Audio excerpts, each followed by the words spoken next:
National anthem.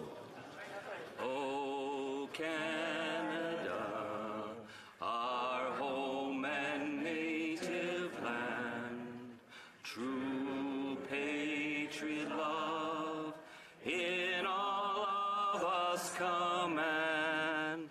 Carton brasé pour l'épopée, il sait porter la croix. Ton histoire est tout épopée des plus brillants exploits. God keep our land glorious and free.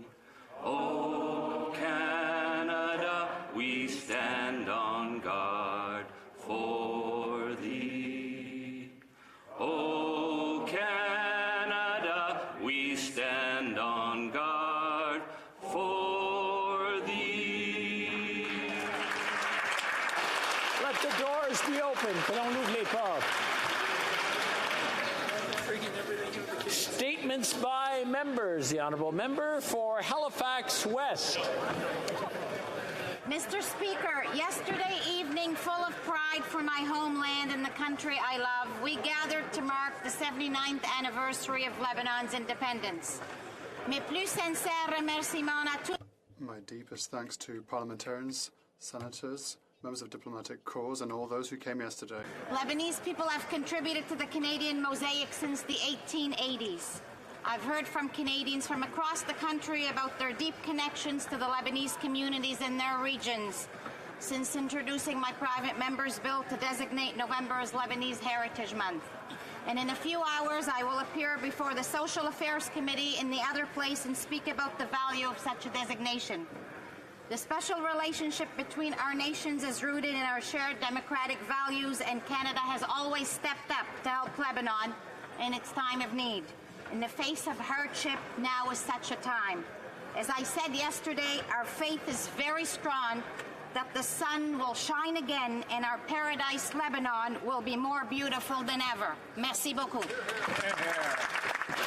The Honourable Member for Renfrew, Nipissing, Pembroke. Mr. Speaker, over the years I've had the opportunity to work with selfless, hardworking individuals representing 20 local councils in my riding of Renfrew, Nipissing, Pembroke. This past municipal term was no exception. Thank you to those current councillors who either decided to retire at the end of this term or who were not successful. Politics is an unforgiving business. Cherish the honour.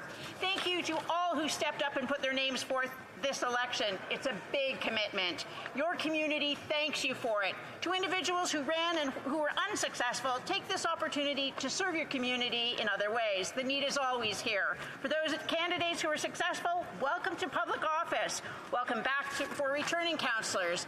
Now, new councillors are now being sworn in for the start of a new term in office, and the task begins. As your federal representative for the Valley, my door is always open. I look forward to working with all members of council. Congratulations and good luck. The Honourable Member for Orleans.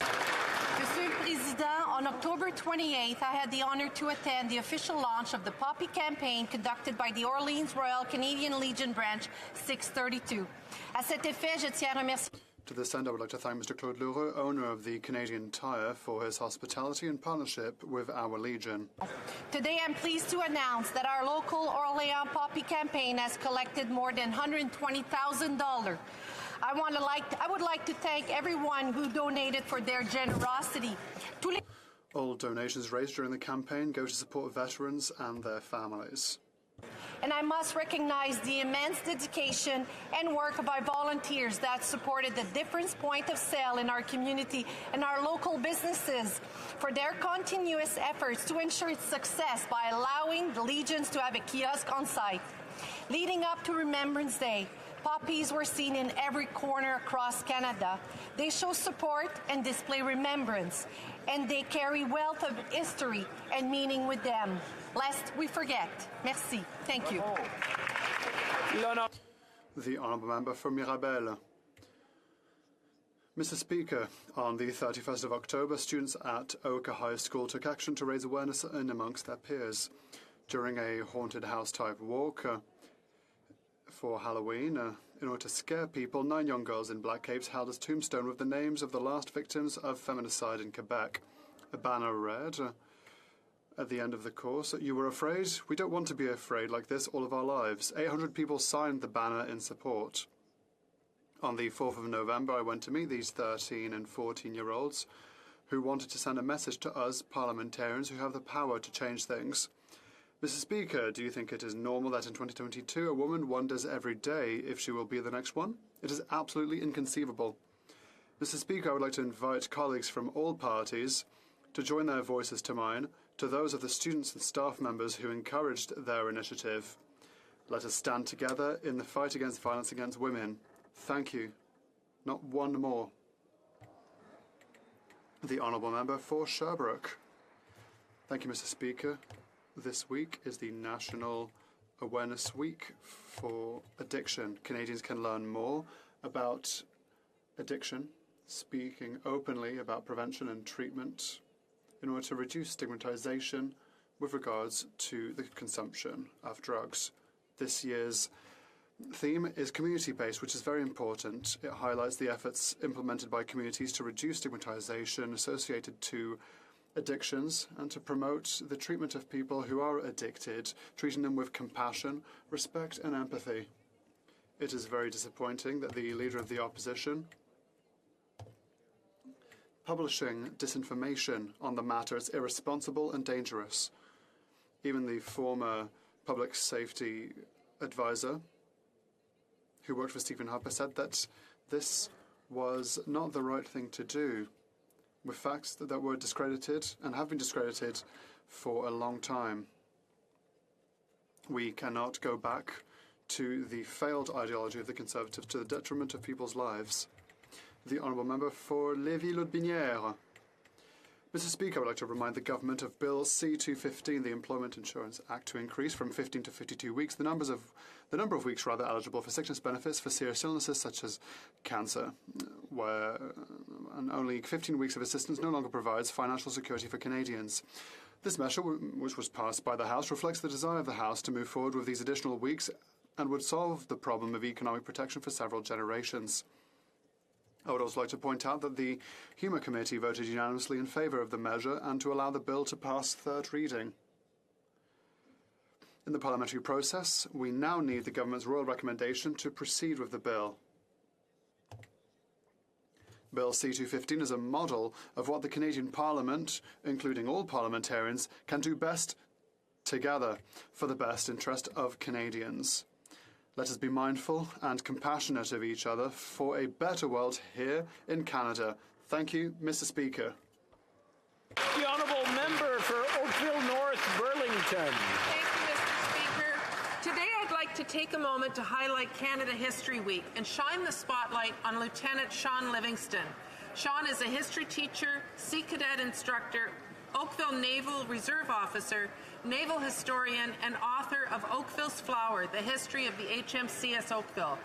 His book and recently launched exhibit at Queen Elizabeth Park Community and Cultural Centre highlights the history of the HMCS Oakville and the heroic actions of its crew in the attempted capture and sinking of U-94 in the Caribbean on August 28, 1942. Sean's story follows the HMCS Oakville through its rise and fall as a Canadian naval legend to its revival in the town of Oakville. In recording Canada's naval history, Sean safeguards its legacy. The exhibit in Oakville is open until September 17, 2023. Come visit to see firsthand some of Canada's naval history and an important part of Oakville's history. Thank you, Mr. Speaker. The Honourable Member for Windsor-Tecumseh. Mr. Speaker, this week I had a chance to meet Mackenzie, Rose, Stevie, and Rohan, part of a delegation of close to 100 students and representatives of CASA and the Quebec Student Union on Parliament Hill this week, meeting with MPs and ministers to advocate for students. Their voice and their hard work have been critical to the strong partnership with our federal government that is helping more students attend post-secondary and helping more students fulfill their potential.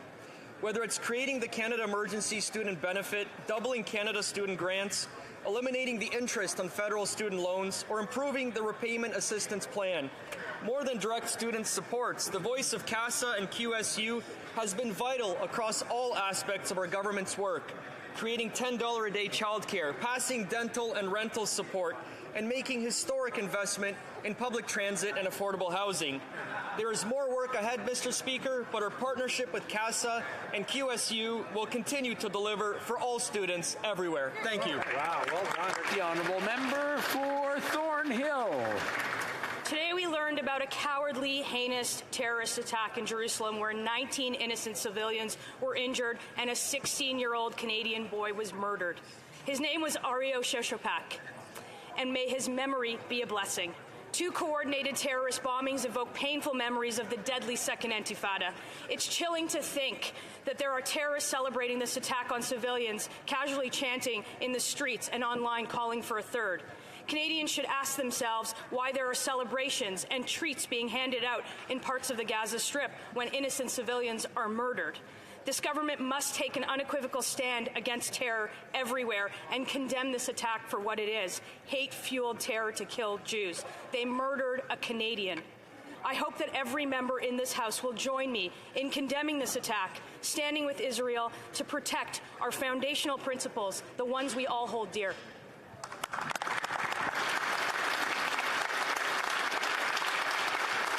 The honourable member for Milton. Speaker, this past Sunday was National Child Day, and I'm proud to stand today to highlight and encourage youth engagement across our country. Young people aren't just the leaders of the future, they are leading conversations and advocacy today. Youth voices are pushing forward discussions on education, public safety, on climate action, on sport, physical activity and recreation, and our healthcare systems.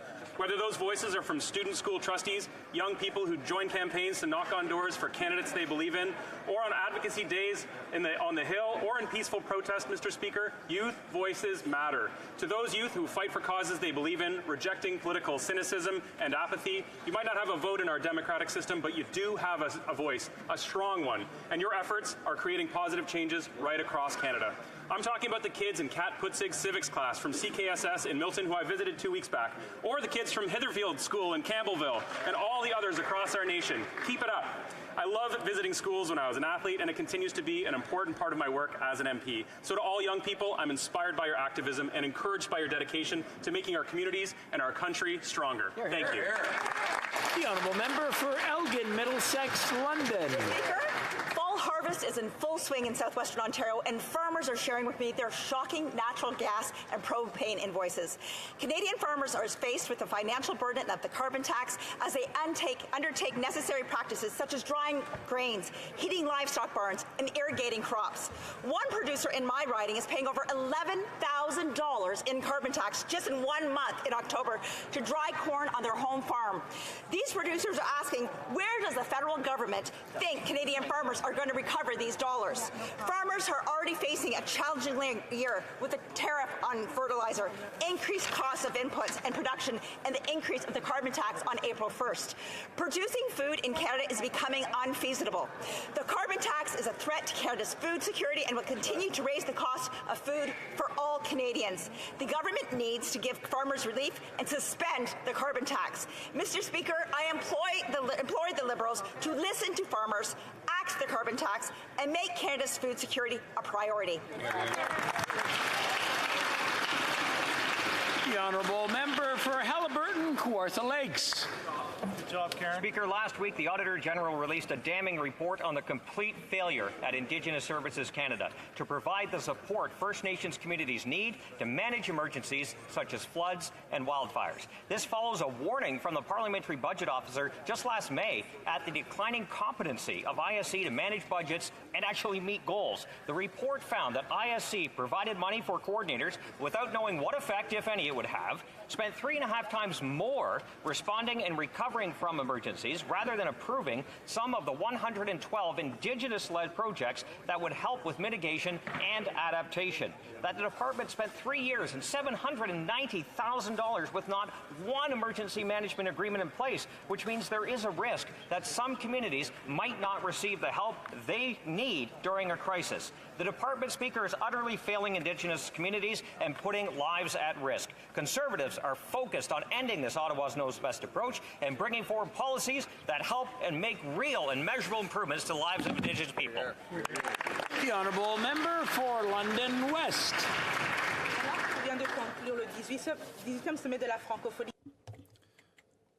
The work and the efforts about French in Canada and elsewhere in the world is more important than ever. Canada is a huge actor committing its commitment towards French in order to continue sustainable development nationally with Bill C-13 or globally. Our government continues to be a leader. The numbers from the Francophonie are 321 million people throughout the world. It's the 5th most spoken language in the world and the 4th most used on the internet. Mr. Speaker, I would like to commend Ms. Louise Mushikiwabo for her re-election as the head of the OIF and for all of their diligent work. We reconfirm our support for her and for the organisation. Thank you, Mr. Speaker. The honourable member for Edmonton Strathcona. Monsieur le Président, la défense. Mr. Speaker, defending French and the promotion of French in Alberta are essential for my province and my riding of Edmonton Strathcona. Last month, Sheila Risebud announced that she would retire as the president of the Canadian Francophone Association of Alberta.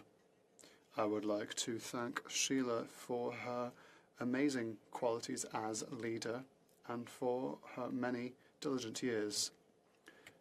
We will miss her greatly. Thanks to a number of exceptional and brilliant women, the defence and the promotion of French are in good hands. A huge thank you to Sheila and all the amazing women. A big thank you for their excellent work. The honourable member for Rimouski-Nejet-Témiscouata-les-Basques.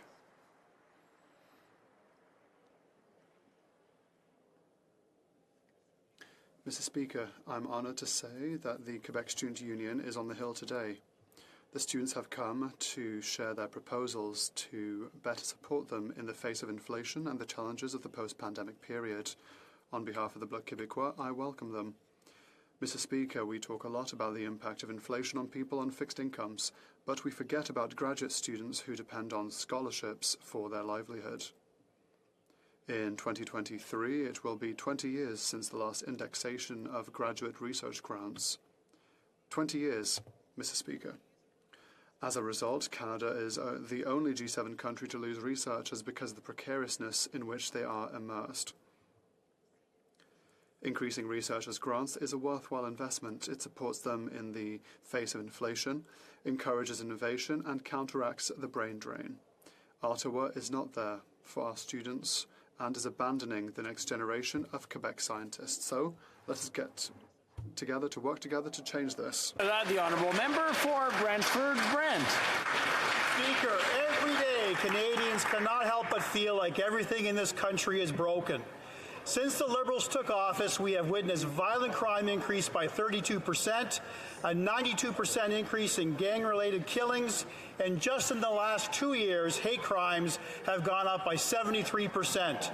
Non-for-profit organizations in my community are working overtime as the state of our country had 1.5 million Canadians going to a food bank.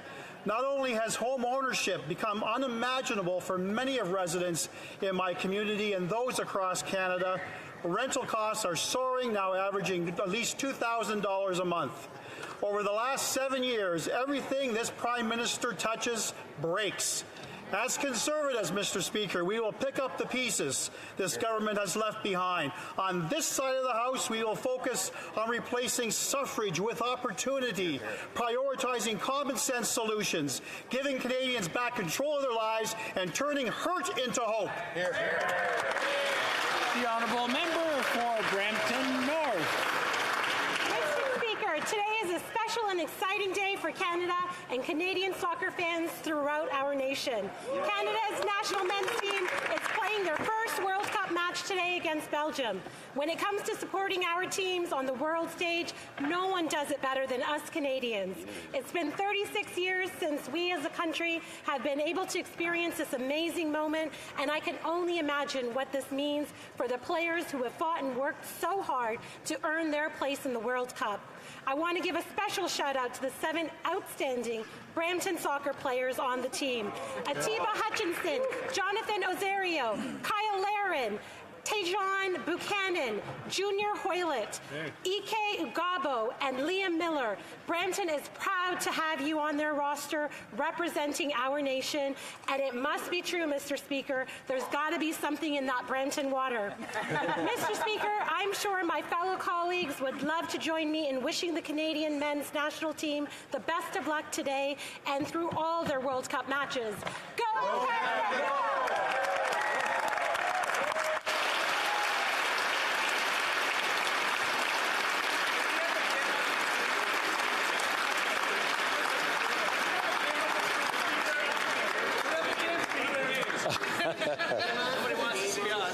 Just for the record, I do not have the right to put the game on the...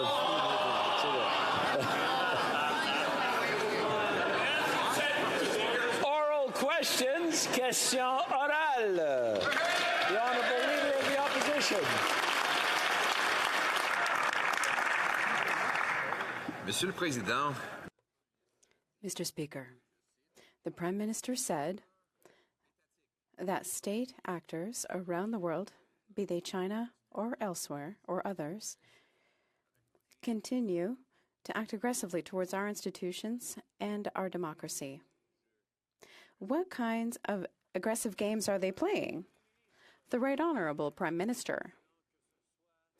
Mr. Speaker, whether it be Russian disinformation about what's happening in Ukraine or Chinese interference in the diaspora and the media, whether it be the Iranian government putting pressure on Canadians of Iranian origin, we always remain vigilant to protect all Canadians from foreign interference.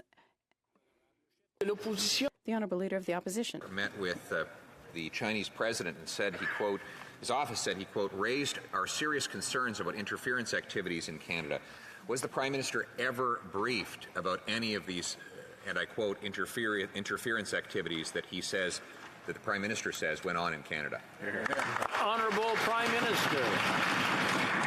Mr. Speaker, I am regularly briefed by intelligence officials and security experts on threats to Canada and to Canadians, whether it be cyber threats, whether it be interference with Canadian diaspora communities, whether it be use of online misinformation or disinformation. There are a range of threats out there that Canadians and Canadian security agencies continue to be vigilant against. We will always be there to protect Canadians. Honourable Leader of the Opposition. What specific interference was the Prime Minister referring to when he raised his serious concerns about interference with the Chinese president? The Honourable Prime Minister. We've known for many years that there are consistent engagements by representatives of the Chinese government into Canadian communities with local media, reports of illicit Chinese police stations. These are all things that we continue to be concerned about, that our officials stay active on, and that we will continue to be vigilant around to keep Canadians safe.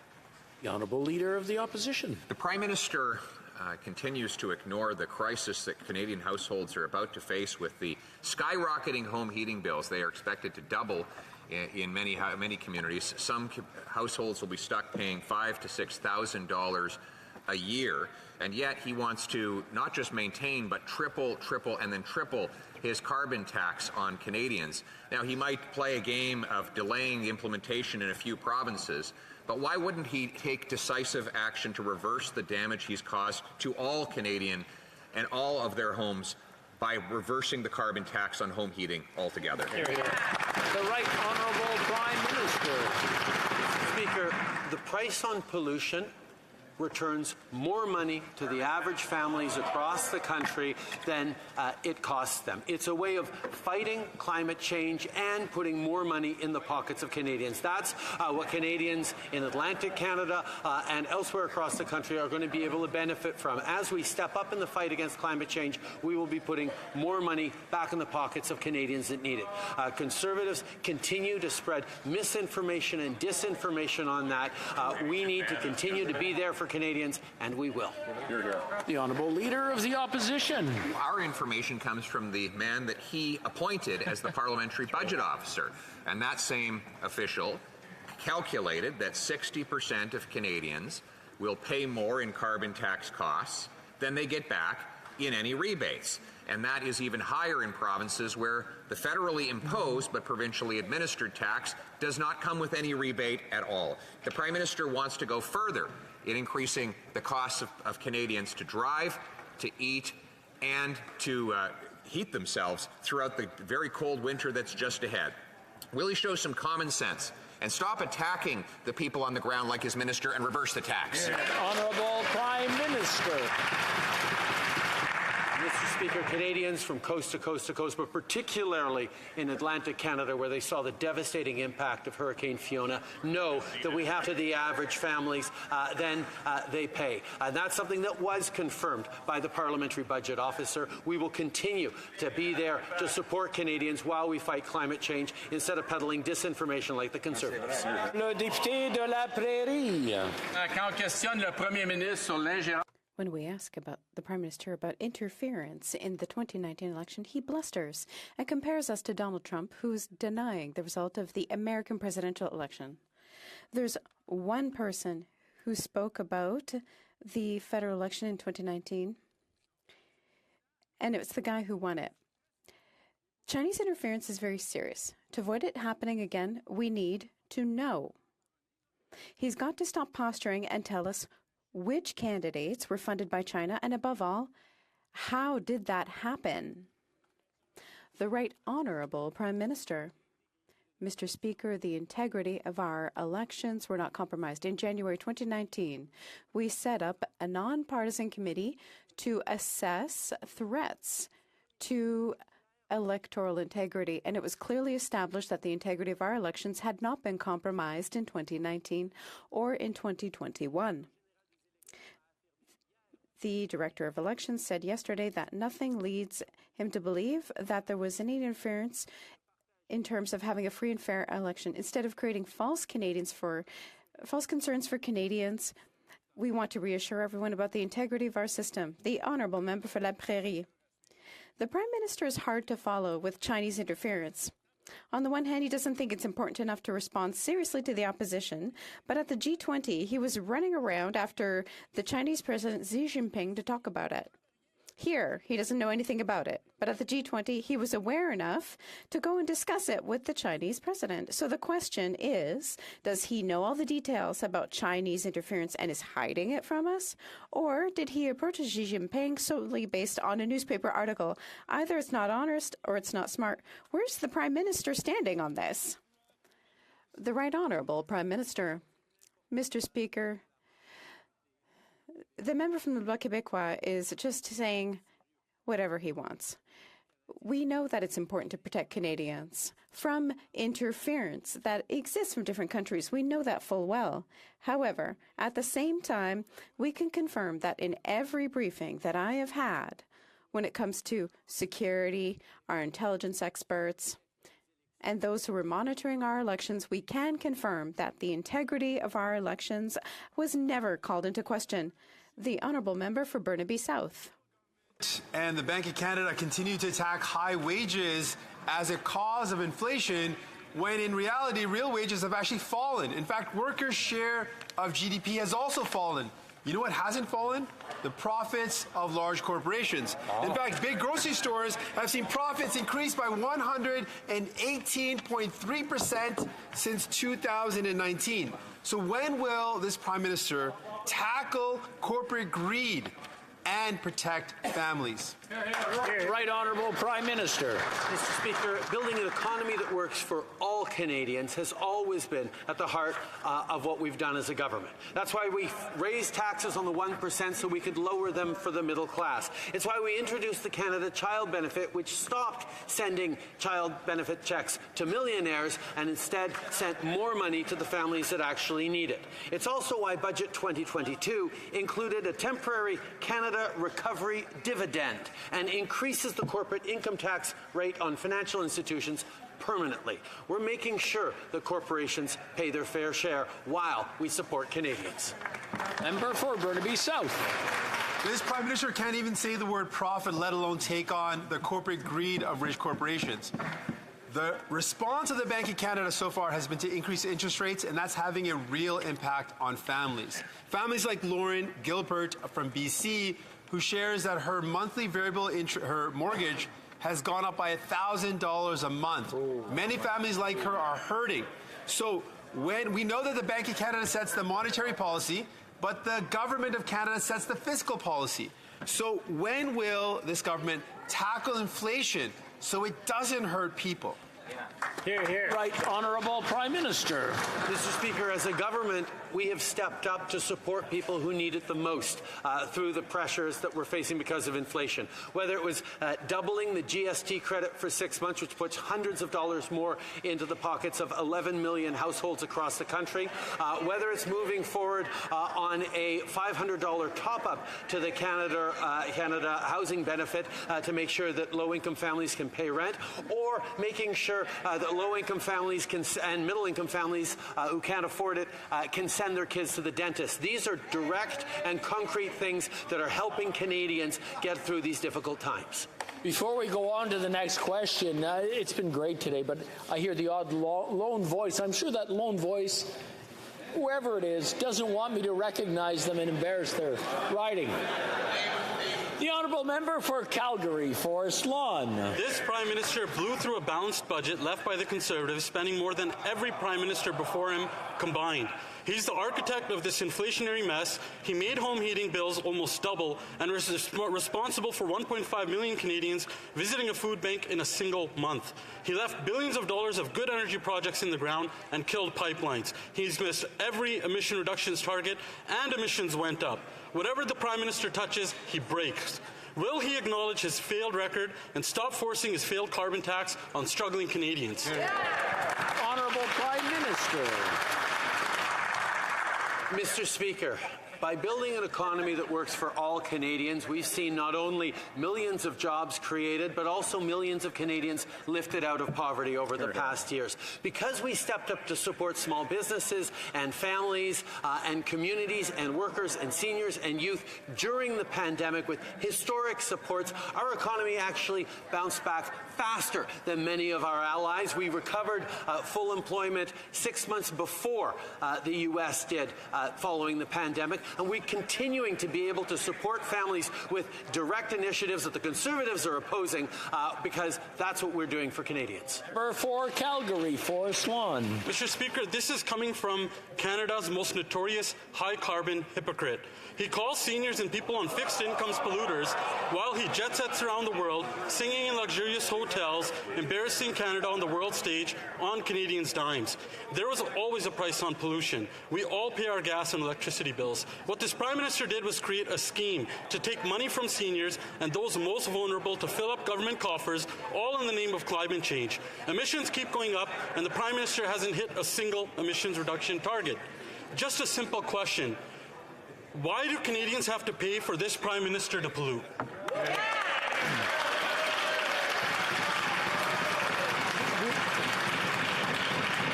Before the Prime Minister answers, I just want to remind the honourable members, I know this is a passionate place, but please use parliamentary language, and calling each other names is not a good practice to have if we want to have civilized conversation and debate in the chamber. The Right Honourable Prime Minister.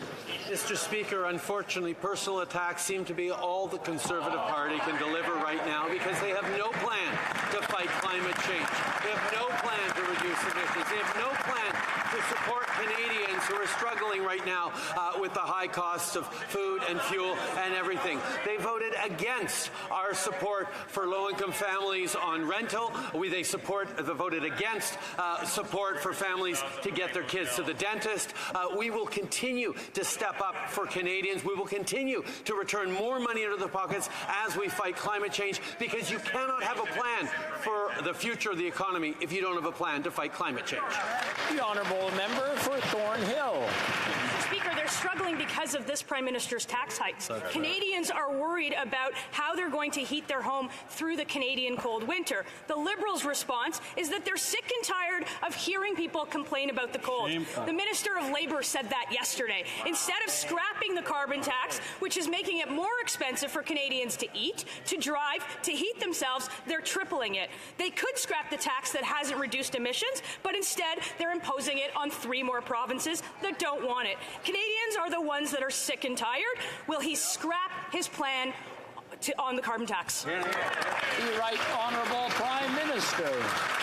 Mr. Speaker, Conservative politicians seem to be the only people in Canada that don't think it's important to fight climate change. We move forward with a price on pollution, to preventing pollution from being free anywhere in the country, while at the same time returning more money to the families who need that support in the provinces where the federal backstop applies.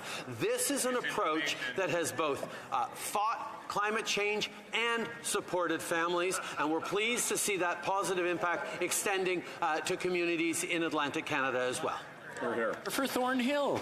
Liberal politicians are the only ones that seem to think that this is working. While he launches into his misleading defense of the punishing tax, Canadians know that the carbon tax these Liberals keep hiking isn't an environment plan. He knows the parliamentary budget officer that he appointed told us that 60% of Canadians pay more than they will ever get back. His plan hasn't reduced emissions. He hasn't hit a single environmental target. So instead of punishing Canadians by tripling the carbon tax, why doesn't he give Canadians a fighting chance this winter and scrap it? Right Honourable Prime Minister. Speaker, first of all, the parliamentary budget officer confirms that 8 out of 10 families receive more money back from this price on pollution than they pay into it. And at the same time, Mr. Speaker, every time the Conservatives talk about removing our price on pollution, what they're talking about is taking money out of the pockets of hardworking Canadian families, because the price on pollution puts more money in the pockets of average families across this country. That is how we both fight climate change and support families that need it. But speaking of support for families that need it, why are they opposed to dental and rental supports for Canadians? Why are they opposed to childcare that saves thousands? Député de Louis Saint-Laurent. Monsieur le Président, toutes les familles canadiennes. Mr. Speaker, all Canadian families are facing the worst inflationary crisis in 40 years, and it directly affects an essential good, which is food. Lettuce is 30% more. Various foods are costing so much more. And the Liberals' response is to triple the Liberal carbon tax. Seriously, Mr. Speaker, could the Prime Minister get up and recognize that increasing this tax during an inflationary period is not good for Canadians? The Right Honourable Prime Minister. Mr. Speaker, our price on pollution gives back to families who need it throughout the country. That's the reality that Conservatives are trying to avoid talking about. There are a lot of families who are struggling because of inflation. That's why we are delivering a GST credit that's been doubled for 6 months and gives hundreds of dollars a month back to many households. And we're investing more into families to help families pay their rent and help pay dental care.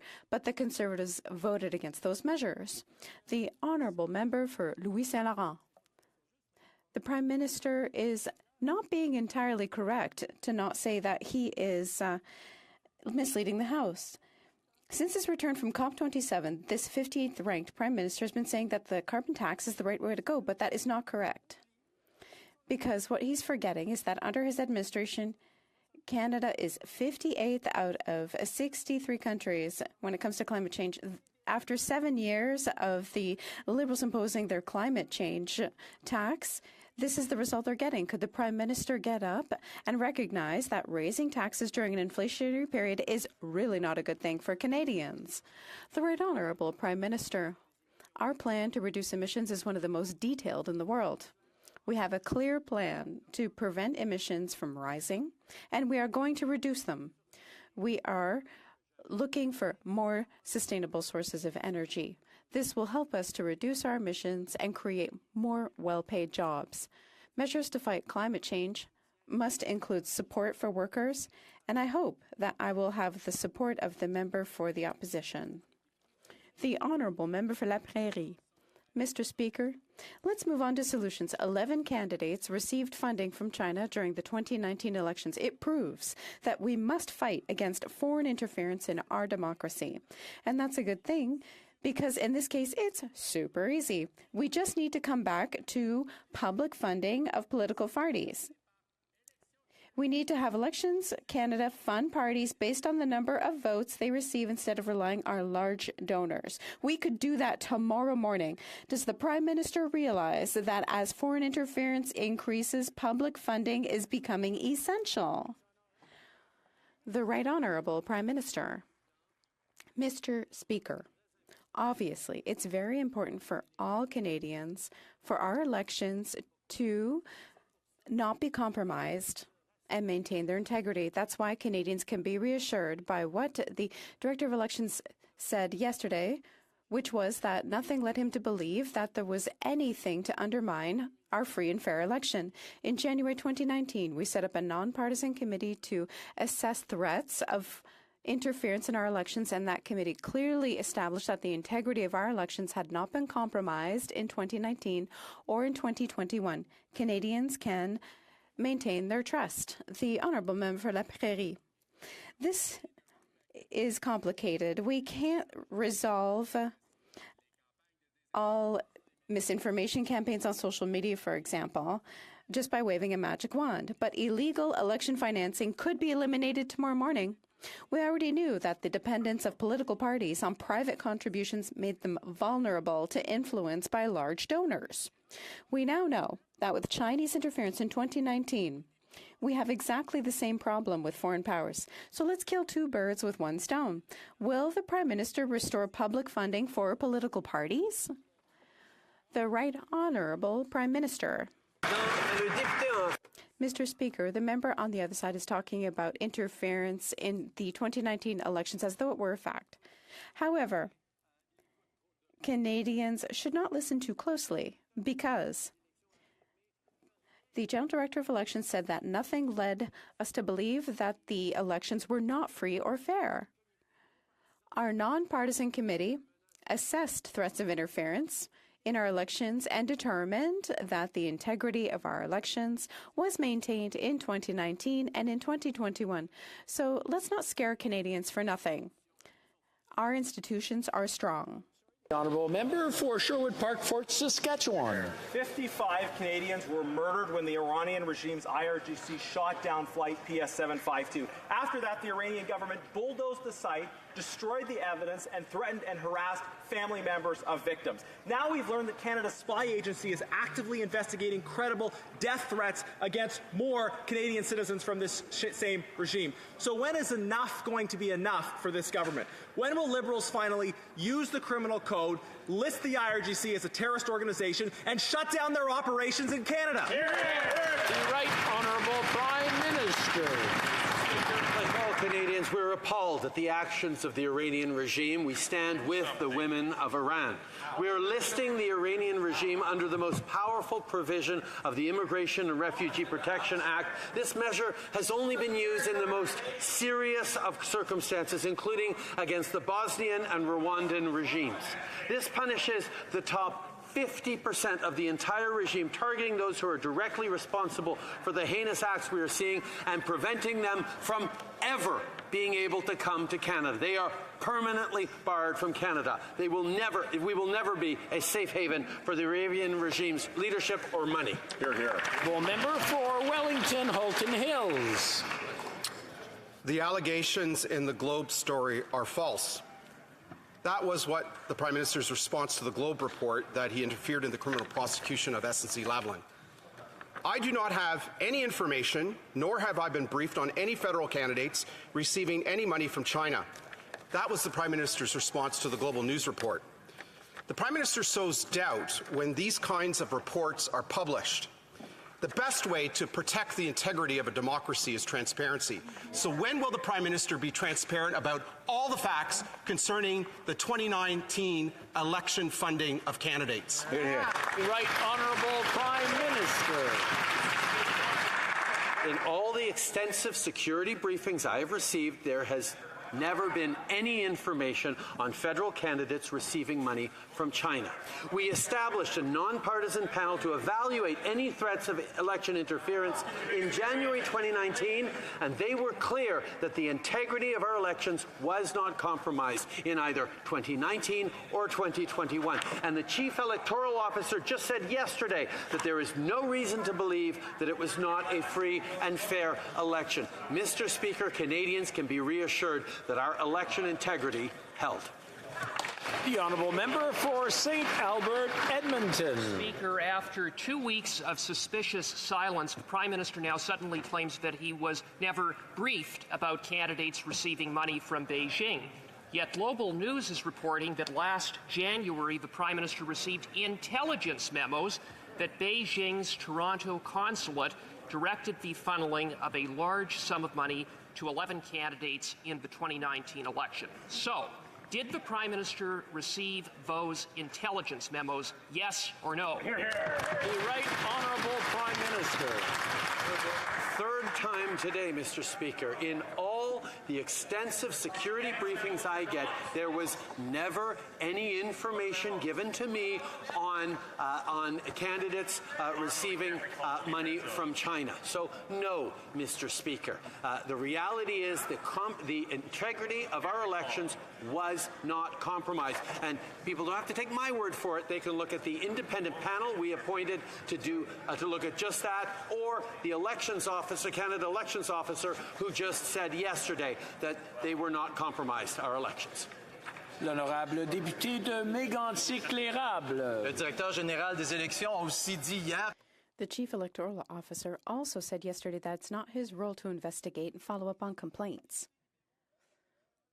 Liberal MPs Logan Charlebois, Ottawa West Nepean, Whitby, Pickering, Uxbridge, who voted for the Conservative motion to investigate the allegations presented it in the news on November 7th regarding the briefing that the Prime Minister would have received in January. Who's telling the truth here? Because from the beginning, since we've been listening to the Prime Minister, we really don't know what to believe or who to believe. The Right Honourable Prime Minister.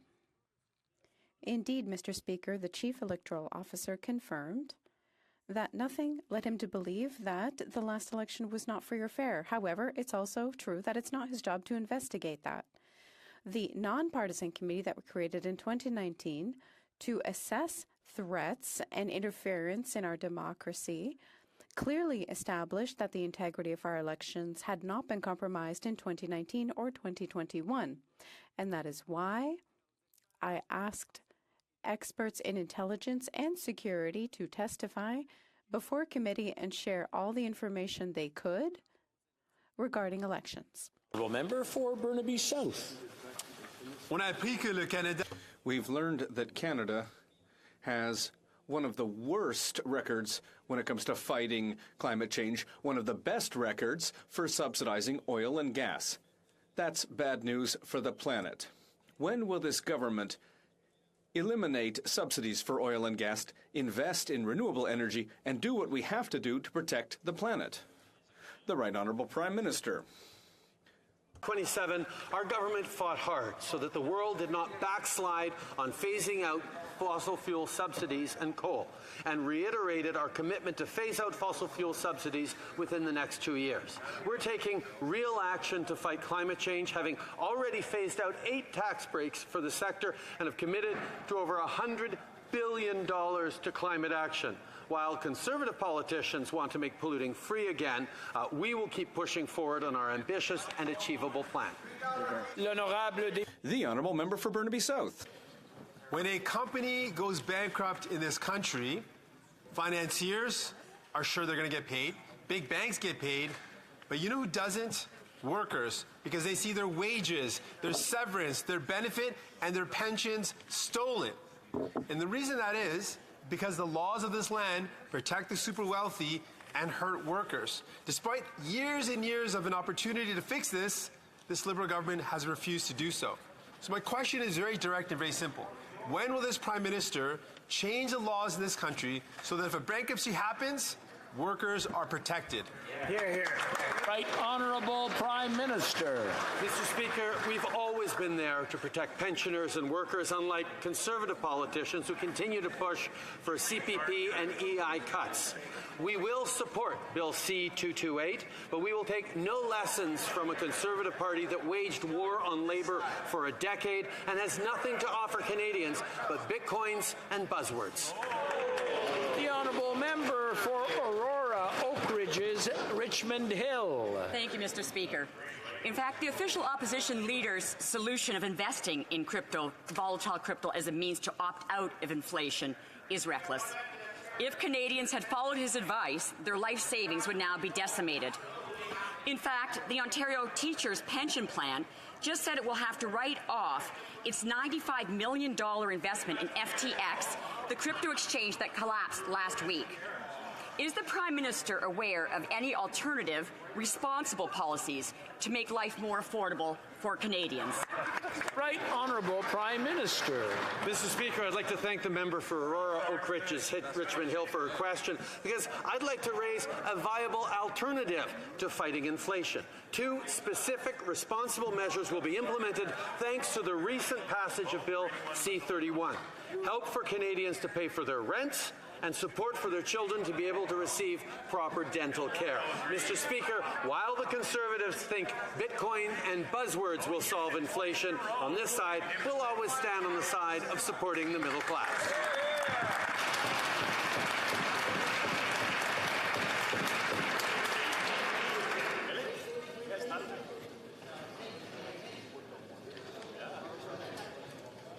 I just want to make sure everybody's calm, and I noticed, I won't mention the Honourable Member, but he's sitting right next to the person who's asking the question. I'm sure he's not going to say anything while the answer is coming back to her, so that the Honourable Member for Kildone and St. Paul can hear the answer that comes back.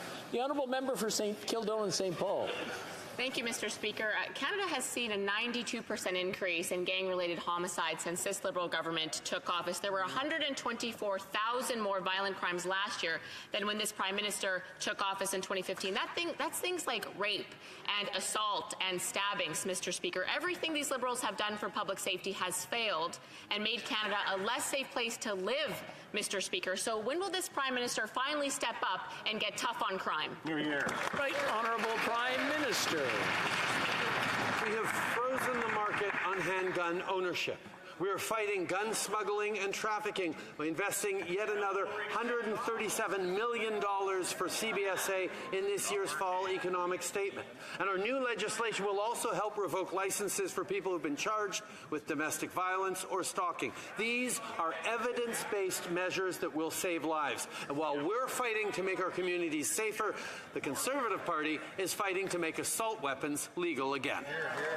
The Honourable Member for Kildone and St. Paul. Mr. Speaker, this Liberal government's record speaks for itself. They're failing to keep Canadians safe, and violent crime doesn't just happen. It's from failed Liberal policies. It's things like the Liberals' Bill C-5, which ends mandatory prison time for serious gun offences, things like robbery with a firearm, extortion with a firearm, firing a gun with the intent to hit someone with the bullet, Mr. Speaker. No longer mandatory prison time under this Prime Minister. Now that criminal can serve house arrest in the comfort of his home. That's their approach to solving violent crime in this country, Mr. Speaker. It is ridiculous, and it's endangering Canadian lives. When are they going to smarten up and get tough on crime and clean up our streets, Mr. Speaker? The Right Honourable Prime Minister. Speaker, we have now passed legislation to address the overrepresentation of Black Canadians and Indigenous peoples in the criminal justice system.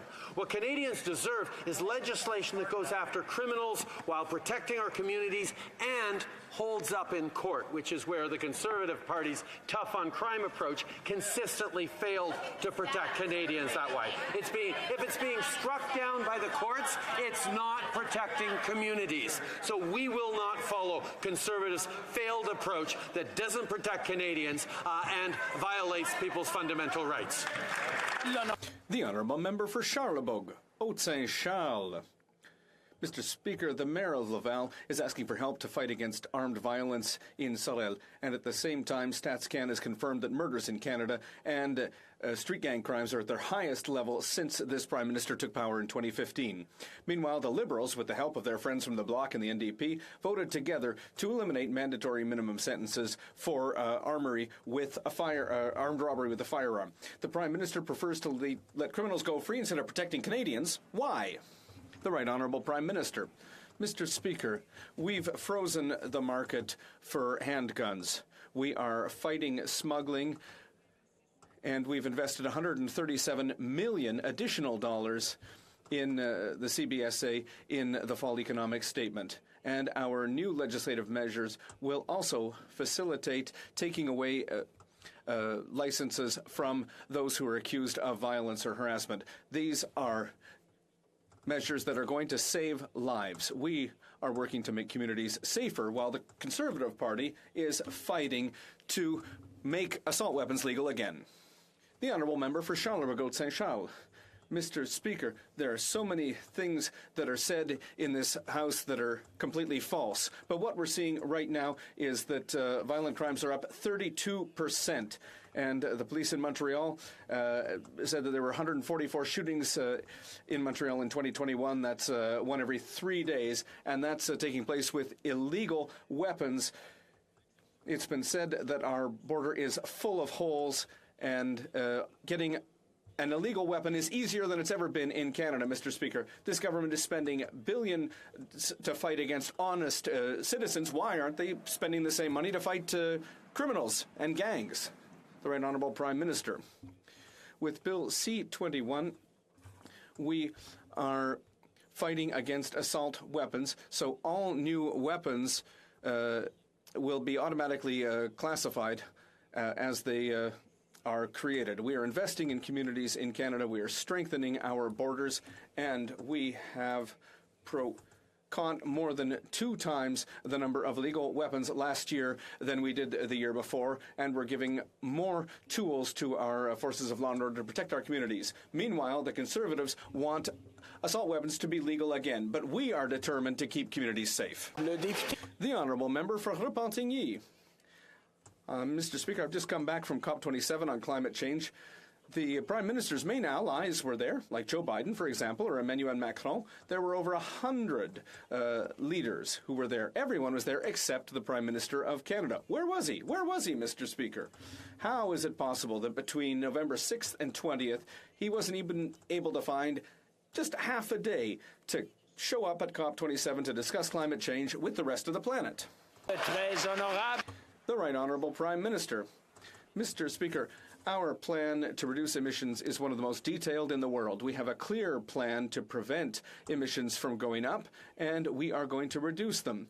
We are making our energy more sustainable than ever. We're investing in technology that is going to help us reduce our emissions and create more well-paying jobs. We're going to continue with that work, and the Minister of the Environment, who represented Canada well at COP27, presented an approach which brought the world together. The Honourable Member for Repentigny.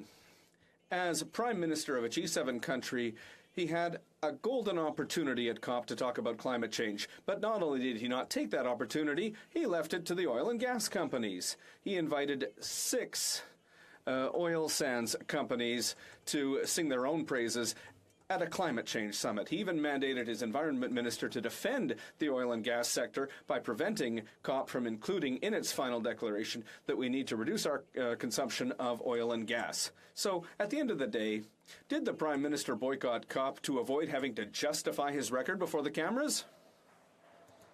The Right Honourable Prime Minister.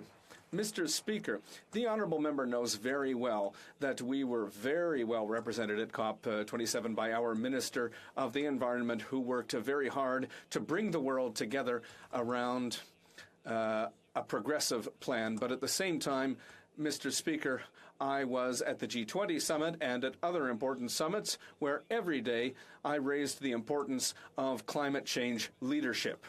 We've showed that Canada is there, not only at COP, but at all the major forums around the world to continue to fight climate change. The honourable member for Coast of Bay Central Notre Dame. Mr. Speaker, yesterday the Minister of Labour from Newfoundland and Labrador declared that he's sick and tired of people talking about the cold winter. The people he represents are sick and tired of trying to make ends meet as fuel costs skyrocket.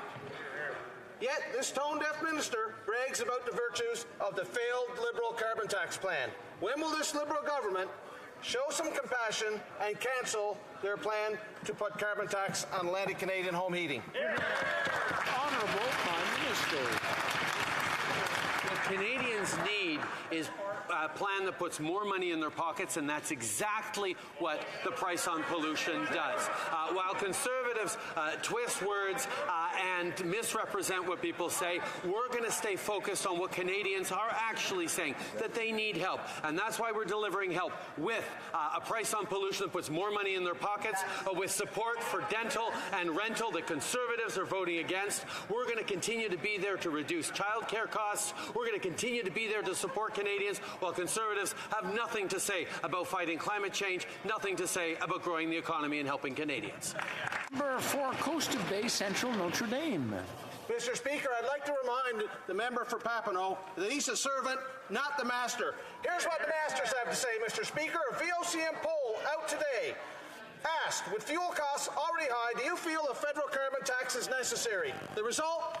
91% said no. So in light of the opinions of Newfoundlanders and Labradorians, will the minister apologize for yesterday's comments, and will he plead with his Liberal colleagues to cancel their plan to push the carbon tax down the throats of Atlantic Canadians? The Right Honourable Prime Minister. Mr. Speaker, a few weeks ago, I stood in the street in Port au Basque and held in my arms a woman who...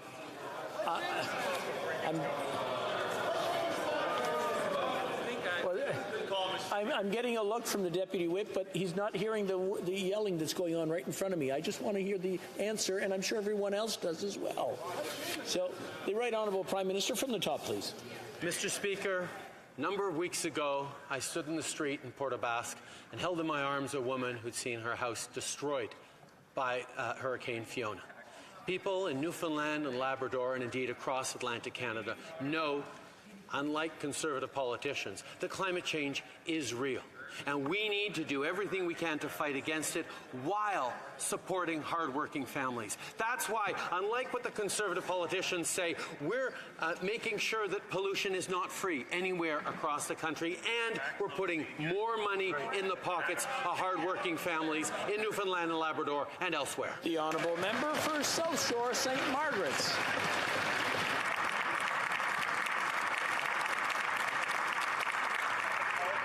I tell you what's real. This government has missed every climate change target they set. And meanwhile, the Liberal minister from Newfoundland says that it's good news that we have a carbon tax. These shameless Liberals think that it's good news that gas will increase 14 cents a litre. They think it's good news that home heating will increase 17 cents a litre. Any more of this Liberal good news, and food bank usage will go up triple from now. So I ask all those silent Nova Scotia MPs, will they stand up and ask to scrap the failed carbon tax? The Right Honourable Prime Minister. Speaker, Atlantic Canadians know that we need to fight climate change. So yes, Mr. Speaker, it is good news that we have a strong price on pollution right across the country. And it's even better news that that price on pollution puts more money back in the pockets of hardworking families who need it as we fight climate change. It is impossible to have have a plan to grow the economy without having a plan to fight climate change. But all Conservative politicians are offering is a lot of hot air, a lot of criticism, a lot of misinformation, but no solutions to support families or fight climate change. The Honourable Member for Laval-Les-Îles. Mr. Speaker, as we all know, the Indo-Pacific region is of critical importance to Canada, particularly when it comes to economic growth and economic resilience. Strengthening Canada's presence in the region means creating new economic opportunities and good jobs for Canadians. Can the Prime Minister please tell more to this House and Canadians about our government's historic investments to expand Canada's presence in the Indo-Pacific region? Thank you, Mr. Speaker. The Right Honourable Prime Minister. Mr. Speaker, I'd like to thank the member for Laval-Les-Îles for his question and for his hard work. Last week, we announced a number of investments, particularly $750 million for infrastructure projects, sustainable quality projects in developing countries, and $45 million for a number of trade missions under Team Canada. We've also we'll be launching our Indo-Pacific strategy in the coming weeks, and we will continue to strengthen our presence in the region and create good jobs on both sides of the Pacific. The Honourable Member for Foothills. Parliamentary Budget Officer said tripling the carbon tax will do little to reduce emissions in agriculture. Why? Because we're already amongst the most efficient in the world. What the carbon tax will do will punish farmers with more than $1 billion in additional costs. And now the NDP Liberal Carbon Tax Coalition wants to expand that punishing tax to include Eastern Atlantic Canadian farmers. Emissions from agriculture in Canada are 70% lower than the global average. So why is the Prime Minister punishing Canadian farmers for that incredible achievement instead of praising them? Hear, hear. The Right Honourable Prime Minister. Speaker, 80% of families in areas where the federal carbon price backstop applies get more money from the price on pollution. That is true for Atlantic Canada. That is true right across the country. On top of it, rural and remote Canadians, like farmers, are able to benefit from a 10% top-up to the climate action incentive that comes to them 4 times a year. These are the things that make sure that we can both fight climate change by ensuring that pollution is no longer free anywhere in the country, while we directly support the hardworking families that need that support. Member for Foothills. Prime Minister should read his own legislation. The farm tax rebate through C8 gives farmers pennies on the dollar back on what they spend in the carbon tax. Right. The result of that, Saskatchewan farmers just had the most expensive harvest in their history. Their on-farm costs exceeded $11 billion, the highest year-over-year increase since 2012. On-farm fuel has more than doubled. The cost of fertilizer is up 110%. The carbon tax is pounding farmers to the ground and putting our food security at risk. What will it take for the Prime Minister to cancel his plan to triple the tax on food, fuel, and farmers? The Right Honourable Prime Minister. Mr. Speaker, from the supply chain disruptions of the pandemic to the war on Ukraine, there have been global disruptions that have impacted Canadians, including Canadian farm families. At the same time, however, putting a price on pollution not only prepares and ensures that we're ready to be competitive in a lower carbon world in the coming decades, it also puts more money back in the pockets of hardworking families that need it every single year. This is the approach that both fights climate change to ensure a better future for our kids and grandkids, while at the same time supporting families right now. We will continue to be there for families. Honourable Member for Lethbridge. While the Prime Minister has no problem spending $6,000 of taxpayer money on one single hotel night, Canadians are struggling just to feed their families. Thanks to these Liberals, everything in this country is broken. 1.5 million Canadians access a food bank in a single month. Inflation is at a 40-year high, and over half of all Canadians are living paycheck to paycheck finding it difficult to make ends meet. So the question is simple. When will the Liberals stop making life difficult for Canadians and actually give them control of their lives? Right Honourable Prime Minister. Speaker, I've spoken about the dental and rental supports that'll make a real difference in Canadian families' lives immediately that Conservatives voted against. But I haven't spoken yet today about the childcare initiatives that we put forward. Reducing childcare to $10 a day, cutting childcare fees in half for Canadian families right across the country this year is saving them thousands of dollars at a time where indeed pennies are tight for everyone. Unfortunately, Mr. Speaker, the Conservative Party continues to oppose childcare, continues to oppose rental and dental supports. We're going to be there for Canadians while they leave people behind. Honourable Member for Vaughan Woodbridge. Mr. Speaker, it is very clear that harsh, ineffective policies from the previous Conservative government did not succeed in making our communities safer, while also contributing to the overrepresentation of Indigenous people, as well as racialized and marginalized Canadians in our justice system. Can the Prime Minister inform the Chamber of the concrete steps we are taking to move past those policies and adopt a better working approach to making our justice system accessible, efficient, and fair? Thank you, Mr. Speaker. Right Honourable Prime Minister. Mr. Speaker, I want to thank the member for Vaughan Woodbridge for his question and the hard work he does for his constituents. I'm proud that Bill C-5 has now received royal assent. It is a long overdue and essential step for our criminal justice system. It'll give the judges the flexibility to impose sentences that fit the crime and contribute to address the over-incarceration of Indigenous, Black, and racialized people. We believe in a justice system that is tough when it needs to be tough, but is always fair. The Honourable Member for Burnaby South. Thank you, Mr. Speaker. The genocide against Indigenous women, girls, and 2S LGBTQIA plus people is ongoing and only getting worse as violence increases. Despite their promises, the government hasn't taken action. The last budget has no investments to help Indigenous women and girls, and funds meant to build shelters have been left unused. The Prime Minister must show leadership to keep his government's promises. So what is this Prime Minister going to do to accelerate the implementation of all calls for justice? Right Honourable Prime Minister.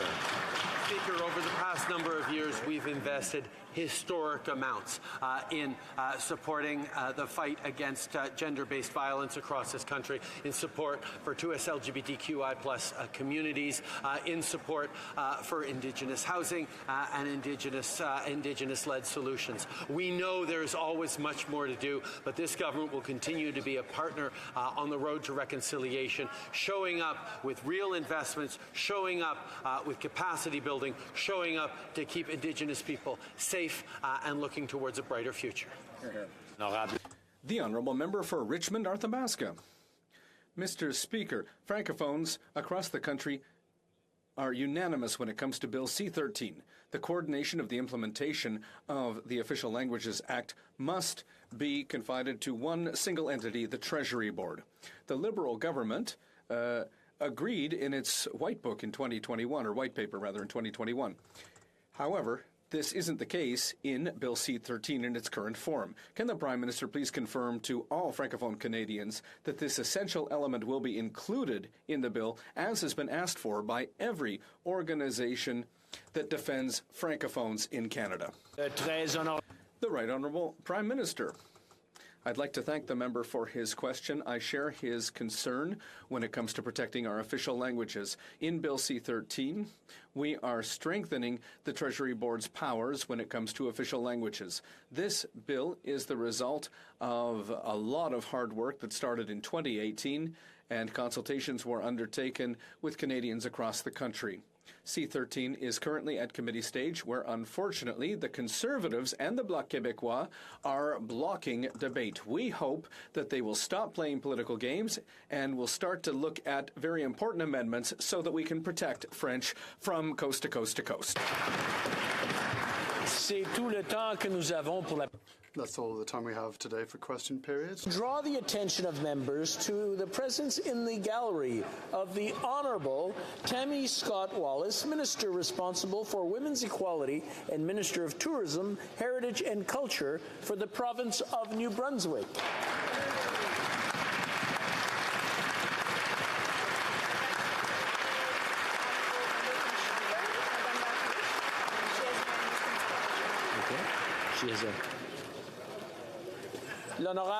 The Honourable Member for Shefford is rising on a point of order. There's been consultation between parties, and I believe that you will note that there is unanimous consent with regards to the following motion, that this House call on the government to establish as soon as possible an independent commission of inquiry concerning the toxic culture in Canadian sports organisations.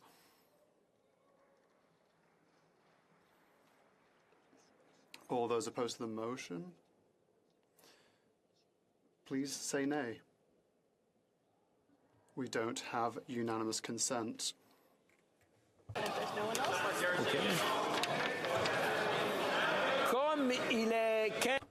As it is 3:18, pursuant to the order made on Thursday, June 23rd, 2022,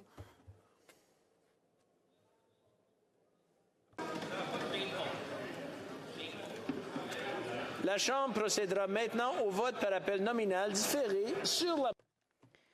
The House will now proceed to the taking of the deferred recorded division on the motion at second reading stage of Bill C-291 under private members' business. Call in the members.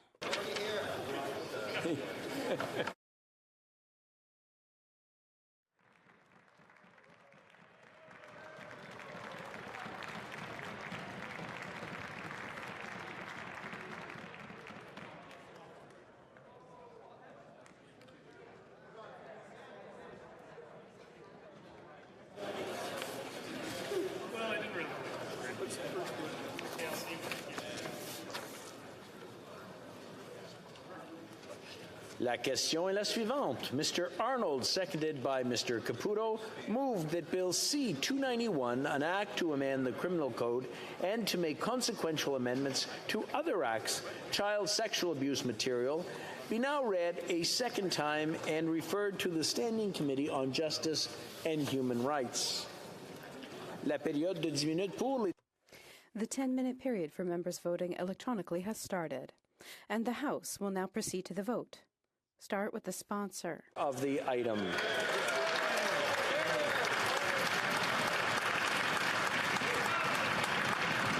We will now proceed to members participating in person. All those at my left in favor of the motion will please rise. Sixth row.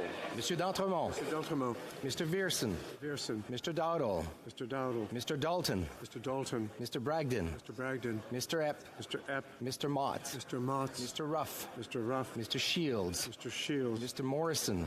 Mr. Morrison. Mr. Patzer. Mr. Patzer. Mr. Soroka. Mr. Soroka. Monsieur Blanchet-Jonca. Mr. Blanchet-Jonca. Madame Bérubé. Madame Bérubé. Monsieur Désilet. Monsieur Désilet. Madame Hughes. Madame Hughes. Miss Zarillo. Miss Zarillo. Fifth row on my left. Miss Rempel-Gardner. Miss Rempel-Gardner. Mr. Cram. Mr. Cram. Mr. Dreeshen. Mr. Dreeshen. Mr. Couric. Mr. Couric. Mr. Nader. Mr. Nader. Mr. Muse. Mr. Muse. Mr. Redekop. Mr. Redekop. Mr. Morantz. Mr. Morantz. Mr. Kitchen. Mr. Kitchen. Mr. Macaulay Edmonton West. Mr. Macaulay Edmonton West. Mr. Falk Provencher. Mr. Falk Provencher. Monsieur Beaulieu. Monsieur Beaulieu. Madame Sinclair-Desgagnés. Madame Sinclair-Desgagnés. Madame Chabot. Madame Chabot. Monsieur Trudel. Monsieur Trudel. Madame Desbiens. Madame Desbiens. Mr. Backrack. Mr. Backrack. Fourth row on my left. Mr. Allison. Mr. Allison. Mr. Reed. Mr. Reed. Mr. McLean. Mr. McLean. Mrs. Gallant. Mrs. Gallant. Mr. Waugh. Mr. Waugh. Mr. Steinley. Mr. Steinley. Monsieur Leroux. Monsieur Leroux. Monsieur Généreux. Monsieur Généreux. Mr. Tucker. Mr. Tucker. Mrs. Falk, Battlefords, Lloydminster. Mrs. Falk, Battlefords, Lloydminster. Mr. Van Popta. Mr. Van Popta. Mr. Zimmer. Mr. Zimmer. Madame Vien. Madame Vien. Monsieur Gould. Monsieur Gould. Mr. Caputo. Mr. Caputo. Monsieur Brassard. Monsieur Brassard. Mr. Williamson. Mr. Williamson. Monsieur Barcelou-Duval. Monsieur Barcelou-Duval. Monsieur Plamondon. Monsieur Plamondon. Madame Vignola. Madame Vignola. Madame Posé. Madame Posé. Monsieur Champoux. Monsieur Champoux. Ms. Gazan. Ms. Gazan. Mr. Green. Mr. Green. Third row on my left. Mr. Kelly. Mr. Kelly. Mr. Lloyd. Mr. Lloyd. Miss Rude. Miss Rude. Mr. Cooper. Mr. Cooper. Monsieur Martel. Monsieur Martel. Monsieur Godin. Monsieur Godin. Mr. Generou. Mr. Generou. Ms. Gladue. Miss Gladue. Mrs. Roberts. Mrs. Roberts. Mrs. Goodridge. Mrs. Goodrich. Mrs. Block. Mrs. Block.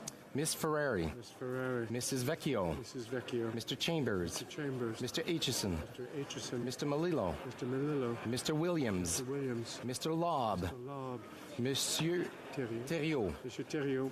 Madame Larouche. Madame Larouche. Mr. Cannings. Mr. Canning. Mr. McGregor. Mr. McGregor. Deuxième rangée à ma gauche. Second row at my left. Mr. Boldenelli. Mr. Mazer. Mr. Mazer. Mr. Lewis Essex. Mr. Lewis Essex. Mr. Jennis. Mr. Jennis. Mr. Richards. Mr. Richard. Mr. Small. Mr. Small. Monsieur Bertol. Monsieur Bertal. Mr. Duncan Stormont Dundas, South Glengarry. Mr. Duncan Stormont Dundas, South Glengarry. Miss Finley. Miss Finley. Mr. Abultev. Mr. Aboutieff. Miss Gray. Mrs. Gray. Mr. Barrett. Mr. Barrett. Mrs. Kuzi. Mrs. Kuzi. Mr. Schmale. Mr. Schmale. Mr. Vidal. Mr. Vidal. Mr. Perkins. Mr. Perkins. Monsieur Garon. Monsieur Garon. Madame Gill. Madame Gill. Madame de Bellefeuille. Madame de Bellefeuille. Monsieur Fortin. Monsieur Fortin. Monsieur Brunel Duceppe. Monsieur Brunel Duceppe. Mr. Garrison. Mr. Garrison. On my left. Mrs. Thomas. Mrs. Thomas. Monsieur Deltel. Monsieur Deltel. Mrs. Stubbs. Mrs. Stubbs. Monsieur Paulus. Monsieur Paulus. Mr. Shear. Mr. Shear. Mr. Warkington. Mr. Warkington. Mr. Poliev. Mr. Poliev. Mr. Halland. Mr. Halland. Miss Louis Haldeman Norfolk. Miss Louis Haldeman Norfolk. Mr. Strahl. Mr. Strahl. Miss Dancho. Miss Dancho. Mr. Barlow. Mr. Barlow. Mr. Moore. Mr. Moore. Monsieur Sainte-Marie. Monsieur Sainte-Marie. Monsieur Terrien. Monsieur Terrien. Madame Normandin. Madame Normandin. Monsieur Simard. Monsieur Simard. Monsieur Bergeron. Monsieur Bergeron. Mr. Julian. Mr. Julian. Miss Kwan. Miss Kwan. Que tous ceux à ma droite qui appuient la... All those at my right in favor of the motion will please row. Sixth row. Mr. Van Bynen. Mr. Van Bynen. Mr. Ali. Mr. Ali. Ms. Bradford. Miss Bradford. Madame Châtel. Madame Châtel. Mr. Koto. Mr. Koto. Mr. Gahir. Mr. Gahir. Mr. Henley. Mr. Hanley. Miss Hefner. Miss Hefner. Miss Kayabaga. Miss Kayabaga. Madame Lapointe. Madame Lapointe. Mr. MacDonald Malpeck. Mr. McDonald Malpeck. Miss Taylor Roy. Taylor Roy. Mrs. Valdez. Mrs. Valdez. Mr. Long. Mr. Longfield. Oh, sorry. Yeah. Cinquième rangée à ma droite. Fifth row at my right. Maloney. Mr. Maloney. Mr. McDonald Avalon. Mr. McDonald Avalon. Mr. Morrissey. Mr. Morrissey. Mr. Sarai. Mr. Sarai. Madame Shanahan. Madame Shanahan. Miss Sidhu, Brampton South. Miss Sidhu, Brampton South. Mr. Sobera. Mr. Sobara. Mrs. Zaid. Mrs. Zaid. Mr. Rogers. Mr. Rogers. Miss Yip. Miss Yip. Mr. Aldeg. Mr. Aldeg. Mrs. Atwin. Mrs. Atwin. Miss Latenzio. Miss Latanzio. Mr. Louis Kitchener-Conestoga. Mr. Louis Kitchener-Conestoga. Mr. Turnbull. Mr. Turnbull. Monsieur Reyes. Mr. Reyes. Fourth row on my right. Monsieur El Khoury. Mr. El Khoury. Mr. Fonseca. Mr. Fonseca. Mr. Hardy. Mr. Hardy. Mr. Van Couveren. Mr. Van Couveren. Mr. Fisher. Mr. Fisher. Mr. Kuzmarechuk. Mr. Kuzmarechuk. Miss O'Connell. Miss O'Connell. Mr. Kellaway. Mr. Kellaway. Mr. May Cambridge. Mr. May Cambridge. Mr. Sidhu Brampton East. Mr. Sidhu Brampton East. Miss Zarowitz. Miss Zarowitz. Mr. Fragiscatos. Mr. Fragiscato. Mr. Chang. Mr. Chang. Madame Martinez Farada. Madame Martinez Farada. Mr. Jawari. Mr. Jahari. Monsieur Lightbound. Mr. Lightbound. Miss May Sanish-Gonfalons. May Sanish-Gonfalons. Mr. Morris. Troisième rangée à ma... Third row at my right. Miss Vandenbeld. Vandenbeld. Monsieur Sanson. Mr. Sanson. Madame Brière. Madame Brière. Mr. Biddle. Mr. Biddle. Mr. Fillmore. Mr. Fillmore. Mr. Garretson. Mr. Garretson. Mrs. Romanado. Mrs. Romanado. Mr. Lamoureux. Mr. Lamoureux. Miss Sahota. Miss Sahota. Monsieur Fergus. Mr. Fergus. Mr. Oliphant. Mr. Oliphant. Mr. Ananda Sangari. Mr. Ananda Sangari. Madame Koutrakis. Madame Koutrakis. Mr. Duguid. Mr. Duguid. Miss De Brusen. Ms. De Brusen. Madame Lalonde. Madame Lalonde. Miss Dillon. Miss Dillon. Mr. Blakey. Mr. Blake. Second row on my right. Duncan Etobicoke North. Miss Duncan, Etobicoke North. Mr. McKay. Mr. McKay. Miss Scrow. Miss Scrow. Mr. Scarpalegia. Mr. Scarpalegia. Madame Saint-Onge. Madame Saint-Onge. Miss Cara. Miss Cara. Monsieur Vandal. Monsieur Vandal. Miss Murray. Miss Murray. Monsieur McKinnon-Gatineau. Mr. McKinnon-Gatineau. Madame Le Boutillier. Madame Le Boutillier. Mr. Housefather. Mr. Housefather. Mr. Casey. Mr. Casey. Monsieur Dubourg. Monsieur Dubourg. Mr. Desjarlais. Mr. Desjarlais. Miss McPherson. Miss McPherson. First row on my right. Miss Bennett. Miss Bennett. Monsieur Rodriguez. Monsieur Rodriguez. Mr. Holland. Mr. Holland. Monsieur Schifke. Mr. Schifke. Miss Hutchins. Miss Hutchins. Miss Tassi. Miss Tassi. Madame Pitts-Potaler. Madame Pitts-Potaler. Monsieur Serré. Monsieur Serré. Miss Jazik. Miss Jazik. Monsieur Bouleris. Monsieur Bouleris. Mr. Angus. Mr. Angus. Mr. Davies. Mr. Davies. Que tous ceux à ma... All those at my left opposed to the motion will please rise. 6th row. 5th row. 4th row. 3rd row. 1st row. All those on my right opposed to the motion will please rise. 6th row. 5th row. 4th row. 3rd row. Deuxième rangée. 2nd row. Première rangée. 1st row. The House will now wait for electronic voting period to end before resuming its proceedings.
I wish to inform the House that the electronic voting period has ended.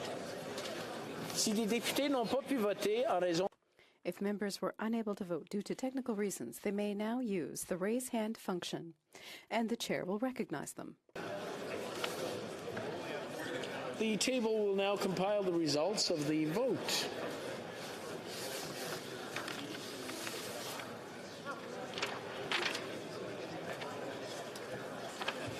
Yeas pour 318, 78.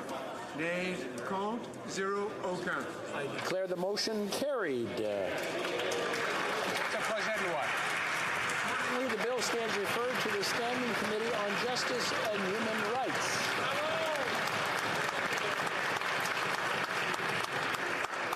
Pursuant to order made on Thursday, June 23, 2022, the House will now proceed to the taking of the deferred recorded division on the motion at second reading stage of Bill C-249 under private members' business. La question est la suivante. The question is the following one. Gardner, seconded by Mr. Law, moved that Bill C-249, an act respecting the encouragement of growth of the crypto asset sector be now read a second time and referred to the Standing Committee on Finance. La période de 10 minutes pour les députés. The 10-minute period for members voting electronically has started, and the House will now proceed to the vote. The sponsor of the item.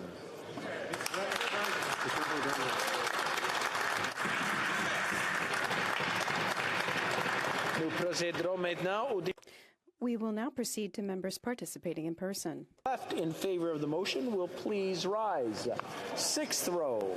Monsieur d'Entremont. Mr. Dowdle. Mr. Dowdle. Mr. Dalton. Mr. Dalton. Mr. Bragdon. Mr. Bragdon. Mr. Epp. Mr. Epp. Mr. Mott. Mr. Mott. Mr. Ruff. Mr. Ruff. Mr. Shields. Mr. Shields. Mr. Morrison. Mr. Morrison. Mr. Patzer. Mr. Patzer. Mr. Soroka. Mr. Soroka.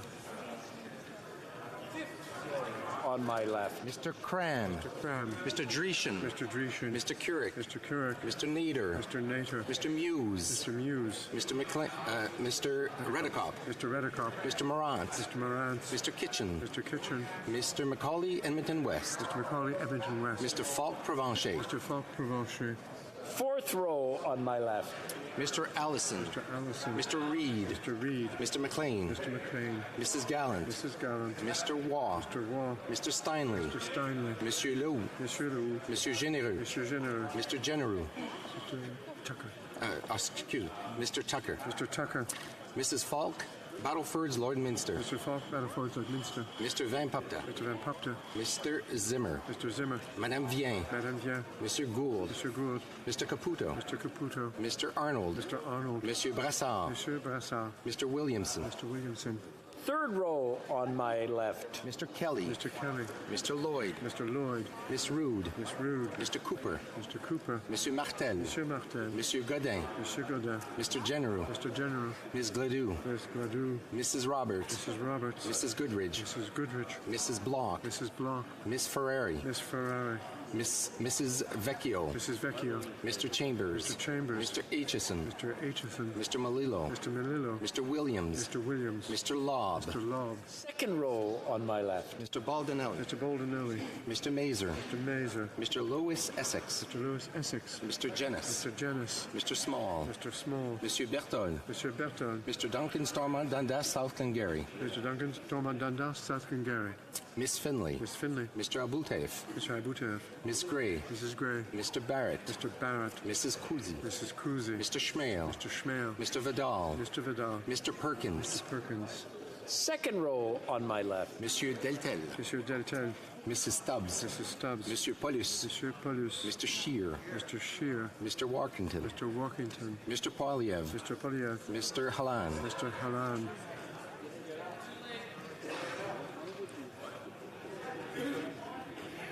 Mr. Straw. Mr. Straw. Miss back to Mr. Straw. Miss Dancho. Miss Dancho. Mr. Barlow. Mr. Barlow. Mr. Moore. Mr. Moore. Go back. Miss Lewis Haldeman Norfolk. Miss Lewis Haldeman Norfolk. All those on my right in favor of the motion will please rise. Sixth row. Fifth row. Fourth row. Monsieur Lightbound.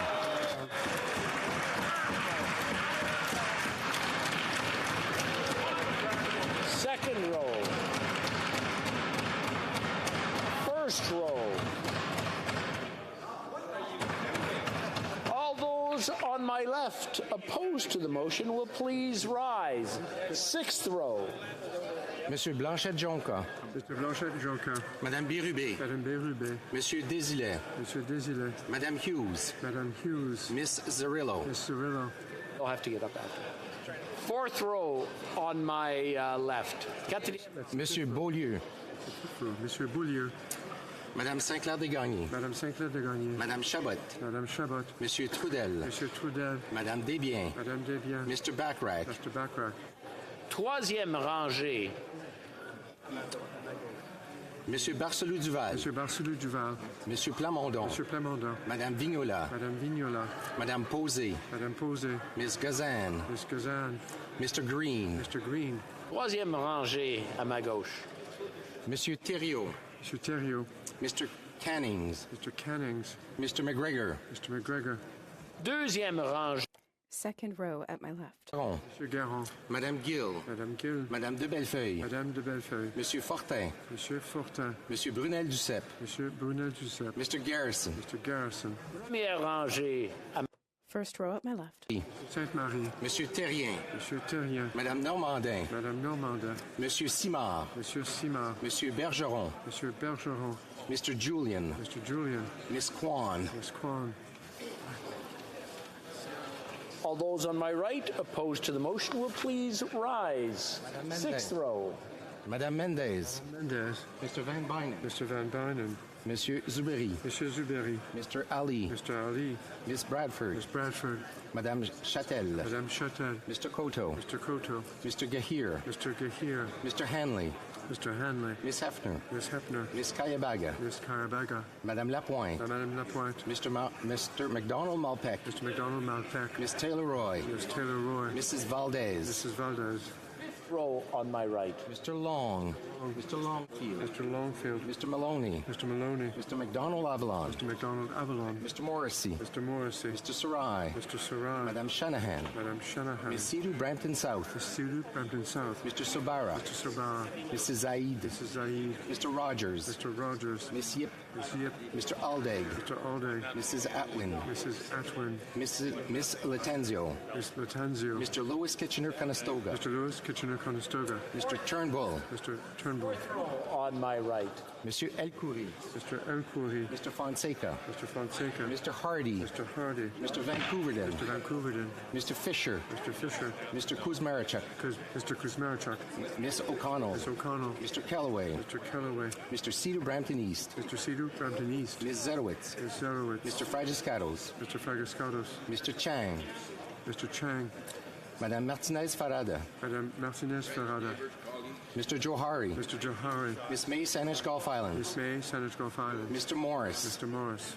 Third row on my right. Troisième rangée. Monsieur Arsenault. Monsieur Arsenault. Miss Vandenbelt. Miss Vandenbelt. Monsieur Sanson. Monsieur Sanson. Madame Brière. Madame Brière. Mr. Fillmore. Mr. Fillmore. Mr. Garretson. Mr. Garrison. Mrs. Romanado. Mrs. Romanado. Mr. Lamoureux. Mr. Lamoureux. Miss Sahota. Miss Sahota. Monsieur Fergus. Mr. Fergus. Mr. Oliphant. Mr. Oliphant. Mr. Anand Sangare. Mr. Ananda Sangare. Madame Koutrakis. Madame Koutrakis. Mr. Duguid. Mr. Duguid. Miss De Brusen. Miss De Brusen. Madame Lalonde. Madame Lalonde. Miss Dillon. Miss Dillon. Mr. Blakey. Mr. Blakey. Second row on my right. Miss Duncan, Etobicoke North. Miss Duncan, Etobicoke North. Mr. McKay. Mr. McKay. Miss Scroll. Miss Scroll. Mr. Scarpelegia. Mr. Scarpelegia. Madame Saint-Onge. Madame Saint-Onge. Miss Cara. Miss Cara. Miss Murray. Miss Murray. Monsieur McKinnon-Gatineau. Mr. McKinnon-Gatineau. Madame Le Boutillier. Madame Le Boutillier. Mr. Housefather. Mr. Housefather. Mr. Casey. Mr. Casey. Monsieur Dubourg. Monsieur Dubourg. Mr. Desjardins. Mr. Desjardins. Miss McPherson. Miss McPherson. First row on my right. Miss Bennett. Bennett. Mr. Holland. Mr. Holland. Miss Hutchins. Miss Hutchins. Miss Tassie. Miss Tassie. Madame Petitpois-Taylor. Madame Petitpois-Taylor. Monsieur Serré. Monsieur Serré. Miss Jazik. Miss Jazik. Monsieur Bouleris. Monsieur Bouleris. Mr. Angus. Mr. Angus. Mr. Davies. Mr. Davies.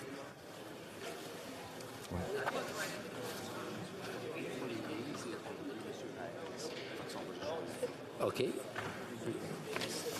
Okay, nous sommes... It seems that we missed somebody, the honourable member for Richmond, Arthabaska. For the yeas, I vote in favour of this bill.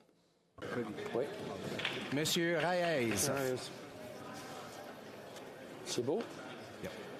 Okay, on peut... All right, we can continue. The House will now wait for the electronic voting period to end before resuming its proceedings.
I wish to inform the House that the electronic voting period has ended.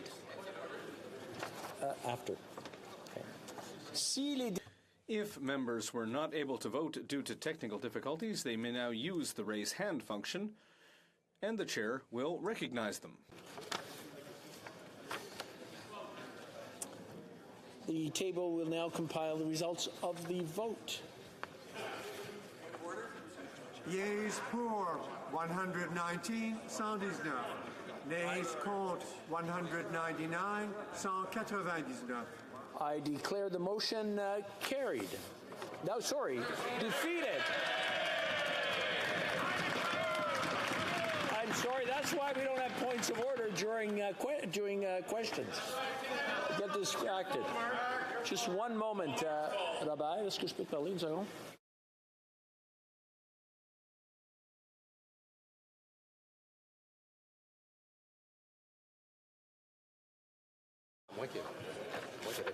De technique.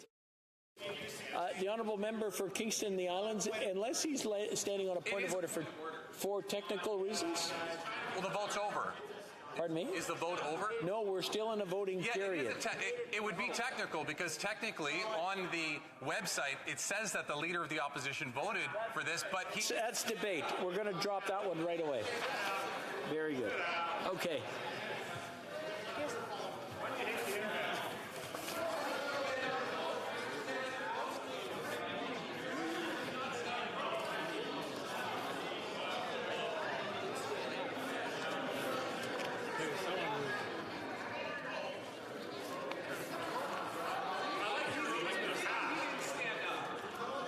If I can have your attention, please. I just want to remind. Order.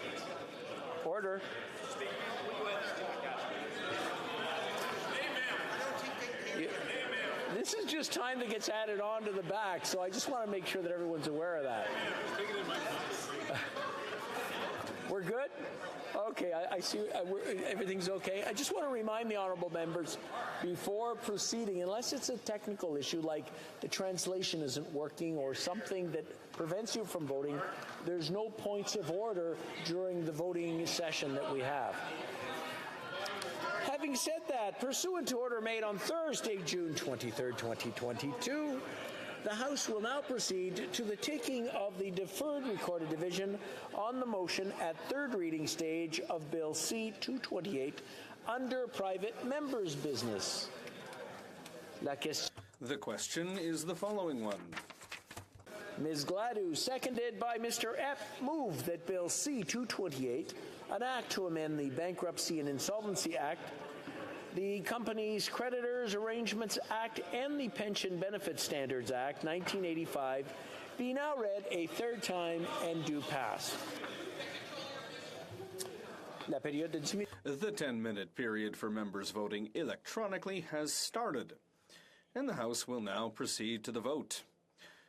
Start with the sponsor of the item.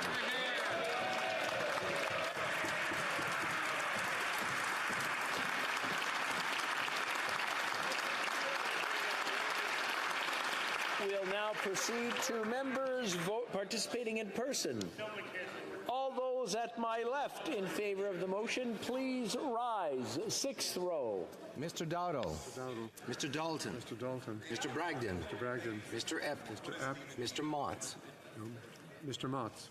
Mr. Ruff. Mr. Ruff. Mr. Shields. Mr. Shields. Mr. Morrison. Mr. Morrison. Mr. Patzer. Mr. Patzer. Mr. Soroka. Mr. Soroka. Monsieur Blanchette-Jonca. Mr. Blanchette-Jonca. Madame Bérubé. Madame Bérubé. Monsieur Desilets. Monsieur Desilets. Cinquième rang. Fifth row. Mr. Gardner. Mr. Gardner. Mr. Cram. Mr. Cram. Mr. Dreeshen. Mr. Dreeshen. Mr. Couric. Mr. Couric. Mr. Nader. Mr. Nader. Mr. Muse. Mr. Muse. Mr. Redekop. Mr. Redekop. Mr. Morantz. Mr. Morantz. Mr. Kitchen. Mr. Kitchen.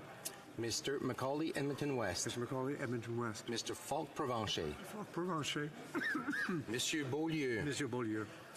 Madame Sinclair-Desgagnés. Madame Sinclair-Desgagnés. Madame Chabot. Madame Chabot. Monsieur Trudel. Monsieur Trudel. Madame Desbiens. Madame Desbiens. Mr. Backrack. Mr. Backrack. Back to Madame Hughes. Madame Hughes. Miss Zerillo. Miss Zerillo. Quatrième. Fourth row. On my left. Allison. Mr. Reed. Mr. Reed. Mr. McLean. Mr. McLean. Mrs. Gallant. Mrs. Gallant. Mr. Waugh. Mr. Waugh. Mr. Steinley. Mr. Steinley. Monsieur Lew. Monsieur Lew. Monsieur Généreux. Monsieur Généreux. Mr. Tucker. Mr. Tucker. Mrs. Falk Battleford's Lloydminster. Mrs. Falk Battleford's Lloydminster. Mr. Van Popta. Mr. Van Popta. Mr. Zimmer. Mr. Zimmer. Madame Vien. Madame Vien. Monsieur Gould. Monsieur Gould. Mr. Caputo. Mr. Caputo. Mr. Arnold. Mr. Arnold. Monsieur Brassard. Monsieur Brassard. Mr. Williamson. Mr. Williamson. Monsieur Barcelou-Duval. Monsieur Barcelou-Duval. Monsieur Plamondon. Monsieur Plamondon. Madame Vignola. Madame Vignola. Madame Posé. Madame Posé. Monsieur Champoux. Monsieur Champoux. Miss Gazan. Miss Gazan. Mr. Green. Mr. Green. Third row on my left. Mr. Kelly. Mr. Kelly. Mr. Lloyd. Mr. Lloyd. Miss Rude. Miss Rude. Mr. Cooper. Mr. Cooper. Monsieur Martel. Monsieur Martel. Monsieur Godin. Monsieur Godin. Mr. General. Mr. General. Mrs. Roberts. Mrs. Roberts. Mrs. Goodridge. Mrs. Goodridge. Mrs. Block. Mrs. Block. Miss Ferrari. Miss Ferrari. Mrs. Vecchio. Mrs. Vecchio. Mr. Aitchison. Mr. Aitchison. Mr. Melillo. Mr. Melillo. Mr. Williams. Mr. Williams. Mr. Lobb. Mr. Lobb. Monsieur Thériault. Monsieur Thériault. Madame Larouche. Madame Larouche. Mr. Cannings. Mr. Cannings. Mr. McGregor. Mr. McGregor. Second row on my left. Mr. Baldinelli. Mr. Baldinelli. Mr. Mazer. Mr. Mazer. Mr. Lewis Essex. Mr. Lewis Essex. Mr. Jennis. Mr. Jennis. Monsieur Bertol. Monsieur Bertol. Mr. Duncan Stormont Dundas, South Glengarry. Mr. Duncan Stormont Dundas, South Glengarry. Miss Finlay. Miss Finlay. Mr. Albutev. Mr. Albutev. Miss Gray. Miss Gray. Mr. Barrett. Mr. Barrett. Mrs. Cousy. Mrs. Cousy. Mr. Schmale. Mr. Schmale. Mr. Vidal. Mr. Vidal. Mr. Perkins. Mr. Perkins. Monsieur Garon. Monsieur Garon. Madame Gill. Madame Gill. Madame de Bellefeuille. Madame de Bellefeuille. Monsieur Fortin. Monsieur Fortin. Monsieur Brunel-Duceppe. Monsieur Brunel-Duceppe. Mr. Garrison. Mr. Garrison. Premier rang. First row on my left. Deltel. Monsieur Deltel. Mrs. Stubbs. Mrs. Stubbs. Monsieur Paulus. Monsieur Paulus. Mr. Shear. Mr. Shear. Mr. Workington. Mr. Workington. Mr. Poiliev. Mr. Poliev. Mr. Hallan. Mr. Hallan. Miss Lewis Holloman Norfolk. Miss Lewis Holloman Norfolk. Mr. Straw. Mr. Straw. Miss Dancho. Miss Dancho. Mr. Barlow. Mr. Barlow. Mr. Moore. Mr. Moore. Monsieur Sainte-Marie. Monsieur Sainte-Marie. Monsieur Terrien. Monsieur Terrien. Madame Normandin. Madame Normandin. Monsieur Simard. Monsieur Simard. Monsieur Bergeron. Monsieur Bergeron. Mr. Julian. Mr. Julian. Miss Kwan. Miss Kwan.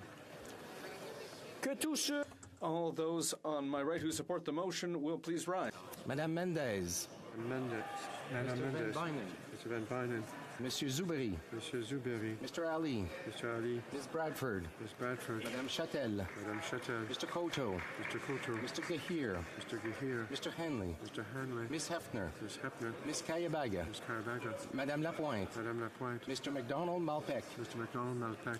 Miss Taylor Roy. Miss Taylor Roy. Mrs. Valdez. Mrs. Valdez. row. Mr. Long. Mr. Longfield. Mr. Longfield. Mr. Maloney. Mr. Maloney. Mr. McDonald Avalon. Mr. McDonald Avalon. Mr. Morrissey. Mr. Morrissey. Mr. Sarai. Mr. Sarai.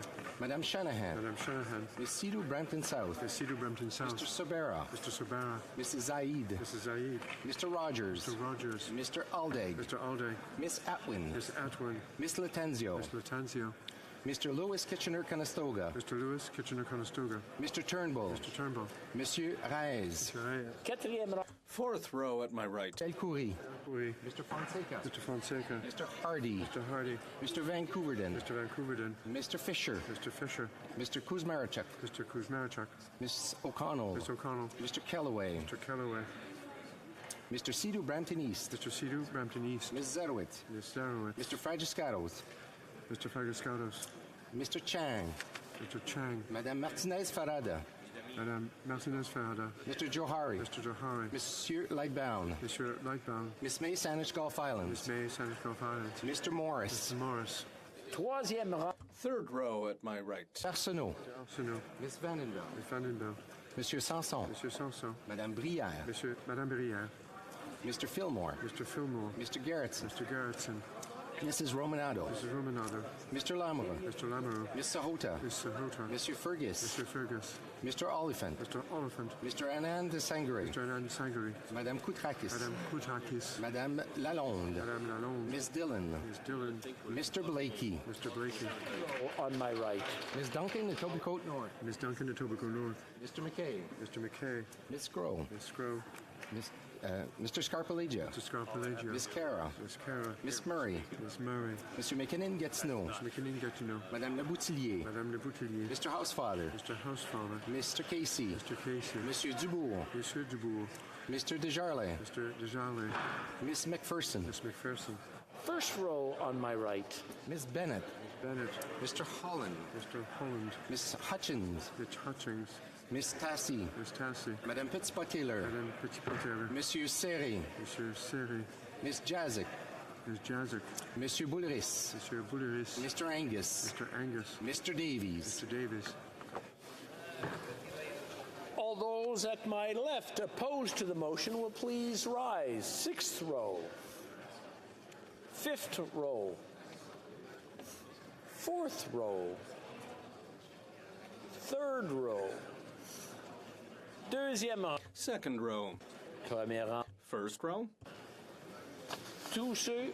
All those at my right opposed to the motion will please rise. Sixth row. Fifth row. Quatrième rang. Fourth row. Troisième rang. Third row. Second row. First row. The House will now wait for the electronic voting period to end before resuming its proceedings.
by the sounds of it, yes.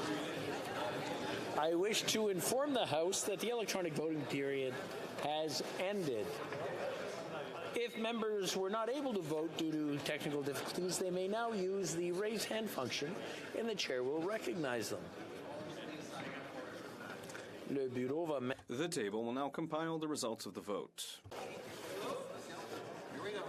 Yeas pour 318, 318. Nays contre, 0 aucun. Carried. Meeting of the Scale Coordinateur de ce projet de loi.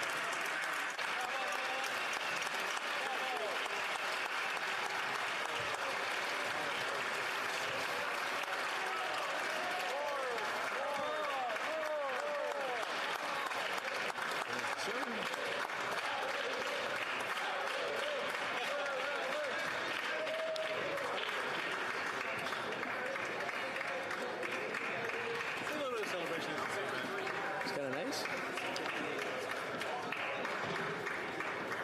Do you want to take it from here?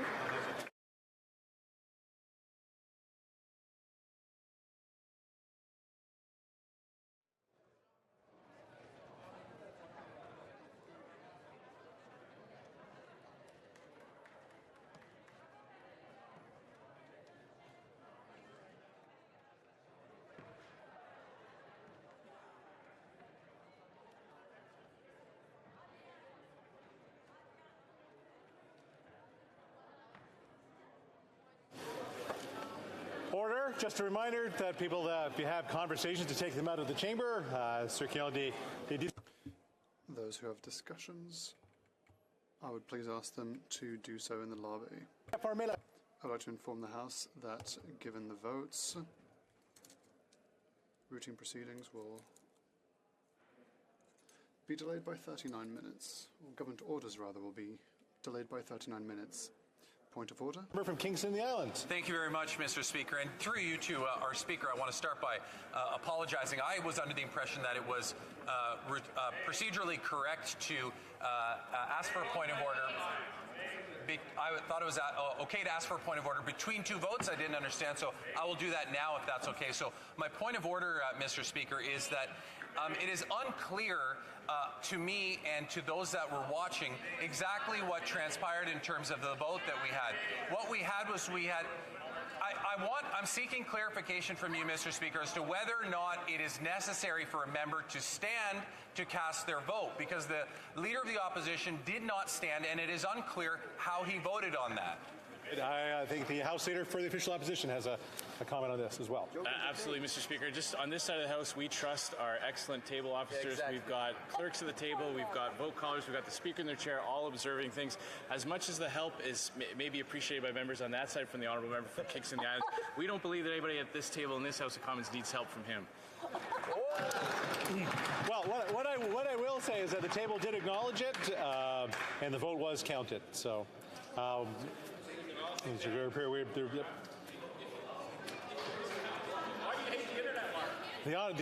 the honourable Parliament Secretary to the Government House Leader. Mr. Speaker, I do think it's a worthy enough point of order just to get clarification. We all know the process in terms of voting virtually, but just for clarification, when you have a recorded vote on the floor of the House of Commons, the expectation is that the member must rise and acknowledge their name being stated. If that does not occur, my understanding has always been that the vote would not count. And that's all I'm asking for. Not to reflect on past votes, but just to provide clarification for members going forward that they have to be able to stand and acknowledge the clerk, and if they don't do that, their vote doesn't count. That's my understanding.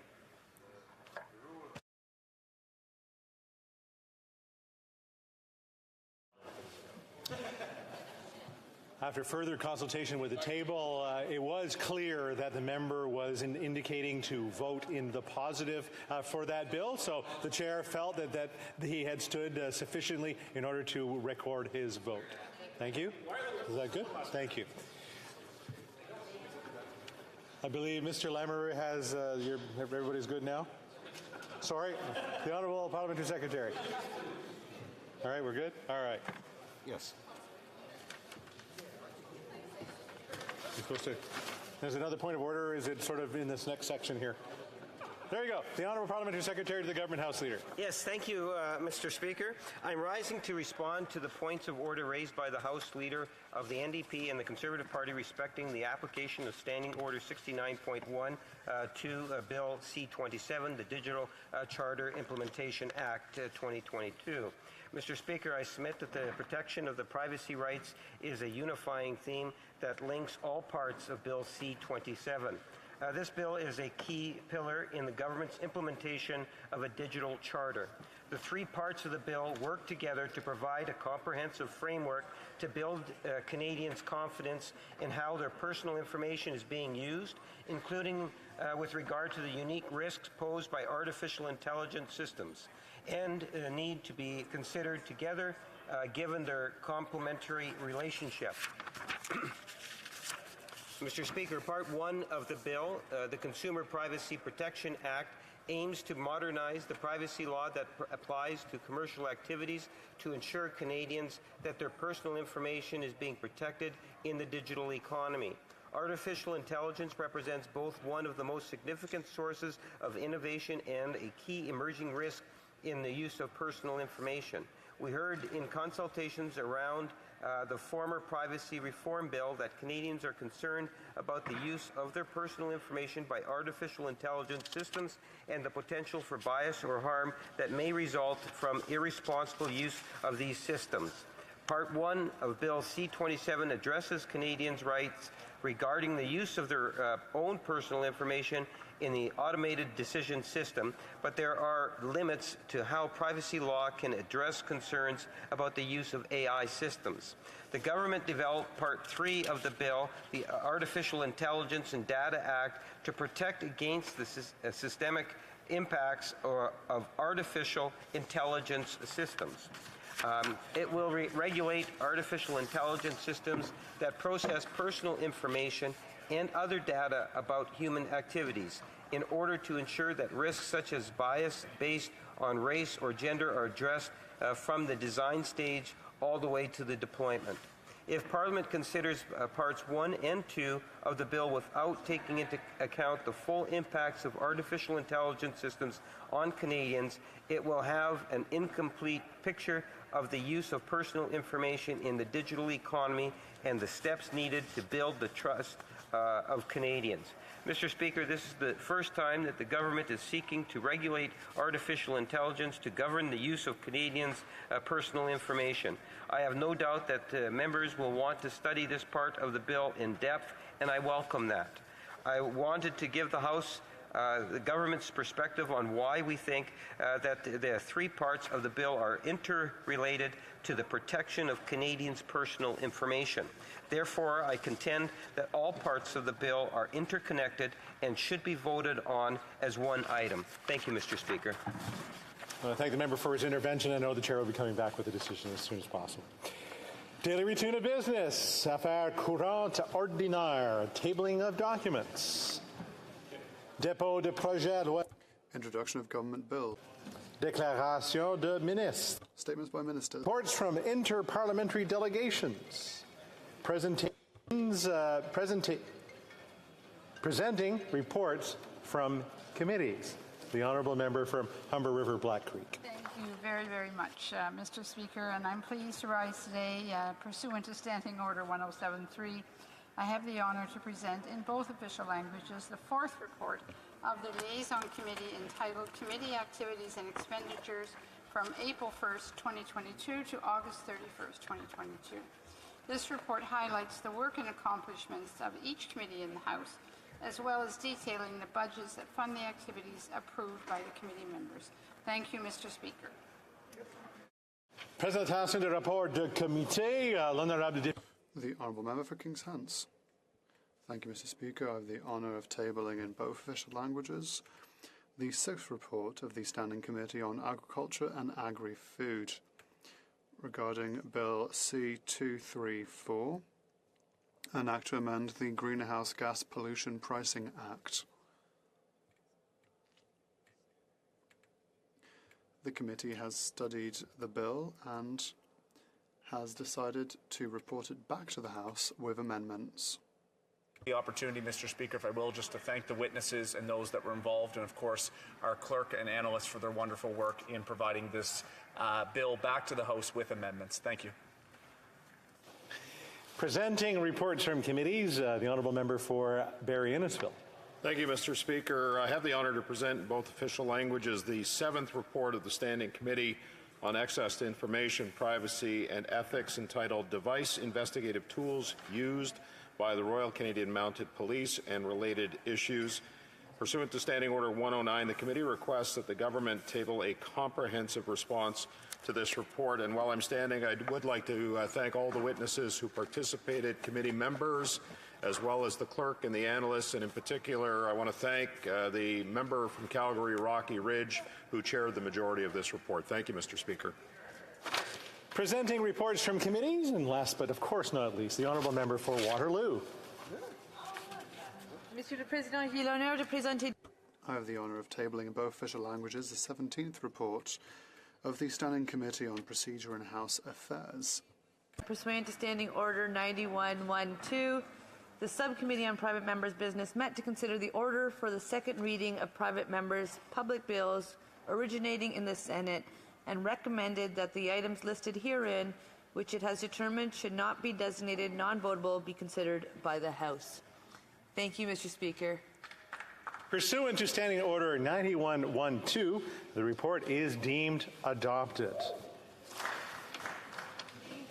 Dépôt de projet de loi Introduction of private members' bills. Première lecture.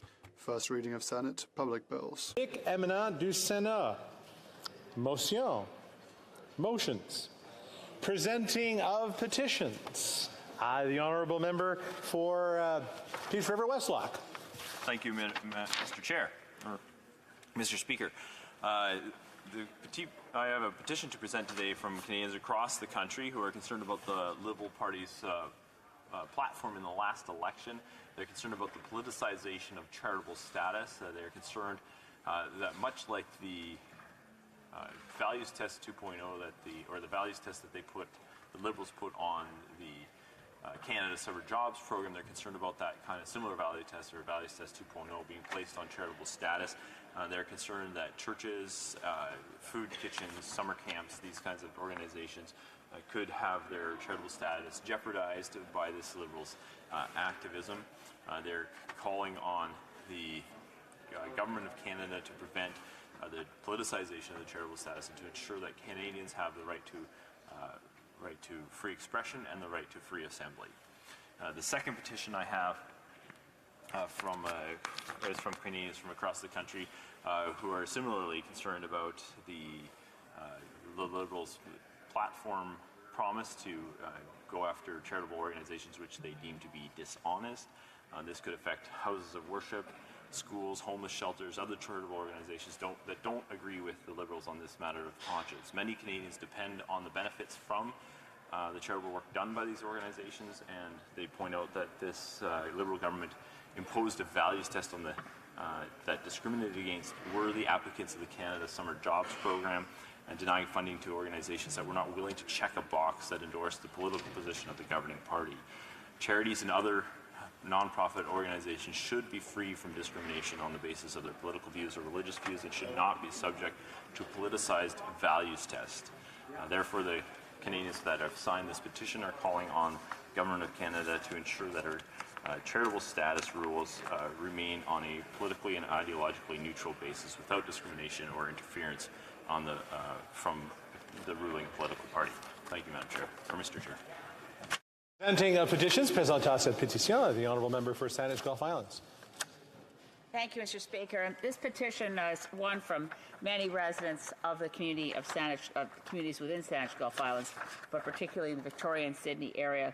Statistics Canada, they cite, has noted that approximately an astonishing figure, 4.8 million Canadians do not have a family doctor.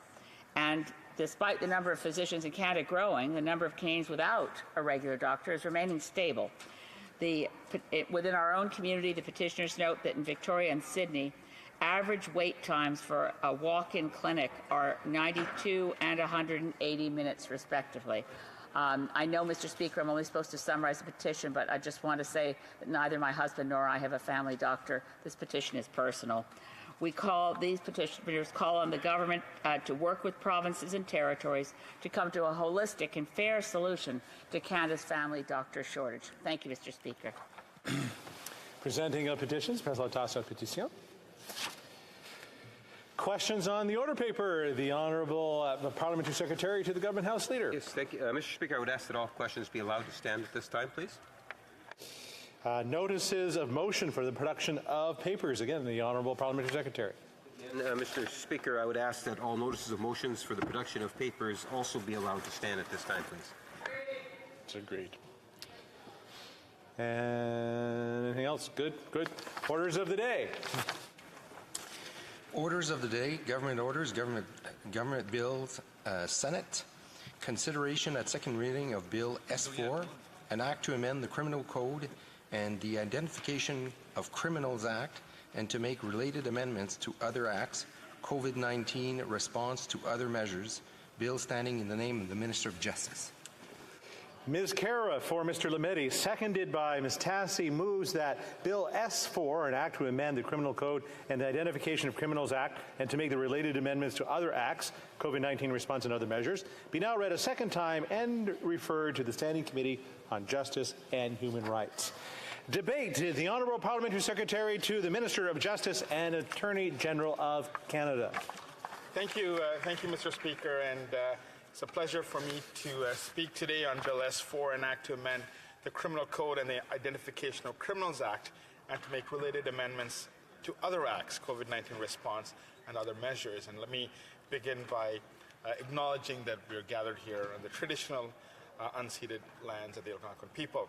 Since the beginning of the pandemic, the criminal justice system, like many institutions in our country, faced significant and unprecedented challenges in continuing its operations, while at the same time respecting the necessary public health and safety requirements imposed by all jurisdictions. The criminal courts and court users adopted quickly and admirably to the realities of the pandemic, finding innovative ways to provide essential justice services to the public safety and effectively. Bill S4 reforms the Criminal Code and other related legislation to respond to some of the practical challenges identified during the exacerbated by the pandemic. These reforms will modernize and enhance the flexibility and efficiency of the criminal justice system moving forward.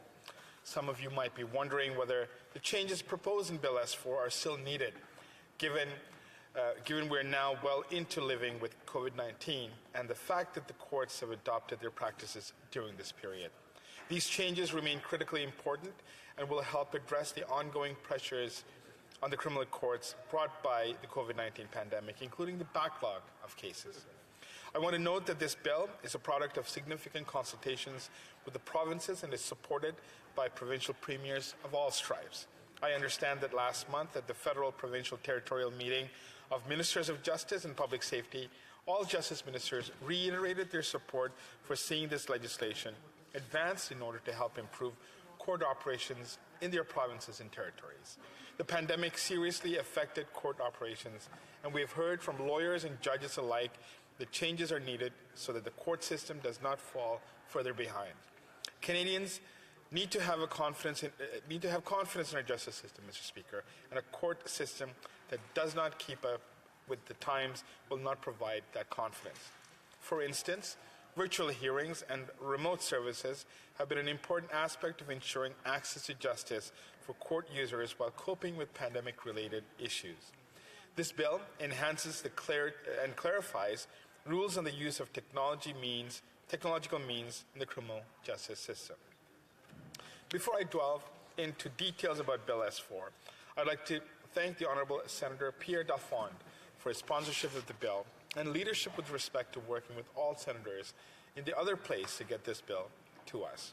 I would also like to acknowledge the diligent work of the Senate Standing Committee on Legal and Constitutional Affairs in studying Bill S4 and to give thanks to those witnesses who shared their views on the bill. The committee's study and consideration of witness testimony resulted in 2 amendments to this bill, new clauses 78.1 and and 78.2, which mandate reviews of the use of remote proceedings in criminal justice matters. I will now turn to the changes in this bill and explain how they would address issues identified during the pandemic and seek to ensure greater efficiencies and access to justice for accused persons, victims, and other criminal justice system participants. Mainly, the bill will, number one, enhances and clarifies the rules for remote appearances in criminal proceedings. Two, revises the telewarrant process so that a wider variety of search warrants and other investigative orders may be obtained by means of telecommunication. Three, allows fingerprinting of accused persons or offenders to occur at a later time than what is currently permitted. And four, improves judicial case management rules. Mr. Speaker, on remote appearances, Bill S4 builds upon former Bill C-75, which introduced a new general part on remote appearances in the criminal code, which is part 22.01, and expanded the availability of remote appearances for accused persons, participants, and judges. Notably, those amendments were developed in a pre-pandemic era and did not anticipate the exponential reliance on technological solutions that follow. This bill will expand and clarify the process allowing accused persons to appear by video conference during preliminary inquiries and trials for both summary and indictable offenses, even when witness evidence is being heard, except in circumstances where evidence is before a jury. The bill also expressly enables an accused person to appear remotely when making a plea, either by video or audio conference, depending on the circumstances. Further, the bill clearly permits an offender to appear remotely for sentencing purposes. The new measures addressing remote appearances, including a consent requirement so that an accused person or offender and the Crown Prosecutor would need to give their consent to appear in this way. In addition, all decisions to proceed virtually would be at the discretion of the court based on a number of factors the court would be required to consider.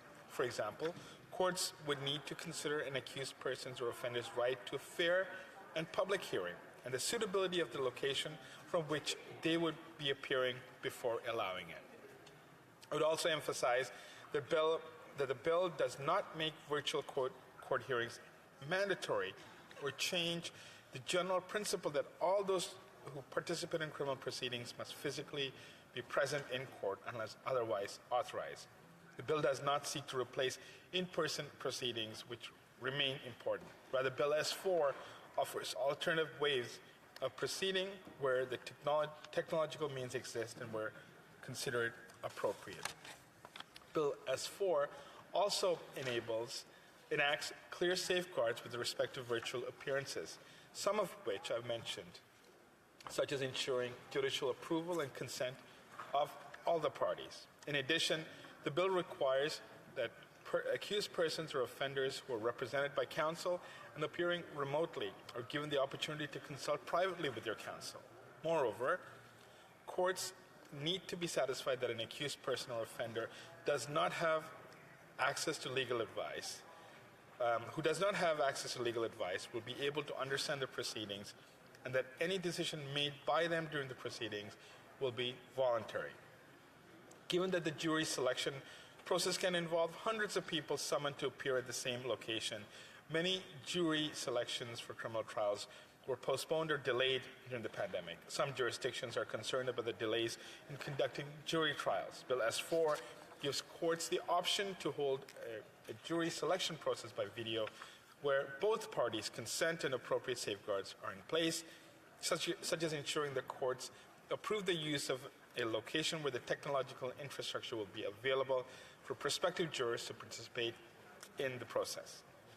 Depuis May 2020, the Minister de la Justice. The Minister of Justice co-presided the Action Plan for Tribunals in response to COVID-19 with the Chief Justice of the Supreme Court, the Right Honourable Richard Wagner. The Minister has shared with me that in this capacity, he has continued to learn how the pandemic has affected court operations as well as exacerbated pre-existing issues such as the growing backlog of cases and access to justice challenges. We are confident that Bill S4 will contribute to efforts to address these issues by facilitating an increased use of technology in the criminal justice system. I'm aware that during the Senate committee study of Bill S4, some witnesses expressed concern about the lack of technological capabilities in courthouses and correctional facilities and the inability of persons who may be vulnerable or disadvantaged to access technology either entirely or in a private manner. I acknowledge these concerns, and I know that the government is committed to addressing them. Indeed, the government has made a commitment to bring our court system into the 21st century and to work with the provinces and territories in doing so. In the 2020-21 economic statement, the government announced approximately $40 million in technology investments for courts across Canada. The government has also committed to connect 98% of Canadians by 2026 and 100% by 2030. I'm equally aware that many witnesses who appeared before the Senate Committee on Bill S4 voiced their support for the reforms and considered the increase of technology by courts and participants as beneficial and a tremendous opportunity for access to justice.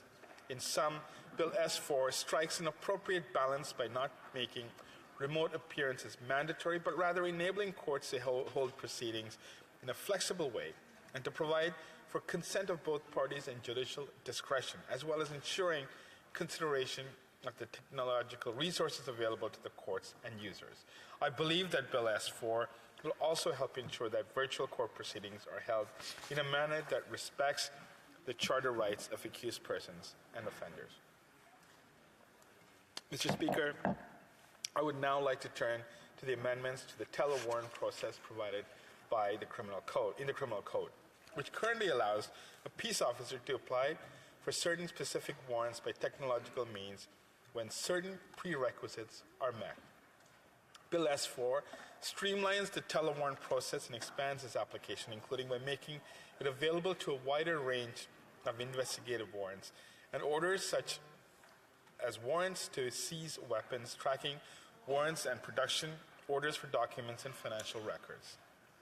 Under this more streamlined process, it will be possible for a police officer to submit a search warrant application by means of a telecommunication in writing, such as by email, without meeting the current prerequisite that requires a peace officer to show that it is impracticable to appear in person to present an application. Police may continue to apply for a warrant by means of telecommunication that do not produce a writing, for example, by telephone. However, this situation, the judge or justice whom the search warrant application is presented would have to be satisfied that it is impracticable for the applicant to present the application by means of telecommunication that produces a writing such as an email. The revised telewarrant process would also be expanded to apply more broadly in two ways. First, the process would now apply to the investigation of all offenses rather than indictable offenses. And second, the process would be accessible to law enforcement officials other than peace officers, notably public officers. This would include, for example, Canada Revenue Agency officials responsible for investigating tax-related offenses who may currently apply for search warrants and other judicial orders by personal attendance. Similarly, the process would now be available to any justice or judge who issues a warrant, order, or authorization, thereby removing the current requirement that only specifically designated justices may issue telewarrants. Le projet de loi S4 harmonise aussi le... Bill S4 also harmonizes the rules that apply to telewarrants and in-person warrants with respect to the execution of warrants and the reporting required following seizure of property. In particular, Bill S4 adds an obligation for the police executing a search warrant to provide the occupant of the place searched with a copy of the warrant as well as a new notice. This notice would contain essential information about where to obtain a copy of the report of the person's seized property and the location where such property is detained. I note, however, that these requirements would not apply in relation to warrants authorizing a search of a property that has already been seized and is in the lawful possession of the police. This would make it clear that the officer is not required to provide the notice and a copy of the warrant to the person in charge of a police evidence locker. This bill also makes changes to the fingerprinting process. The pandemic disrupted the ability of police to obtain fingerprints of accused persons and offenders because of physical distancing requirements, which led to significant operational challenges for the criminal courts. Currently, individuals charged with an offense can be ordered by police or judged to attend a specific time and place for the purpose of identification. However, in most cases, if something prevents a police officer from taking fingerprints at the specified time, there's no mechanism that allows a police officer to require an individual to come back at another time. This bill would address this and allow fingerprints to be taken at other times where earlier attempts to do so were not possible due to exceptional circumstances, like those posed by COVID-19. The bill would not change the rules in terms of who may be subject to fingerprinting. Mr. Speaker, further, Bill S4 addresses judicial case management by allowing courts to make rules permitting court personnel to deal with administrative matters relating to proceedings out of court, including for unrepresented accused persons. The Criminal Code currently only allows courts to make rules for situations where accused persons are represented by counsel. Judicial case management improves the efficiency and effectiveness of the criminal justice system by expanding the court's ability to make such rules for unrepresented accused. Bill S4 will assist in reducing unnecessary court appearances of those who are self-represented. Mr. Speaker, Monsieur le Président, je sais que le ministre de la Justice reste déterminé. I know that the Minister of Justice remains committed to modernizing the criminal justice system and supporting the technological achievements of the courts during the pandemic. I support these objectives. We must continue to embrace technological solutions where available and where appropriate. Mr. Speaker, many of our partners and stakeholders, and particularly our provincial partners, continue to stress urgently these amendments are needed. So I'm eager to see the bill enacted in the future, and I look forward to working with our friends in all parties to get this important bill through. Thank you, Mr. Speaker. Well done. Questions and comments? Questions et commentaires. The honourable member for Esquimalt Saanich-Sooke. Well, I thank the honourable member for his very comprehensive review of S4. And my question relates to timing.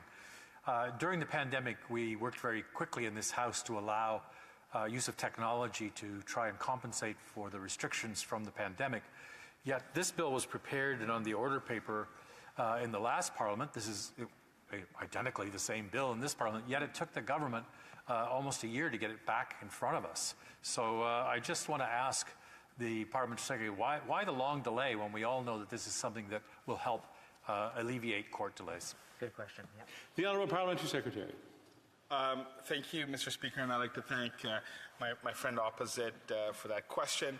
And I can assure him that our government's been working very hard on a number of very important criminal justice matters, including with my friend from Saanich-Sooke, Esquimalt Saanich-Sooke, and we look forward to working with him on the passage of S4. This is something that's already passed the Senate, so in many ways we're working on this particular bill backwards. The Senate has passed it now. It is in this House, and it's up to us to get this passed as soon as we can, Mr. Speaker. Questions et commentaires, questions and comments. The Honourable Member for Kamloops Thompson Caribou. Thank you, Mr. Speaker. It's always a pleasure to rise on behalf of the people of Kamloops Thompson Caribou. From what I could see, this bill does address a number of outdated inquiries, and obviously it would have been best if some of these matters could have addressed, as my colleague from the NDP had mentioned, somewhat earlier. One question I have, and I may touch on this a little bit later, relates to preliminary inquiries and whether this member has any opinion as to whether preliminary inquiries and their eligibility for preliminary inquiry should be modified given the strains that our current system is under. The Honourable Parliamentary Secretary. Mr. Speaker, this bill does allow for the accused to appear virtually in respect of preliminary inquiries, provided that all the parties agree to it. To his question about possibly changing the routines for inquiries, I look forward to having a conversation with him, as we all often do, and have a broader discussion on how that could be incorporated into our criminal justice system. Is something that we will definitely be open to discussion on. Thank you, Mr. Speaker. Questions and comments? Questions et commentaires. L'honorable député de Montcalm. Merci, Monsieur le Président. Alors, Thank you, Mr. Speaker. The Bloc Québécois is in favor of this bill, which intends to modernize the system. The Quebec Bar Association had made a series of recommendations, particularly with regard to tabling of evidence, for that to happen in person. Can our colleague tell us if that recommendation is going to be taken into account? What is the advantage and the necessary characteristic of that recommendation from the Quebec Bar Association, such that all evidence be presented in person? Is that possible? L'honorable secrétaire parlementaire. The Honourable Parliamentary Secretary. My colleague. Thank you to my colleague. Assure him that this bill has gone through the Senate. It was introduced by Senator Dalphon, who is an eminent jurist of his own right and who has a great deal of experience in the court system. And I think as we move forward here to committee with S4, we would definitely look forward to working with my friend opposite on amendments potentially proposed by the Quebec Bar Association and others.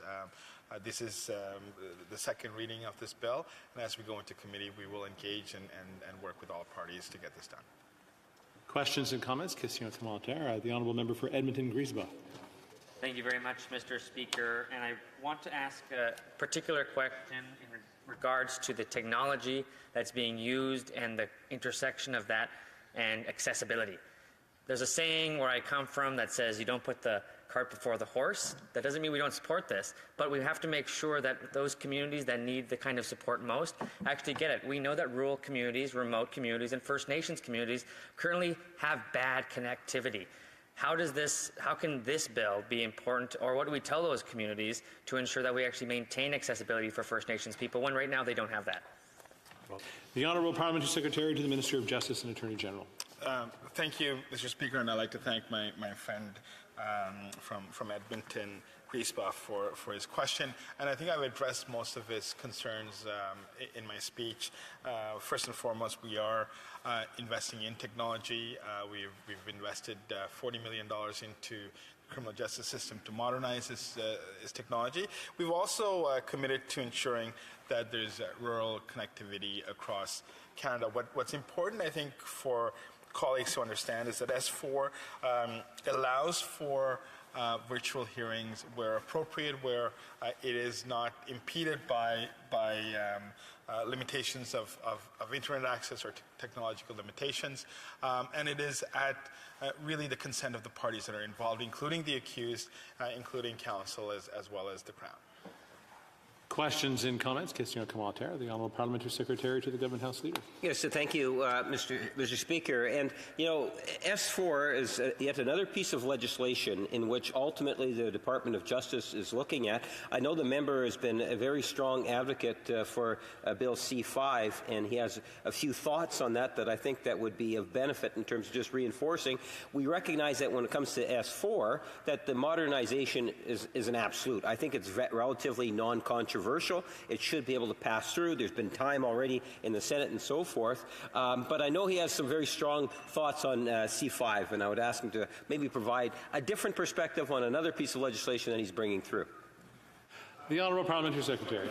Thank you, Mr. Speaker, and I'd like to thank my friend from Winnipeg North. And it's actually a very relevant observation because what we're trying to do is modernize our court system and our justice system. And with Bill C-5, for the first time in Canadian history, we've repealed Minister of Justice and Attorney General has been the first Attorney General to repeal many mandatory minimum penalties that were seen to be harmful to Indigenous, Black and other racialized communities. It wasn't based on actual focus on keeping people safe. It was in fact putting away people who ought to have off-ramps in the criminal justice system. So very similar to S4 in the sense that we are modernizing, we're looking at the 21st century, looking at the science, looking at the technology that's available, and we're moving forward on very important reforms, I think, that will help make sure that our justice system and our criminal, our court systems are modernized, Mr. Speaker. Questions and comments? Question commentaire. The Honourable Member for Kamloops Thompson Caribou. Thank you, Mr. Speaker. Always a pleasure to rise on behalf of the people from Kamloops Thompson Caribou. And what the Honourable Parliamentary Secretary spoke about is efficiency. And probably where we see the greatest inefficiency, Mr. Speaker, was when it comes to bail. In my province of British Columbia, people have termed it catch and release. And these are people who aren't necessarily going to be law, order, and justice type of people. But business owners are repeatedly telling me, constituents are repeatedly telling me that this has become a significant problem. Why then is there nothing about bail in this bill? Thank you. The Honourable Parliamentary Secretary. Well, Mr. Speaker, the bill, S4, does look to modernize the court system, and I think what my friend is talking about is very specific changes to the release conditions. And again, as I indicated earlier, I'd be glad to sit down and talk to him about his ideas on this. We may disagree fundamentally on how it looks like, but certainly we are able to have that conversation. But with respect to S4, it is critical that in many ways that the accused has their constitutional rights protected with respect to appearance and being there. Virtual appearances just adds another element of access in some cases where appropriate, and in some cases it may not be appropriate, and in those cases they will not be able to do virtual appearances.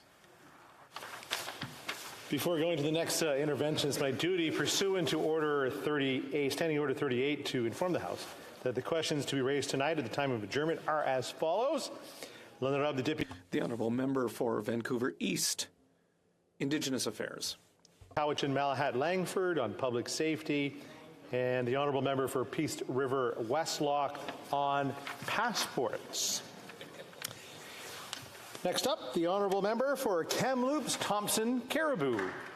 Thank you, Mr. Speaker. Always a pleasure to rise on behalf of the people in Kamloops Thompson Caribou, and I'm mindful of the fact I can't point out people in the gallery, even if 3 of them, 11 and below, bear a striking resemblance to me. Mr. Speaker, thank you. Mr. Speaker, it's always a pleasure to rise on behalf of the people from Kamloops Thompson Caribou. And here today we are discussing Bill S4. Now, Mr. Speaker, Bill S4 is an act to amend the Criminal Code and Identification of Criminals Act related and to make related amendments to other acts, bracket COVID-19 response, and other measures. Before I begin, and this is somewhat related to what we discussed, I just want to note the pleasure I have here that I just voted for Bill C-291. And this House unanimously, as I understand it, voted to bring Bill C-291 to committee. And that bill will hopefully change the name of child pornography to child sexual abuse material to reflect the fact that sexual abuse of children is not pornographic, it is abuse. And we should call it what it is. And words do matter. When I stood on doorsteps prior to my election, this is something that I said I wanted to come to Parliament to do. I'm very happy and pleased to have partnered with my colleague and friend from North Okanagan Shuswap to have addressed this problem at second reading. I look forward and hope to us having a strong bipartisan effort at committee in hopes of having this bill passed by Christmas. Thank you, Mr. Speaker. This bill, Bill S4, relates to the efficiency of the criminal justice system. Mr. Speaker, when we talk about efficiency in the justice system, we're often talking about inefficiency in the justice system. In fact, prior to my being elected, I contemplated doing some academic writing in law that talked about inefficiencies in the justice system and how we might address them. And I'm going to talk about some of those here today, some of those things that are in fact missing.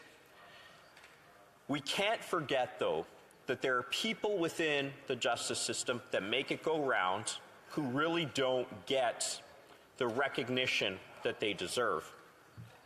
People like the sheriffs.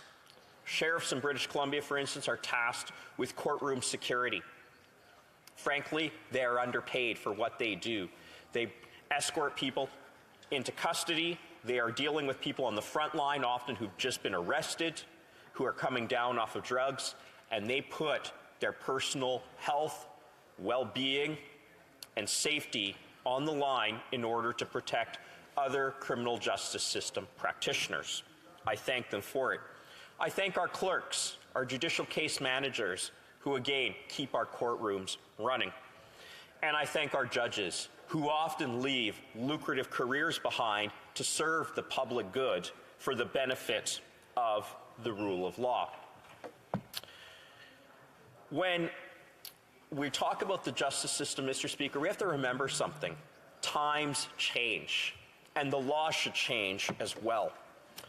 This is most notable when we look at a section that's not contemplated here, and that's Section 525 of the Criminal Code.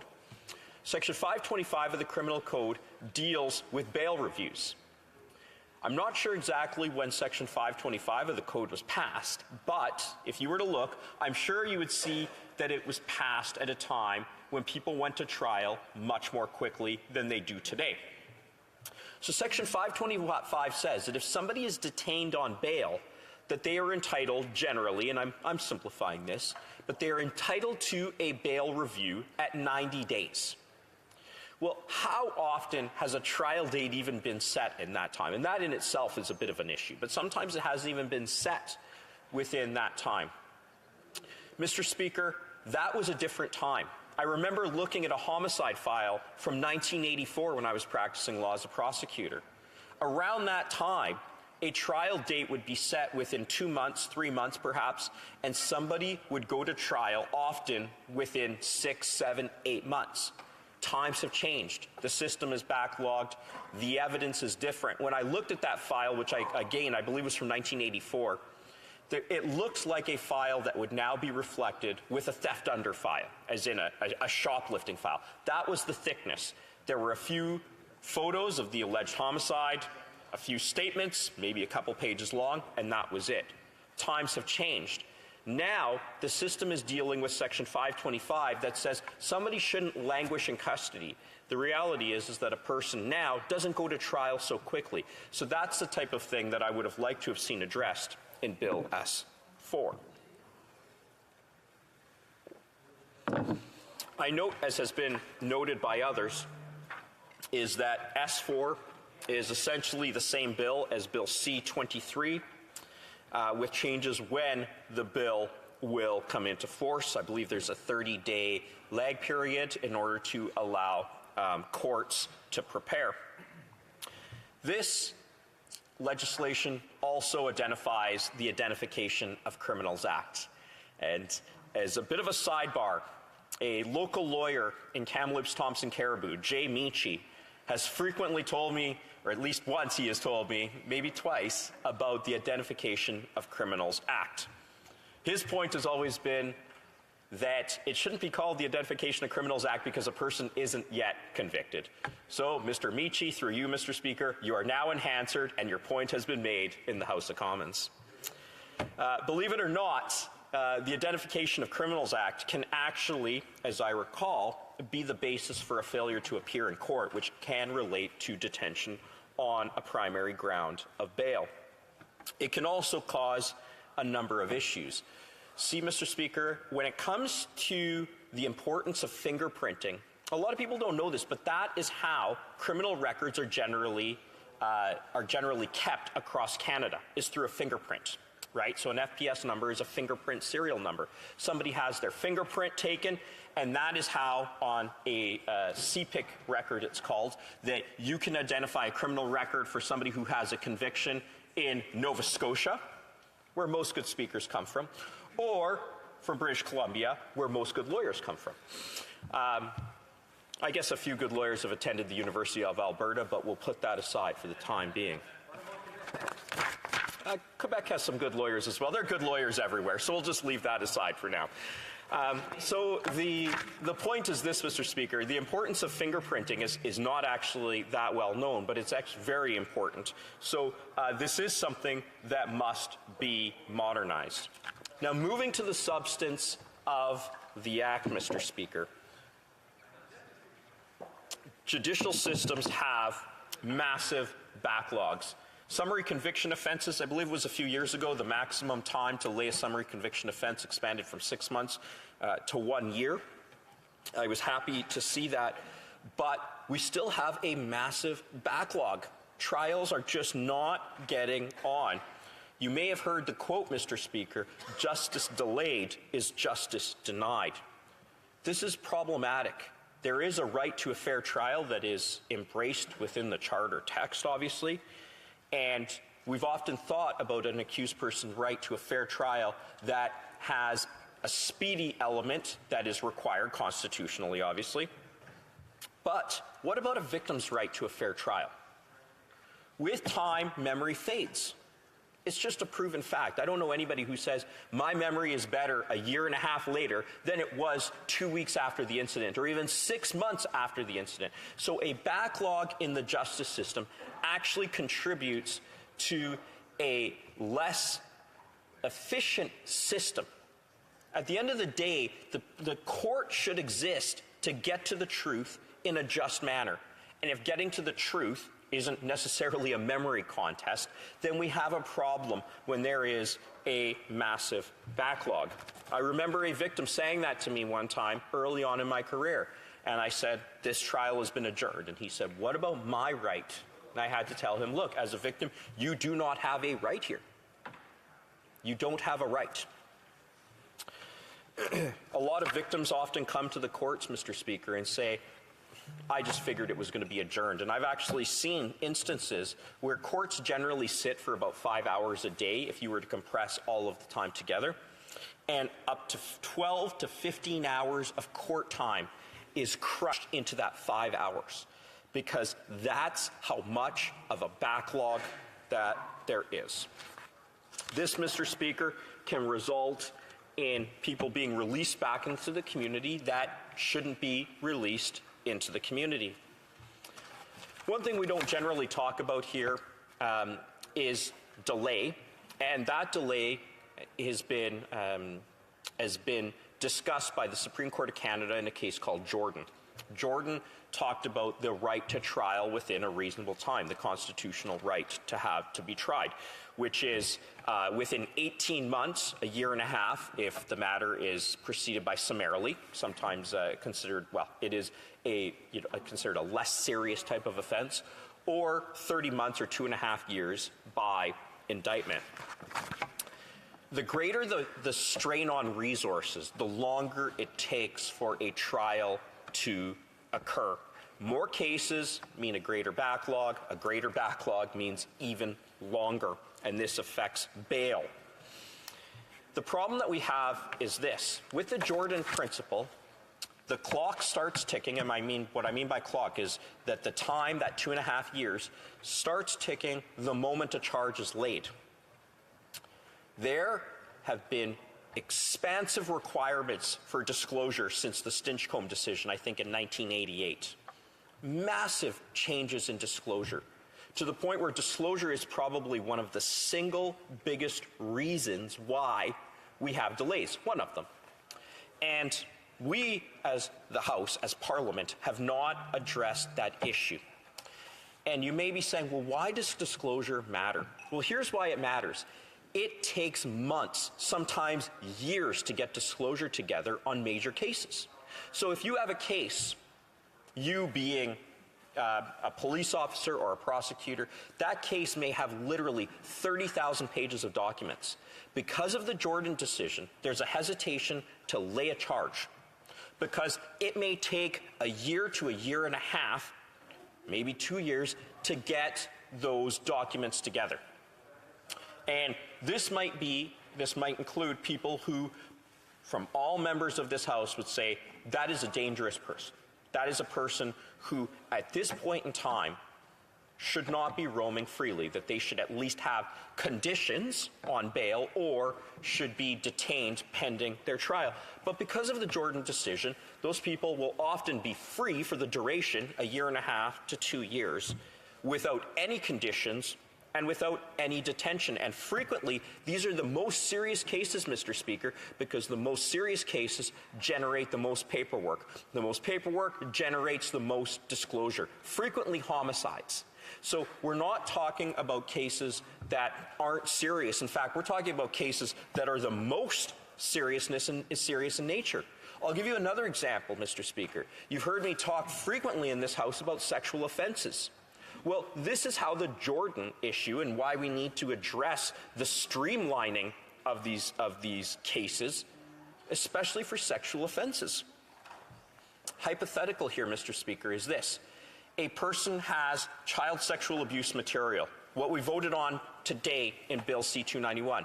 A person has that found on their computer. Well, in order to prove that case beyond a reasonable doubt, Mr. Speaker, a prosecutor has to prove who owned that computer, who possessed that computer, and who accessed those materials.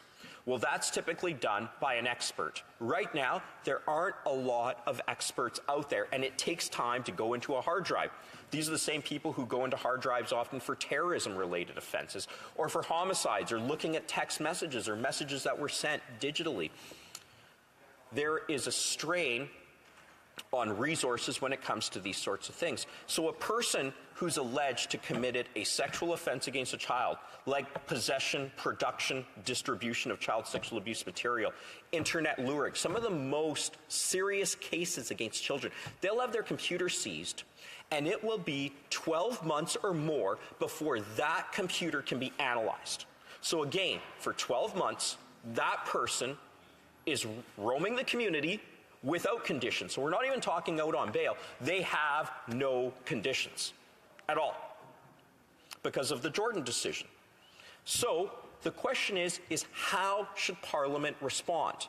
So this isn't a question of admonishing the rule of law. It's a question of how should we respond to these obviously prominent issues here, Mr. Speaker, that are before this House, in Bill S-4. How do we respond? And while S-4 makes some changes, we have so much further to go. Mr. Speaker, I had 14 pages of notes, and I'm on page 3, so I may have to cut out a little bit. Unlimited speech. It sounds like the members from Winnipeg and Kingston, the Islands, they just would love to hear me speak more and more about this. I'm not sure if more is being picked up in the Hansard, but I do appreciate that exhortation to speak more and more about this, because we as Conservatives will always fight for a just and appropriate system. Not a legal system, but a justice system. And I believe everybody in this House, I hope every single person in this House wants a system that is just, that is appropriate. And I'm mindful of the fact that we may disagree on some points, but there are issues that we should be able to come together on. And to me, sexual offenses against children, bail reform are those types of issues. Mr. Speaker, this legislation amends the process for peace officers to apply for and obtain a warrant using telecommunications rather than appearing in person. Again, the process for obtaining a warrant is rather cumbersome. An affidavit has to be sworn. That takes time. So the affidavit has to be drafted, usually fact-checked. That takes time. Then the affidavit has to be sworn. Then it has to be submitted or brought to a justice or a judge. Times change, and this bill allows for that electronic submission. Fingerprinting, as I touched upon, being conducted at a later date. Again, that's something that a judge will now be able to determine whether it's necessary in the circumstances. The accused and offender appearing remotely by audio and video conferences is interesting. At this point, I believe there's a provision in the criminal code that an accused person can be excused. This will bring a measure of efficiency, but it might not necessarily bring the efficiency we're looking for. And I'm going to get to preliminary inquiries here. The issue is this. Preliminary inquiries, especially with disclosure being what it is, being so comprehensive based on incremental decisions that have expanded and expanded and expanded disclosure since the Stinchcombe decision.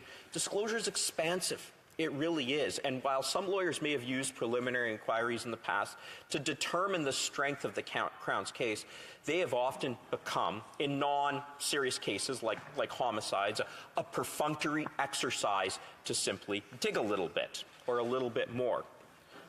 That's my view of it.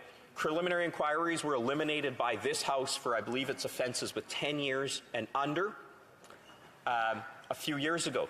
Here's the thing, Mr. Speaker. Sexual assault has a 10-year maximum, so there's no preliminary inquiry. But sexual interference, which involves a child, does.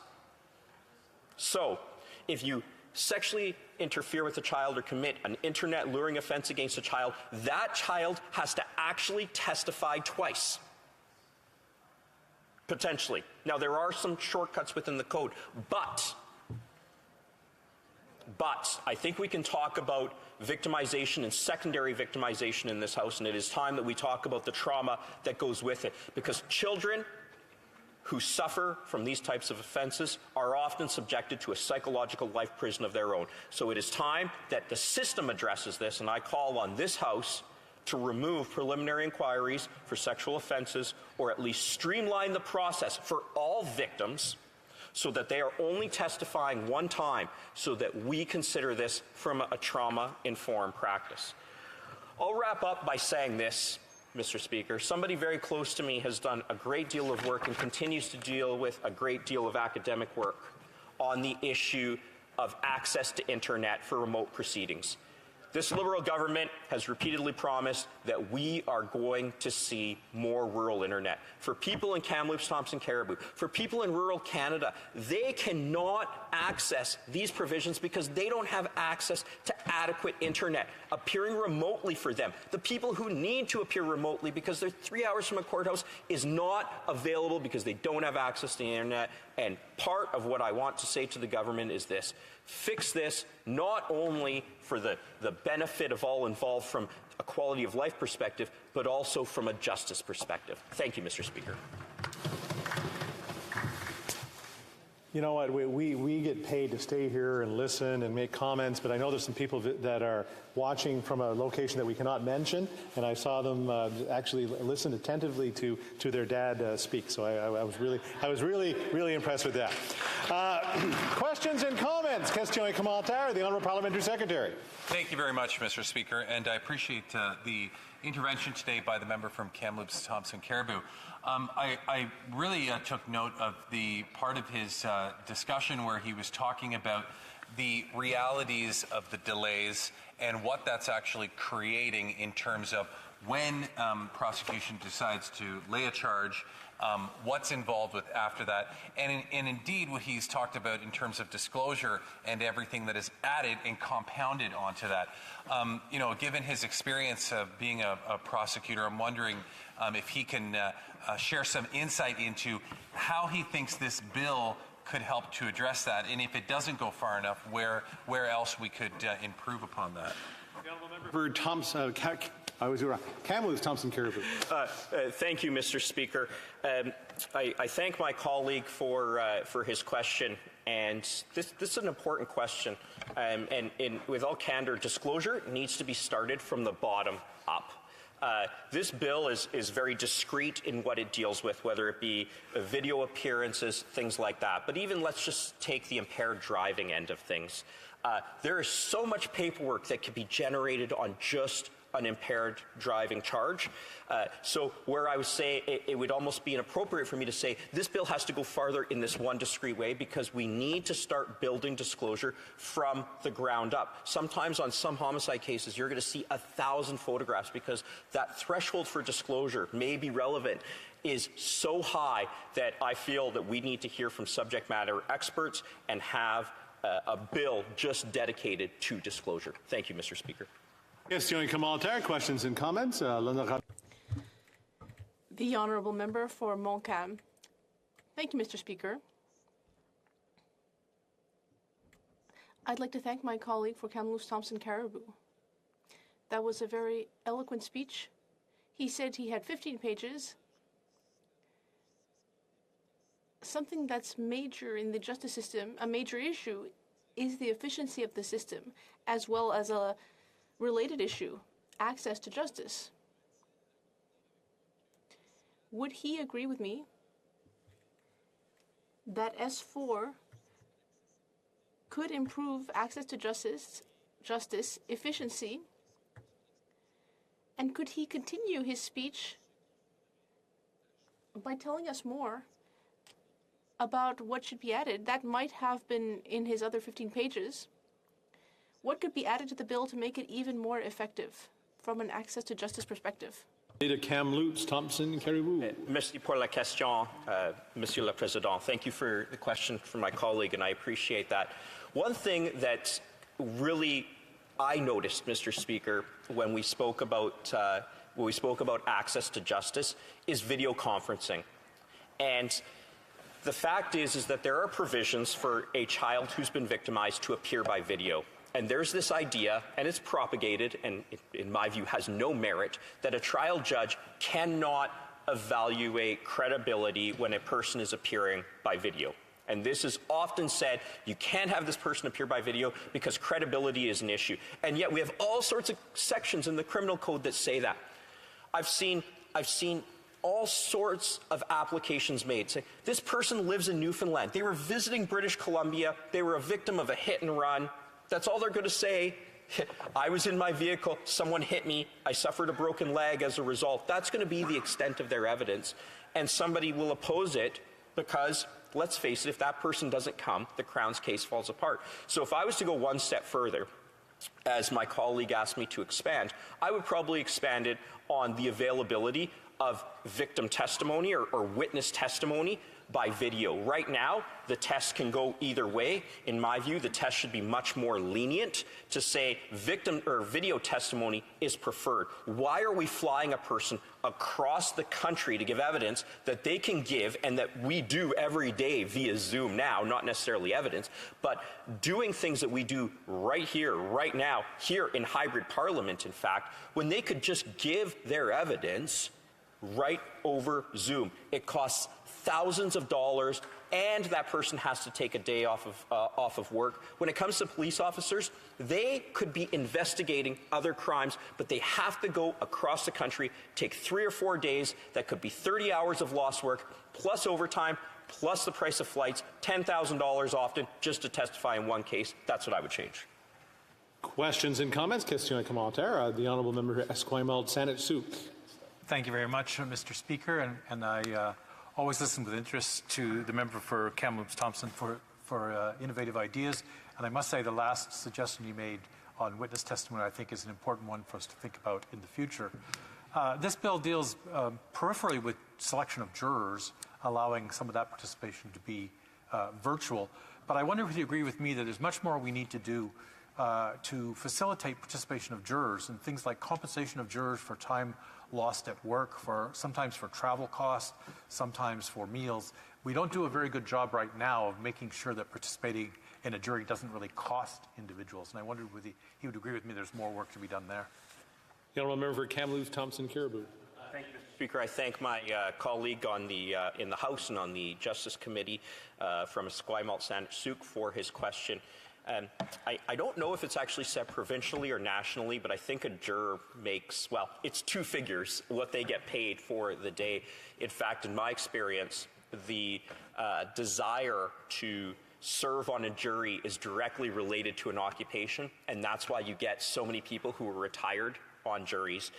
Let's face it, a lot of people, apart from my mother, don't want to serve on a jury. I actually just got a jury summons in the mail, and I obviously had to tick off that I couldn't attend. So the member has actually keyed in on something very important.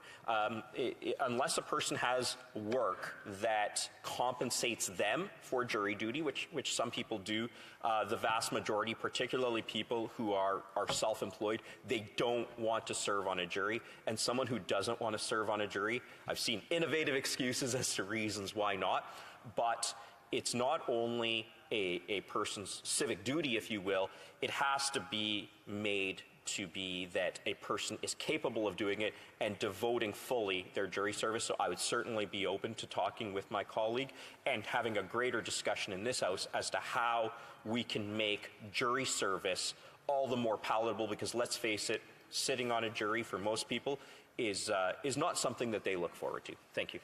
Questions and comments? Question commentaire. The honourable member for Bruce Grey Owen Sound. Thanks, Mr. Speaker. And I want to thank my colleague for a great speech.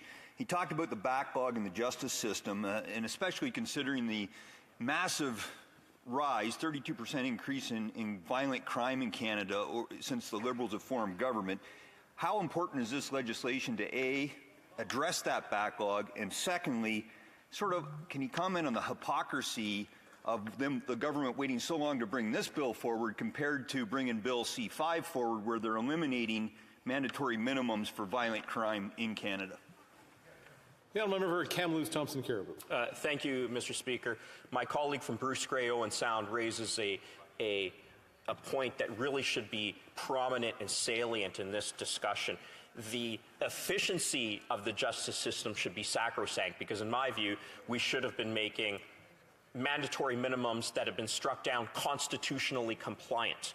On the one hand, you may have people who say we need a lot more mandatory minimums. On the other hand, you'll have people generally across the aisle who say we need no mandatory minimums. My view is that we should have a middle ground where we have mandatory minimums that have room for exceptional circumstances so that they don't apply, because it's the outlier cases that result in mandatory minimums getting struck down. So why don't we address that in legislation? I don't think there's anybody in this House that would say we don't want to go after gangsters. I don't believe there's anybody in this House that would say that. So why are we having Bill C-5 at the beginning of this Parliament, as my colleague pointed out, and S-4 at this point? In fact, we should be really changing it, flipping the script, if you will, to bring back legislation that focuses on these mandatory minimums when gun crimes have consistently gone up.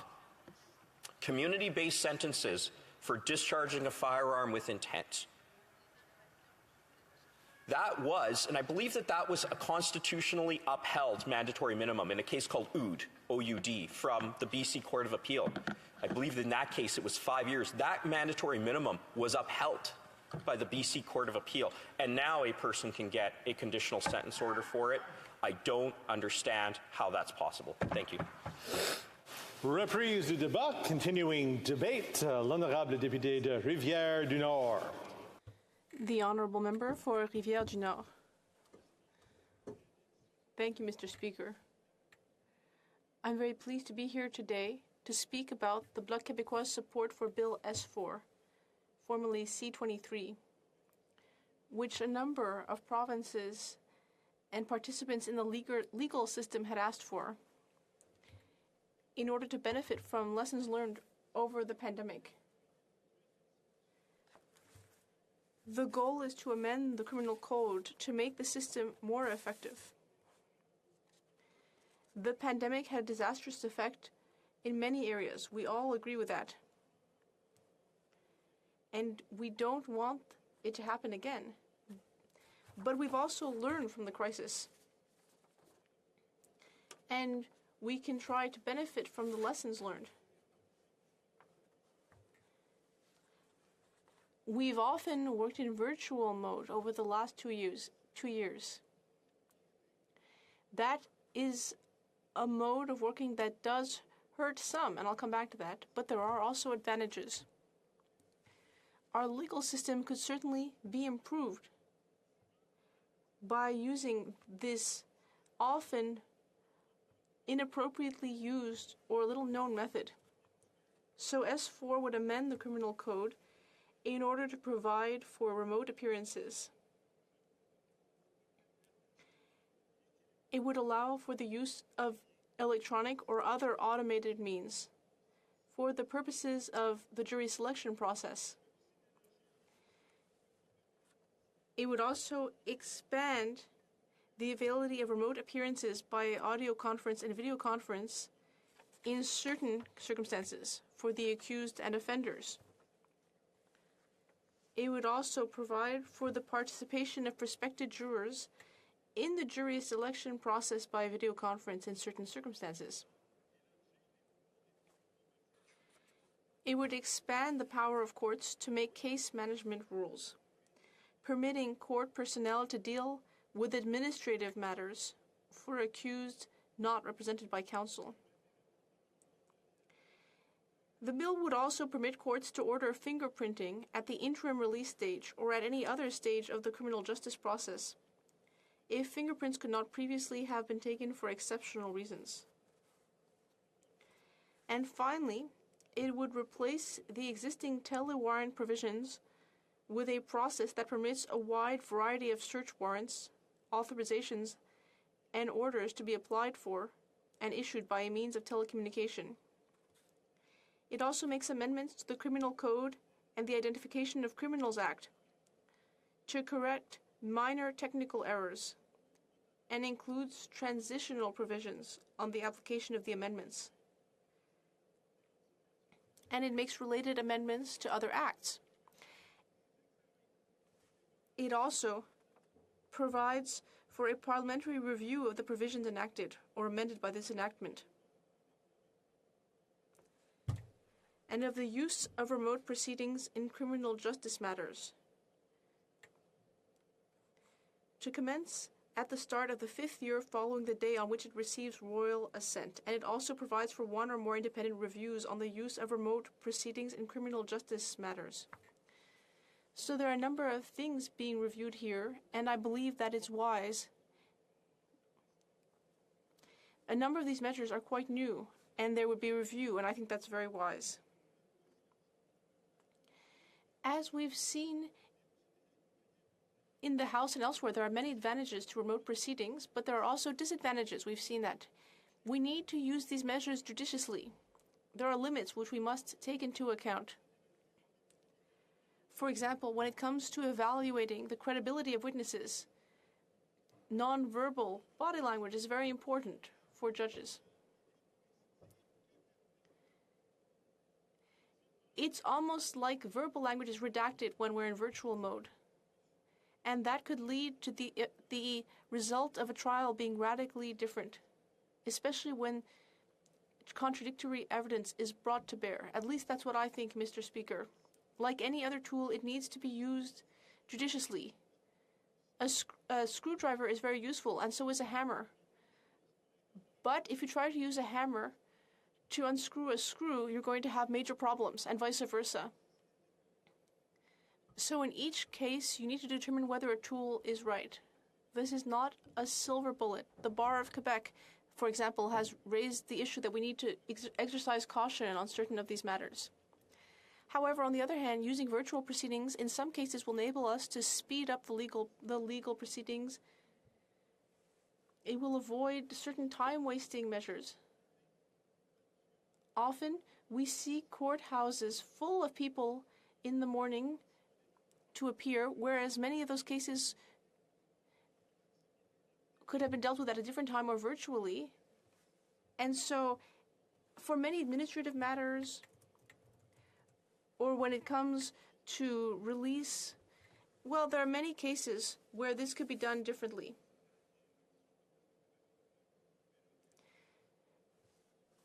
Or in cases both when the accused are and when they aren't represented by counsel. There are challenges here then,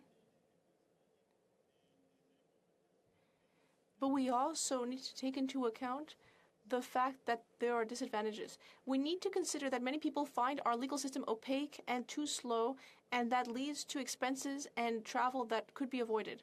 So again, if this is used judiciously, it could be a good thing. Now, I spoke about the disadvantages. We spoke about the credibility of witnesses and jurors, because when you select a jury,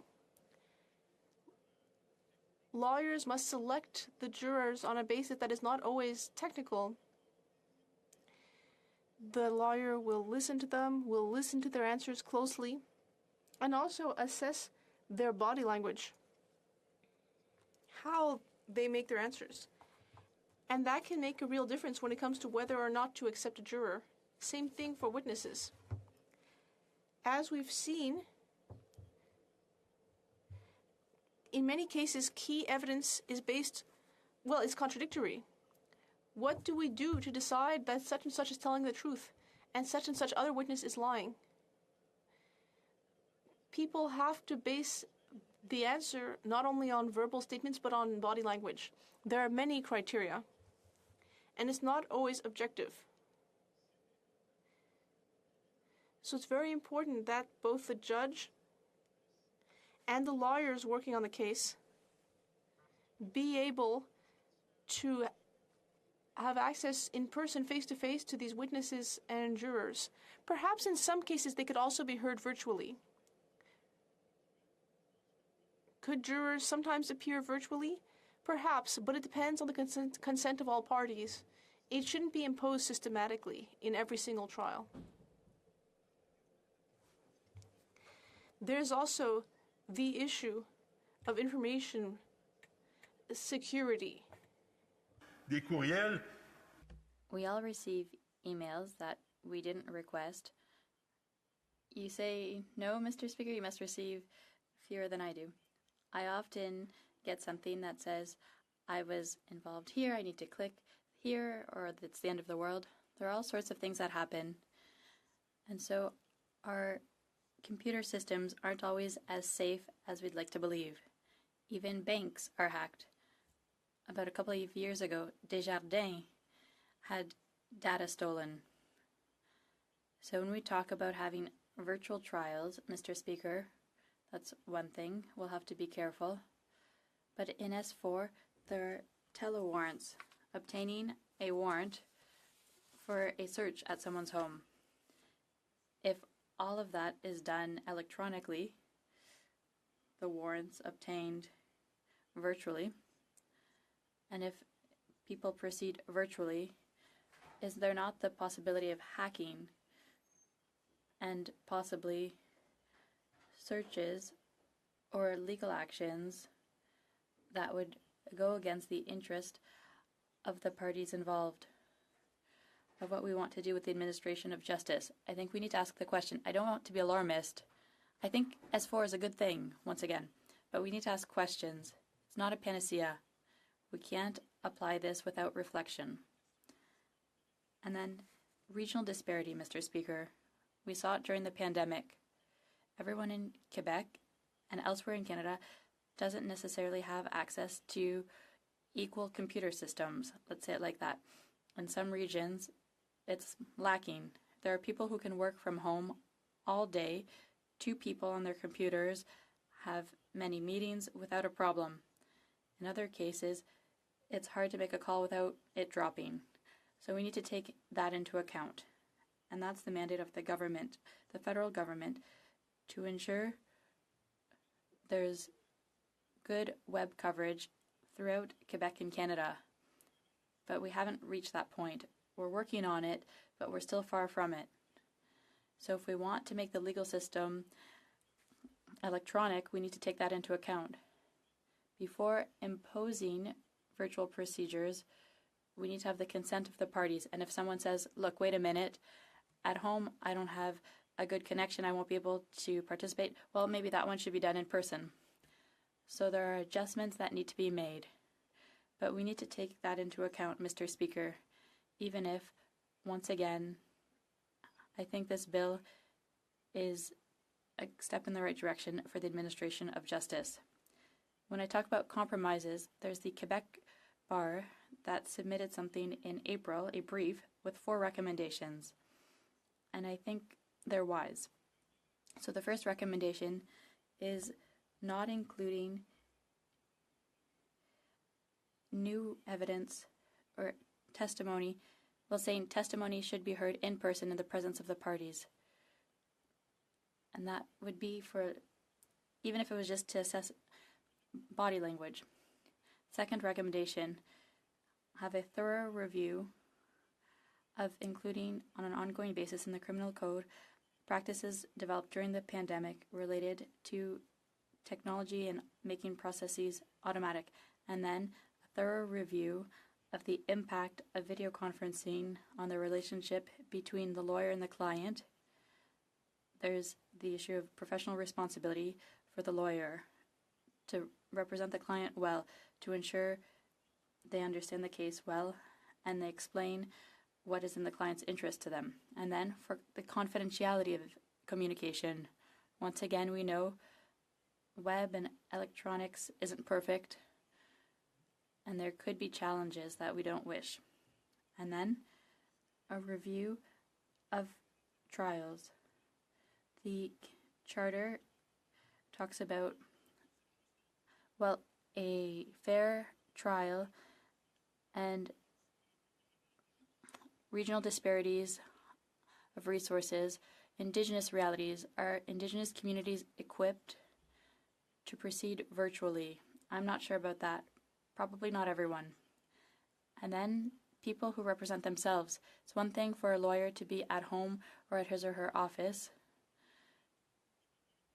but to have someone representing themselves who has to deal with 1, 2, or 3 lawyers, the judge, virtually, that can be rather problematic. Would that lead to an appeal? Maybe, maybe not. Can make things more difficult rather than easier. We'll have to seriously reflect on that. The third recommendation from the Quebec Bar Association, eliminate Section 715. That would have video conference of the offender who's in custody,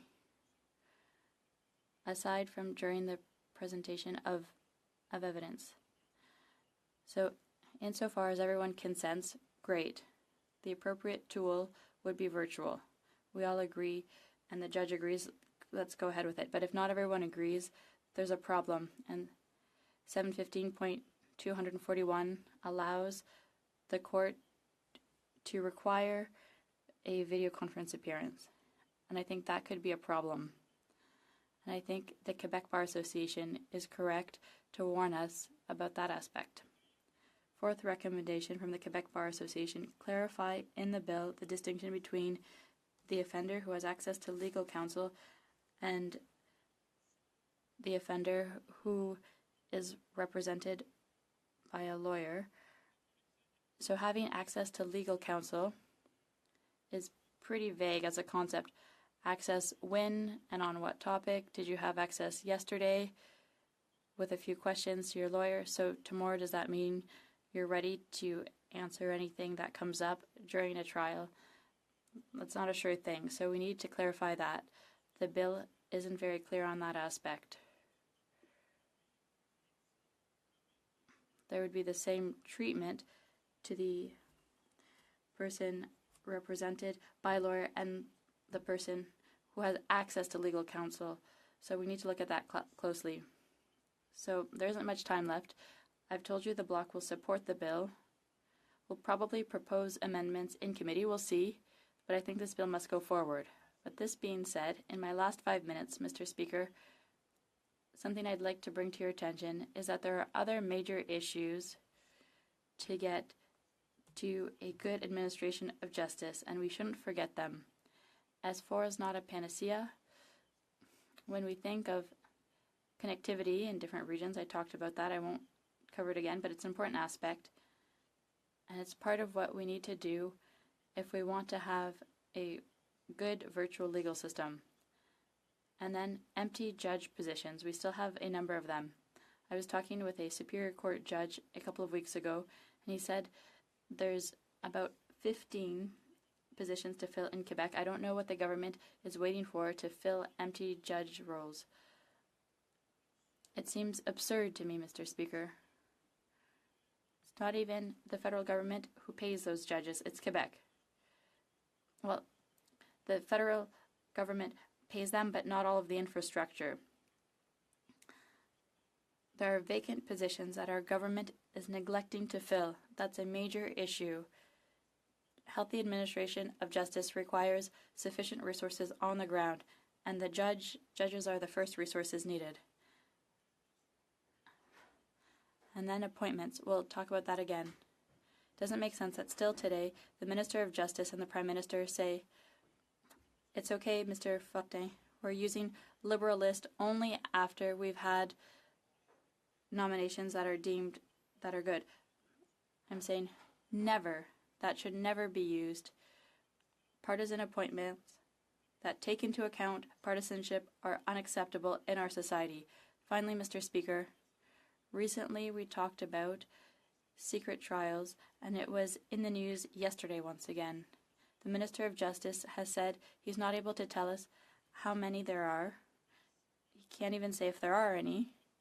Mr. Speaker, I understand that in some cases, for the security of witnesses, things have to be done differently, let's say, than what's set out in the Charter, but certainly not in an opaque, secret way as is currently done.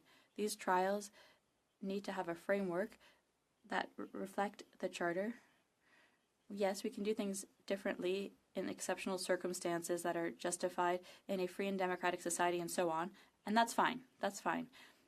But not in any which way. And when I hear the Minister of Justice say, I can't say how many there are, I can't even say if there are any, and I can't say how we proceed. Well, wait a second. It's no longer the Far West. We need to have a better structure. It's unacceptable for our government to proceed that way. Thank you, Mr. Speaker.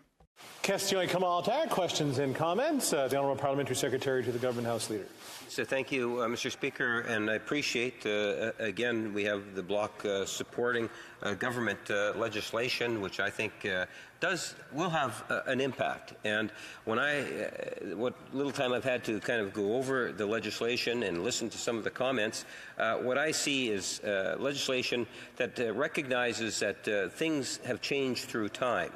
Where there is a technology that is out there and ways in which we can make our system that much more effective and efficient to provide that quality justice that the Canadians expect of our judicial system, I think is quite encouraging.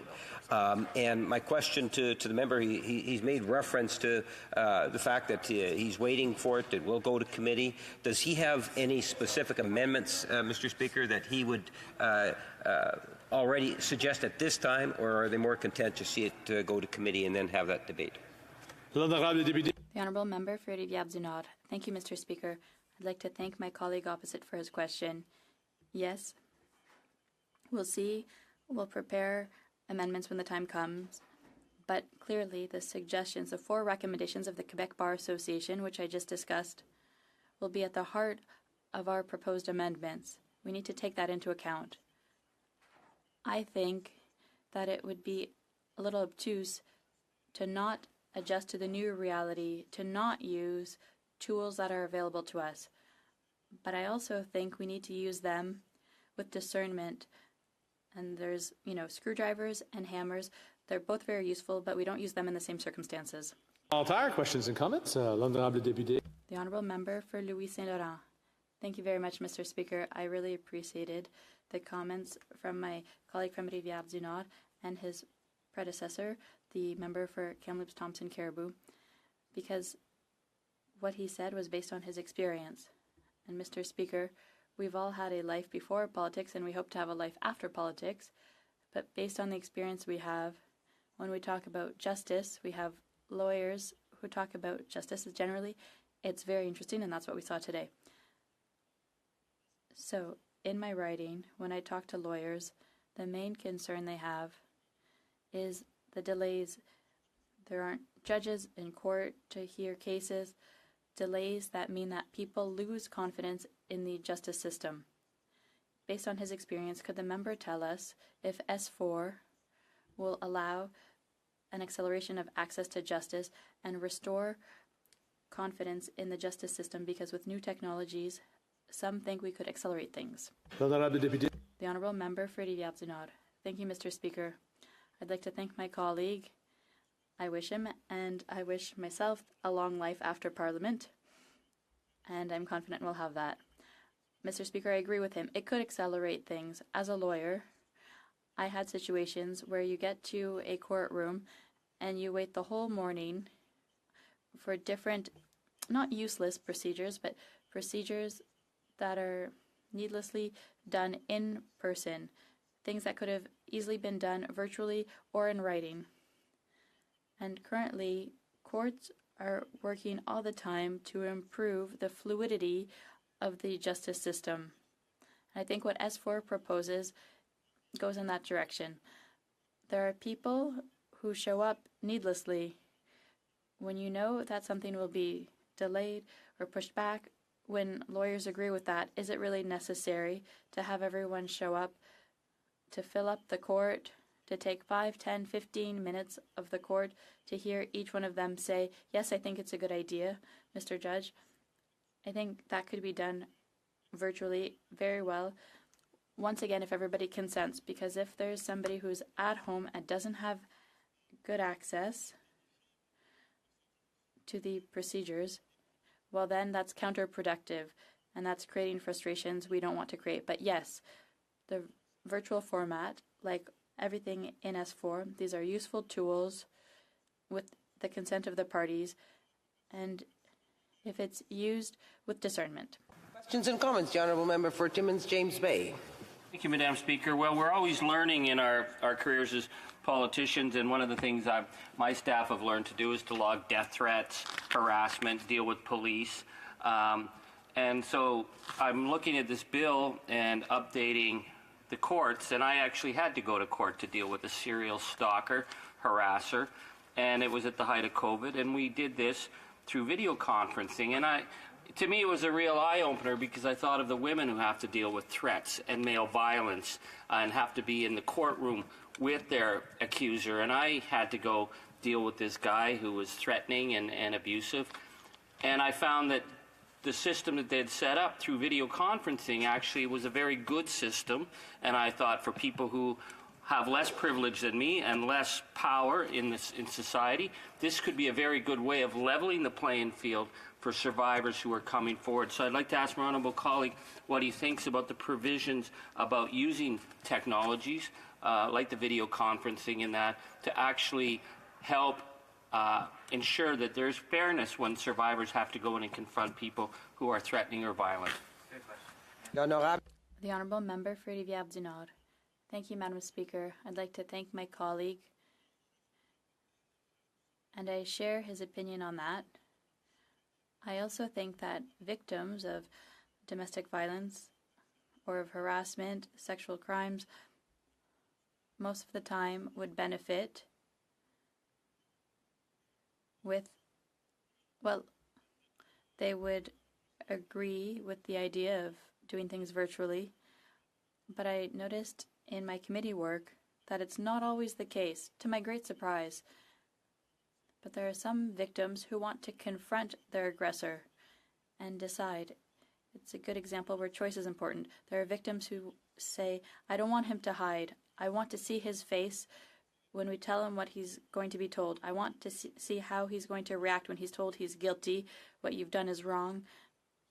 So for those women or those men, because sometimes it's men, but for those people, it'll be important to be there in person. But for other people, they'll say, look, I had such a troubling experience.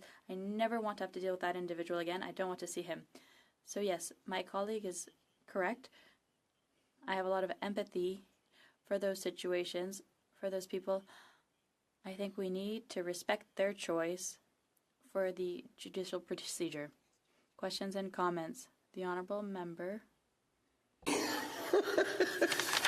Désolé. De Beauport. The Honourable Member for Beauport, Côte-de-Beaupré, Île d'Orléans, Charlevoix. Thank you, Madam Speaker. I'll take a moment to commend my colleague from the bloc for his expertise.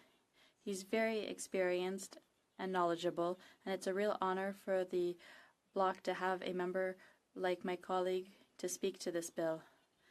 I'd like to talk about something personal because my spouse has worked for his whole career at the Sûreté du Québec, and I don't know how many times he's had to appear in court, often in overtime because it wasn't part of his regular schedule, to be told when he arrived, well, this is going to happen later. And he comes home and he says, this was so expensive, Caroline, it doesn't make any sense. It was so expensive for the government to have everyone show up and then go home because court was postponed for a reason or another. So I wanted to echo the comments by my colleague. So in some circumstances, it's really efficient to have a bill like S4. But in other cases, I think he's right. And I want to commend him for his position of proceeding, I would say, based on the context, the legal context.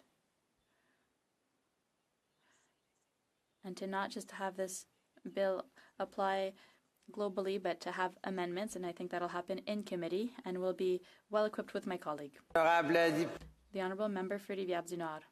Thank you, Madam Speaker. Well, I thank my colleague. I want to do, like we often hear at question period, I'd say I'd like to thank her for her excellent work, and I congratulate her. What a great question. But joking aside, Madam Speaker, I totally agree with my colleague. And yes, her spouse is a police officer and has experienced situations like this. I have as a lawyer. Many of us have experienced this in different roles with our respective careers and as parties in the justice system. And I know how frustrating it can be for a police officer or other person to see that there's money being wasted with but I can tell you, for the people who are in the room, who showed up in snowstorms sometimes, and who see that the hearing that they prepared for is postponed, and when they have lawyers, they often have to pay the lawyer who prepared the day before for the hearing and who's there in court in the morning. That's pretty terrible. So if we can prevent those situations, everybody will be pleased with S4. Thank you, Madam Speaker. The Honourable Member for Esquimalt-Saanich-Sooke. Thank you very much, Madam Speaker, and I'm pleased to rise today to speak to S4, although I do have to place it in the category, I guess, of better late than never. This legislation responds primarily to what we learned as a result of court delays during the pandemic. And I think how quickly we forget that the court system in Canada essentially shut down completely, sometimes for weeks and sometimes for months in different parts of the country as a result of widespread illness, the fear of illness, and essentially we had a collapse of the court system looming. And so in this Parliament, through all-party agreement, we enacted quickly some measures that allowed the courts to keep functioning during the pandemic. And most of those measures are now appearing here to become permanent because they were adopted on a temporary basis. They're now going to be made permanent in Bill S4. We also tend to forget, I think, that this bill was on the order paper before the last unnecessary election, and I think most of my constituents have completely forgotten we had a 2021 election. And people talk to me about the last election as if it were 2019, but this bill was one of the casualties of the Liberals calling that election during the pandemic, and it died on the order paper. So I'm glad to be back here today talking about S4 and about how we address delays in the court system. Now, it's very clear that we already had delays before the pandemic. And in the period between the Supreme Court decision called Askov and in 1990 and the decision called the Jordan decision in 2016, we had more than 50,000 criminal cases dismissed in the province of Ontario alone because of delays in the court system. And this included literally hundreds of cases of sexual assault which were dismissed because of court delays. So it's important that we tackle this in the long run and we not find ourselves back in that situation where delays deny justice to the victims of what are quite serious and horrendous crimes in many cases. Now, with the Jordan decision, the Supreme Court specified that depending on the seriousness of the case involved, that a reasonable time to get to court is something between 18 months and 30 months. And so that's a deadline that we face in our court system. If we don't have court systems functioning for that, we'll see dismissals of cases again. And we have large backlogs in the system as a result of the pandemic, and we are, I think, in danger of seeing more dismissal of cases again in the future if we don't get moving. So that's why I think S4, which improves the efficiency of the court system, is really, really important. And the other thing about delays, of course, is that delays affect the public confidence in the justice system. So for those who've both been accused, they'd like to see their case dealt with in a reasonable time, and they have a right to that under our Constitution. But also, again, for those who are victims of crime, they don't want to see cases drawn out for months and years. They don't want to have this necessity of reliving the trauma of what happened to them coming back again and again over long periods of time. So we have this important task in front of us to try and reduce those delays. Now, there's some obvious obstacles which cause delay in court. One of those, I'll give the credit to this government, that they have tried to tackle, and that's filling vacancies on the bench. And in doing so, they have paid a lot of attention to making the judiciary look a lot more like Canadians as a whole, and that's a good thing. But there's another way of reducing delays that the government wouldn't take up the NDP proposal on. That would be reducing the number of criminal offenses or things that we consider criminal offenses. So one of the things that we did was put forward the proposal that we decriminalize personal possession of drugs. And this would have taken literally hundreds of cases out of our court system where there's no victim to the crime. And for those who are talking about use of very serious drugs, it helps get them into the healthcare system instead of the criminal system. So the government hasn't always taken our advice on the best way to reduce delays, but we're glad to see the changes that are coming forward here. So I want to talk quickly just about two major changes and then two other changes in this bill. Probably the one that I think is most important for the elimination of delay are the changes with remote appearances. And so previously, there was no provision in our system for the accused to appear by video in preliminary inquiries or in trials or for lodging pleas or for sentencing. And so a lot of time was spent moving accused around back and forth to the courts to making them appear so they could appear in person. And so the changes here will remove the necessity that was there to make sure someone was always in person for what sometimes was 2 minutes of a routine proceeding in terms of things like lodging a plea. It'll also make a change to allow those who have been selected for possible jury duty to make their appearances by video or remotely and reduce the inconvenience for members of the public who might be looking to be called to jury duty. So that's an important section of this bill, to allow the greater use of technology and remote appearances. Second part is probably not so publicly visible, but in terms of efficiencies in the court and policing system, is the provision for updating telewarrants. And really, our law before the pandemic envisioned that for a narrow range of criminal offenses only, or criminal cases only, you could call a judge by phone. And so what we found during the pandemic, that we could use remote technologies both to expand the range of cases where a warrant could be obtained through remote methods. And so, again, this bill provides for a wider variety of cases where a wider variety of technologies can be used in order to get warrants. And this will save the time both of judges and of police in our system. A couple of things I want to mention quickly. One is the changes in case management rules for the unrepresented. And one of the problems we have in our court system is while people have the right to appear in court unrepresented, a lot of people aren't exercising some kind of right.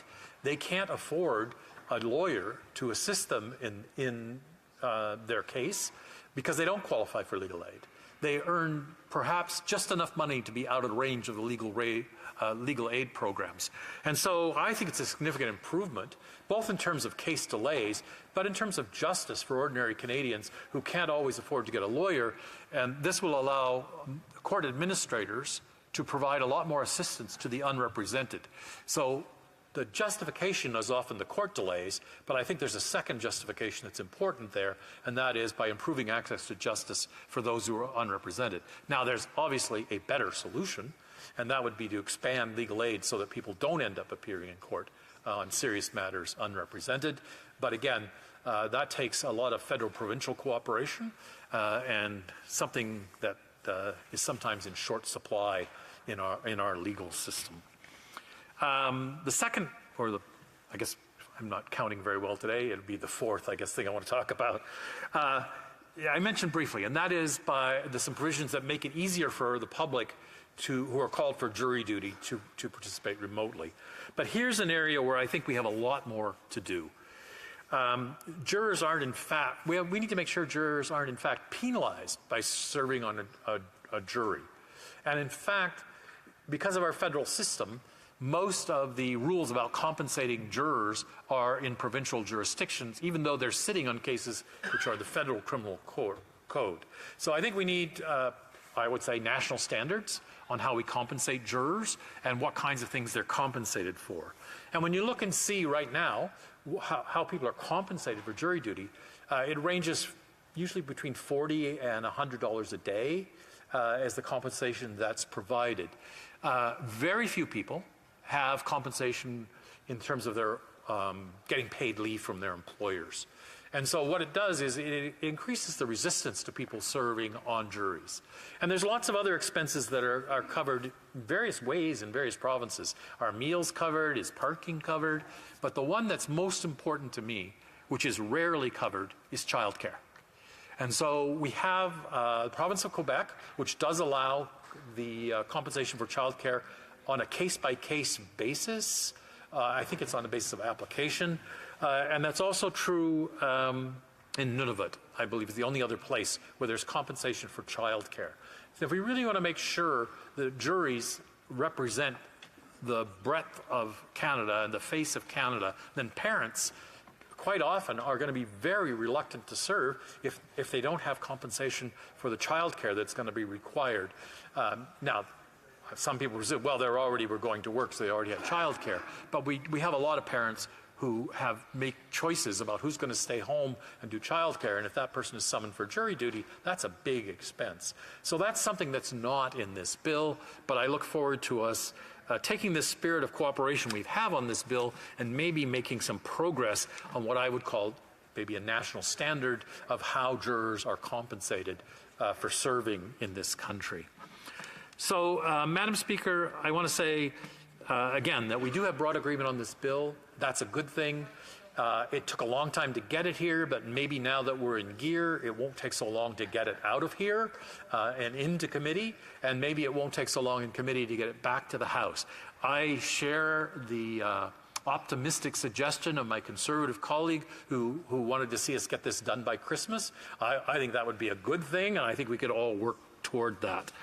So, Madam Speaker, we don't always cooperate well in this House. Sometimes our divisions keep us from dealing expeditiously with things that are real problems, and I think delays in the court system are a real problem, and I'm very happy that all parties have come together to try and address this in Bill S4. Thank you. Hear, hear. Questions and comments? The Honourable Parliamentary Secretary to the Honourable Minister of Justice. Thank you, Madam Speaker, and I'd like to thank my friend from Esquimalt Sandwich Souk for his learned presentation. I think there are some very important elements there. I want to just pick up on the issue of access to justice and how this bill will expand that. I know it's been one of those challenging issues, I think, that across different provincial jurisdictions we've had to deal with. If he can maybe talk about his province of British Columbia and how they've been able to adopt and in his opinion, how that's impacted access to justice and how that's informed Bill S4. The Honourable Member for Esquimalt Sandwich Souk.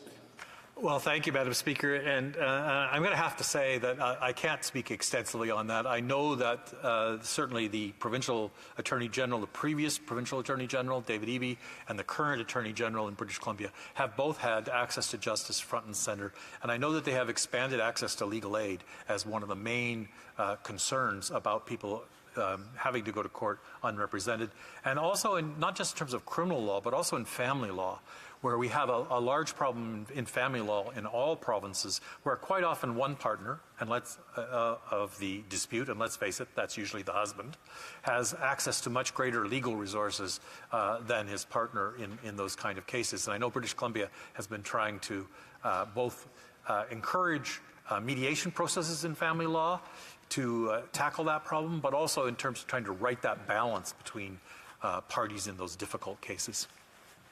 Questions et commentaires, questions and comments. The Honourable Member for Timmins, James Bay. Thank you, Madam Speaker. I think one thing we all agree across all party lines is the need for justice reform. Sometimes we may disagree on where that reform should be, but we need a system that protects the rights of victims and survivors, but also makes sure that those who are being accused have access to justice and justice in a fair manner. But one of the issues that comes up again and again and again in Canadian society, overrepresentation, racialized communities, and particularly Indigenous communities, that the courts are being used to handle situations that could be handled better within community, within other alternate structures, so that we're not creating a class of criminals, but we're actually pulling people out of some very, very sometimes toxic relationships, sometimes bad behavior that community can actually help restore and bring people back within their community. I'd like to ask my honourable colleague from his extensive work on the steps he thinks we need to take to start looking at the powers that we can put in place to make sure that those who should not be in jail can be taken out of that system and put on a better track. The Honourable Member for Esquimalt-Shannock-Sooke. Well, I thank the Honourable Member for his very important question, and I think that the first thing that we need to address is that many First Nations have their own ways of dealing with things that we tend to send to court and prison, which are much more effective than the methods that we use. And the problem is that those traditional communities and traditional systems are under-resourced. And so we need to make resources available to First Nations who wish to pursue their own justice initiatives that in the end will be far more effective than the adversarial and correctional system that we tend to support as a whole. Hear, hear. Questions and comments. The Honourable Member for Calgary Centre. Thank you, Madam Speaker, and I really enjoyed my colleague's speech. It was a well-researched and a well-delivered speech. And I would agree with them on one thing, and that's that the access to justice in Canada is getting harder and harder. And in my opinion, my experience as well, the access to justice depends more and more upon accessing a system through money. So when he talks about people not being able to access that justice system and that requirement for lawyers, he's hitting the nail right on the head, and I want to congratulate him for that. I'm going to ask him, does he see that the system itself has gained so much weight in the middle that is actually just being run by the people that are actually making money from the system? And is there a way through this that doesn't mean you just have to get there through lawyers, but more streamlined system of solving our disputes in Canada so we don't have as much strain on our legal system in Canada? The Honourable Member for Esquimalt-Shannock-Sooke. Well, I thank the Honourable Member for his compliments and for his question. I don't think I share the same view of the system. I don't think there are a lot of people within the system who are there just to make money. And my experience with the legal community, certainly my own community, there are some who make more than a good living out of the legal system. But most people there are there because of their commitment to justice. And whether that's people who are working as prosecutors or people who are working as defense attorneys. But I do agree with the Honourable Member that, as I just said about First Nations, there are alternative methods to the traditional arrest, send to court, and send to prison that we've tended to over-rely on in Canada. That's appropriate for some people. That's the only way to deal with some criminals in our system. But for most people, that's not the real underlying problem and not the real underlying solution. So I agree with him that we need to look at alternative methods of dealing with things like drug addiction and poverty, which cause a lot of people to end up in the court system. Questions and comments. Questions et commentaires. The Honourable Parliamentary Secretary to the Government House Leader. Yes, thank you, Madam Speaker. And I'm wondering if my colleague could provide his thoughts in terms of just how it is the legislation will ultimately provide more flexibility. And by providing that additional flexibility, I believe ultimately it'll even make the system more just, more efficient, and effective at delivering justice. And if he could provide his thoughts with respect to that specifically. First, Suk. Well, once again, I thank the member for that question. I think it brings up an important point here, is that in this bill, we're adopting broader use of technology, not just for the sake of broader use of technology, but to provide greater access to justice as part of this, and to provide that flexibility. And I think we had the important suggestion made by the member for Timmins James Bay about how sometimes using technology makes victims more able to participate more freely in these kinds of systems than if they have to appear in front of someone who has caused them great harm in person. So I think there's lots of advantages in addition to the efficiency advantages in what's in S4. Questions and comments? Questions et commentaires? Resuming debate, the Honourable Parliamentary Secretary to the Government House Leader. Yes, so thank you, Madam Speaker, and it's a pleasure to rise today to speak to an important piece of legislation. I've had the opportunity to ask a couple of questions to a number of members in regards to S4. S4 is one piece of legislation that has actually been to the House previously, Madam Speaker, but in a different form. It originated out of the House of Commons and ultimately had a great deal of discussion about, and then there was reintroduced to the House in the form of a Senate bill with very little real substantial change per se. Having said that, I look at the legislation as a form of modernization. And I don't say that lightly, Madam Speaker. I can recall a couple of incidences for me personally years ago when I used to actually be a justice critic in the Manitoba legislature. And there was a great deal of talk in terms of what it is, how we can utilize technology in order to ensure that our judicial system is more effective. And, you know, one of the things that used to really frustrate myself was when I would drive from the Manitoba legislature and home, I'd pass the courts, and you'd see all these police cars out there. And they're waiting for trial. And many of them never even get to present on that particular day. They would be called upon to come at yet another day. Or I would be in another facility, again, where there is a serious number of police vehicle or police traffic. And it's all court-related. And I can remember talking to law enforcement officers where they had indicated that it would be far better to be able to capitalize on some of the technology that was there in terms of video conferencing and the positive impact that would actually have. And I believe that it was quite effective, Madam Speaker. So when I heard about the legislation that was coming through the Senate, legislation that was originally brought through the House, as I said, and then reintroduced through the Senate, I looked at it from that perspective. A perspective that at the end of the day, Canadians want a system that is going to be there in that independent fashion, independent of politics. We very much believe in the rule of law and judicial independence, but there is still a role for legislators, parliamentarians, to look at ways in which we can improve the system. And that's, in fact, what we're seeing here. I believe, as the government is bringing forward this legislation, that it will ensure better accessibility. It will make the system more efficient and ultimately more effective. As it's been cited earlier, we hear a great deal about the importance of getting justice as quickly as possible, Madam Speaker. And there are certain things that we've learned from the pandemic.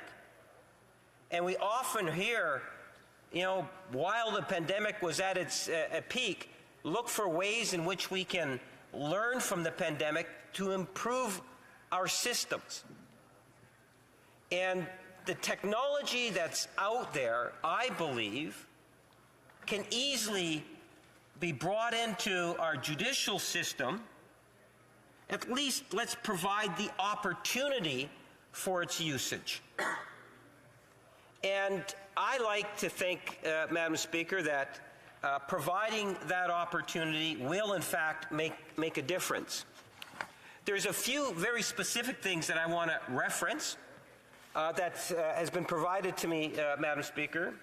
In looking at Bill 4, S4, the proposes that are a range of reforms that will make court proceedings, as I say, more flexible, while at the same time protecting the rights of all participants. The reforms, Madam Speaker, will flow from important work that was actually done and conducted by the Action Committee on the Court of Operations in response to COVID-19, co-chaired by Minister of Justice and the Chief Justice, Richard Wagner. When you think of the tangible things that are coming out of the legislation, allow an accused person to appear by video conference at a preliminary inquiry on consent of the parties and where the court considers it appropriate, including when evidence is actually being presented, Madam Speaker. In addition to that, it will allow an accused person to appear by video conference for trial for a summary conviction offenses on the consent and where the court considers it appropriate, including when evidence is being presented, Madam Speaker. Another, I think, very important point to recognize in the legislation is that it allows an accused person to appear by a video conference for a trial for an indictable offense on the consent of parties and where the court considers it appropriate, including when evidence is being presented, except in the case of evidence before a jury, Madam Speaker. Again, two more points that I would like to be able to highlight. It allows an accused person to appear by video conference on an audio conference for making a plea on a consent of the parties, and where the court considers it appropriate, a plea by audio conference. Madam Speaker, this would only occur where the court is satisfied that the video conferencing is not readily available and the court could still inquire into the conditions for accepting a guilty plea under subsection 601 bracket 1.1, despite not being able to see the accused person, which was proposed in section 715.234.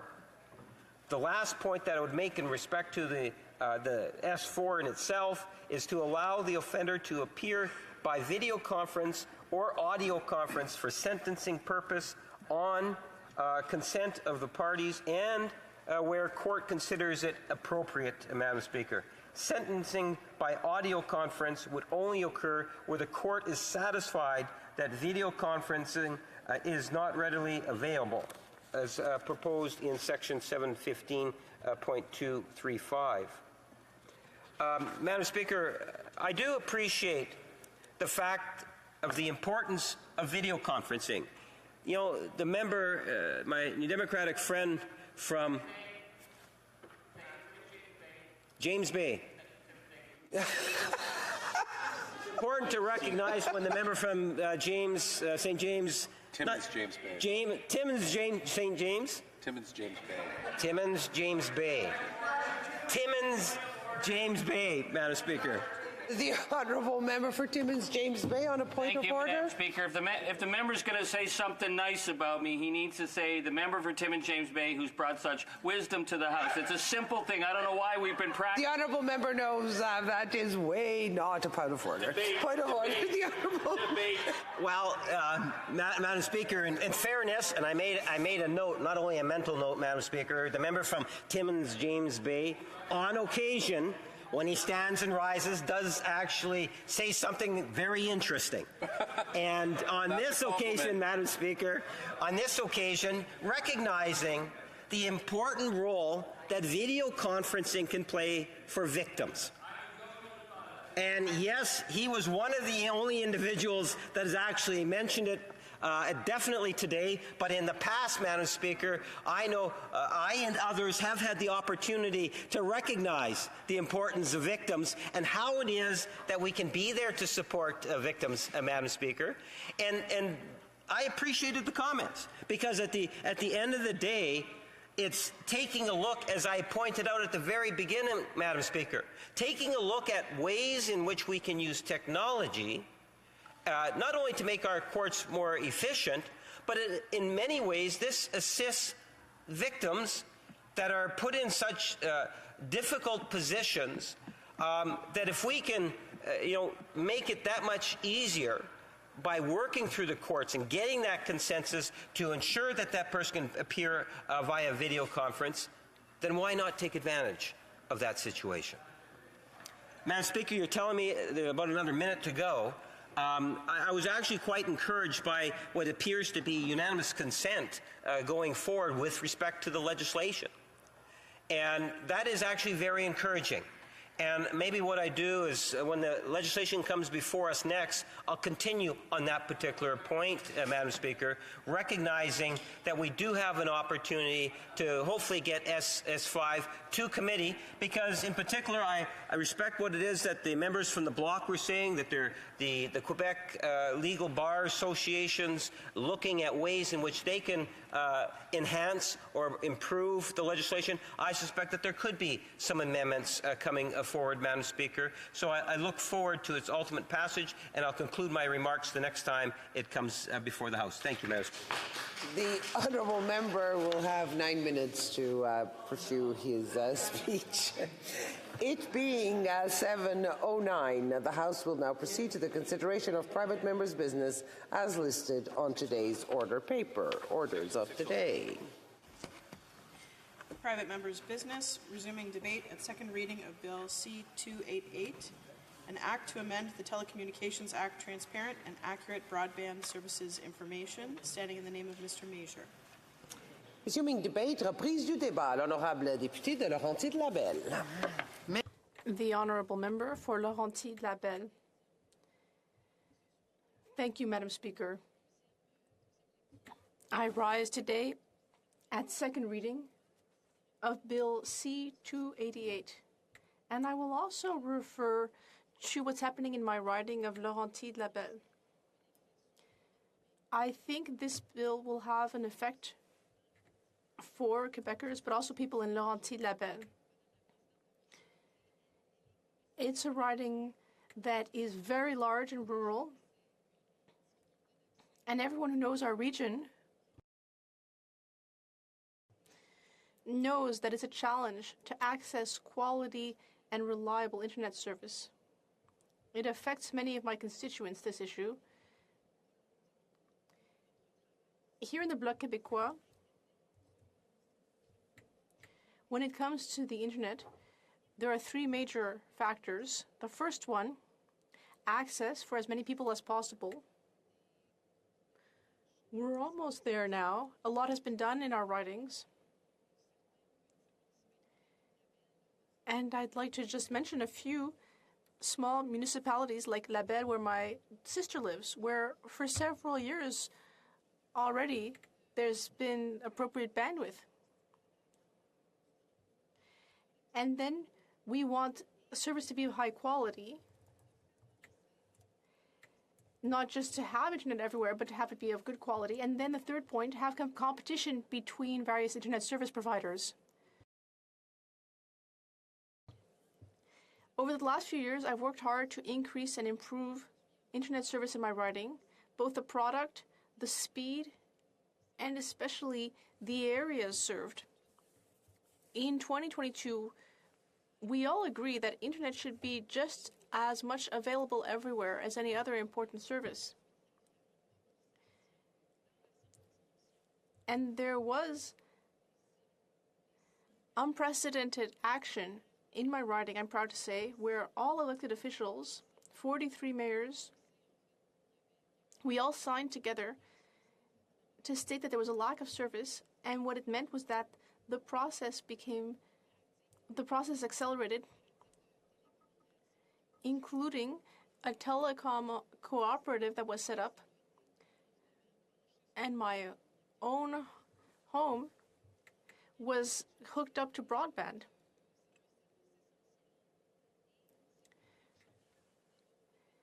As I was saying, internet is an essential service, and that's truer than ever in 2022. But there are still many places where quality internet is not available, which I find unbelievable.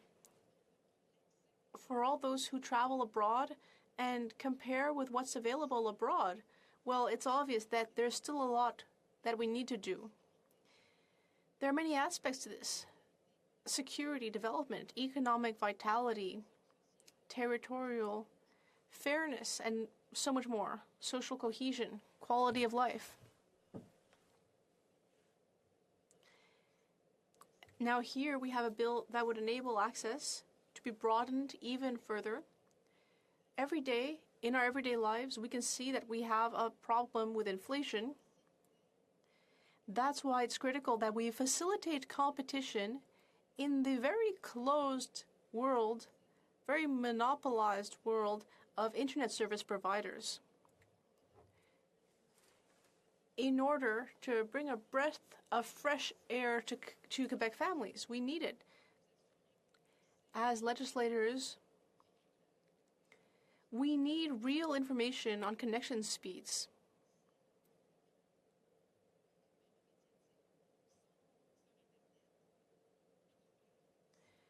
We need to ensure that that speed is what is used by the large media conglomerates.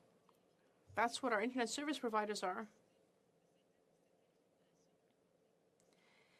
That information should be transparent and should be clearly divulged in order to avoid ultimately tricking consumers by telling them that they're going to get some very idealistic download speed that doesn't actually reflect the speeds that they get on a day-by-day basis, and that ultimately they're paying for those theoretically higher speeds.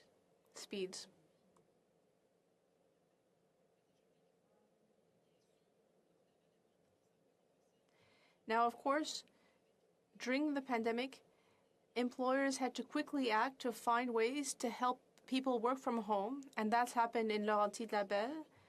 Many people are working from home permanently. But now, many of these employers are stating that if their employees are working from home, they need to have access to the highest speeds, optimal download speeds, and so on.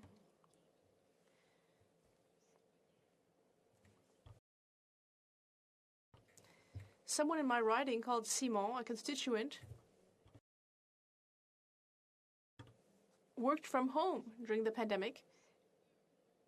And now, like many other people, he's found a place with excellent quality of life.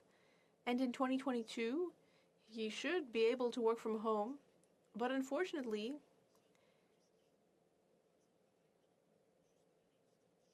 the ISPs are telling him that he has everything he needs to work in the video game industry, which we're very proud of. He was told that, so during the pandemic,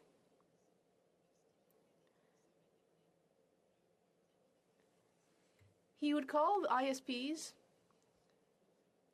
but when he ran tests, he told them, when I run tests, I'm not actually getting the speeds that I was promised. I saw that during the pandemic. The problem is that when everyone at home wants to use the internet, we all need to argue between ourselves. Now, of course, for us, it's not as big of a deal because we're back in the house, but it's an issue for people who work from home. So we should be able to trust the service we're being sold. We're always being told about theoretical high speeds, but that's not actually what we get. This leads to direct consequences, like with jobs, like what I was saying earlier about Simon, as well as quality of life.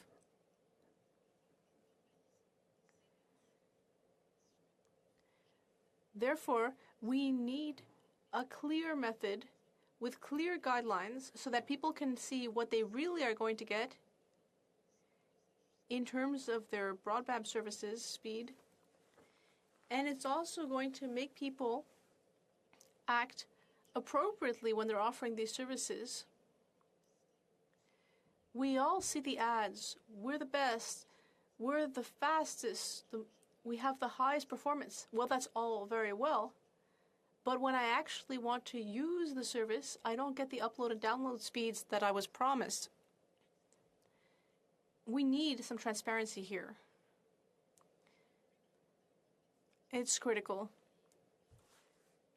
Therefore, we need more competition between the big players, because that would directly and inevitably lead to a lower price, to lower prices. I'm not making that up. Joseph Stiglitz, I'm sorry, I'm not sure that I'm pronouncing that U.S. Nobel Economics laureate's name correctly, but he said that more competition opens the door to all sorts of things. Competition can lower prices, but it can also increase access to internet. Because of those lower prices, it can increase access to internet for people who are less wealthy. A decrease in prices would be very welcome for many Quebecers. We need to work together and take appropriate measures to ensure that there is competition. As we see abroad, we need to ensure that consumers have access to many providers. As consumers, how can we believe these businesses? We need to ensure that they become fully transparent. That will favor competition. And I hope, Madam Speaker, that we have consensus on this and that we will be able to address the issues of quality and accessibility everywhere. Thank you, Madam Speaker. Resuming debate, the Honourable Member for Windsor West. Thank you, Madam Speaker, and it's a pleasure to participate in today's debate on this private member's business, Bill C-288, an act to amend the Telecommunications Act, also known as Transparent and Accurate Broadband Services Information. And I want to start by congratulating and thanking the member from Dauphin Swan River, Nipawa, I'm hoping I get that correct, for his initiative in this. And I think it's a good example of a member using wisely their private member's slot, because the bill comes from really work that I was fortunate to be part of at Industry Committee, where all parties supported a recommendation. And I want to congratulate the member for finding a piece of legislation here that is, on the surface, it not only helps protect consumers, but it's very important for our economy. And I'll get into more of that later. It'll create more competition accountability, which is necessary in this industry, but also, too, is I think it will drive our economy in a significant way.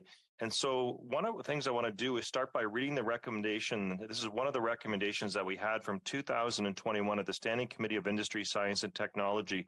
And so we had a report called the Affordability and Access to Telecommunication Services in Canada, encouraging competition to finally bridge the digital divide. And what the recommendation that we had was that the Canadian Radio, Television and Telecommunications Commission require internet service providers to make information available to consumers on the usual download and upload speeds they can expect during peak periods, so they can make more informed purchasing decisions based on accurate and transparent information, thereby improving the industry's competitiveness overall. And so the member was really wise, in my opinion, to table this type of a bill in the House of Commons, because we did get a response back from the government saying that they did agree with that all-party recommendation. However, we haven't seen any activity on it. And it's one of those things that I think we can find some consensus in the House. And given the fact that we've had some recent issues with regards to our telecommunications industry and the practices that we need to catch up on consumer rights, it's very timely. So in general, Canada is basically treated as a colony when it comes to consumer rights, often from international firms and organizations that are doing business here. I'll give a quick example is in the auto industry and recalls in the Toyota file and and others. The consumers in the United States got preferential treatment. They got hundreds of millions of dollars in investment because of the terms and conditions when consumers were abused, whereas in Canada, we didn't get any of that. And that came about from a number of different problems, but it's a good example that shows that we're behind on many times even common products that are sold across the border. Now, this one comes at really the thrust of our own Canadian industries that, there has been significant challenges to get competition running in the system. And we should take note, as the member has, that other countries have advanced their legislation on this. Australia has a very keen interest in this and has developed a very influential pattern that can be followed. The United States has more information. The United Kingdom and the European Union all have better performance standards in terms of reporting. And so let's go to the surface of where this comes from and where it could come on a base level with regards to letting consumers decide. I think it's fair to respond that if you looked at some of the consumer products that are most frustrating for consumers to purchase and confusing, you'd probably put up in that category everything from insurance to purchasing a car and picking out which data plan you and your family should have. And all the promises, the subset of conditions, the changing factors, and all the confusion that's necessary as you become basically an expert to try to protect your consumer interests with quite significant consequences. And, this one is very important because we just can't see this through the lens of just basically, you can't download that movie quicker. The reality is that what we've had over the pandemic and even prior to that, what I would argue is New Democrats have for over a decade now is that the internet service in terms of its reliability, its access to rural and urban areas, and affordability is actually an essential service. And our strategy, which I'll touch on later on in terms of the Canadian market economy on this, has been a poor one.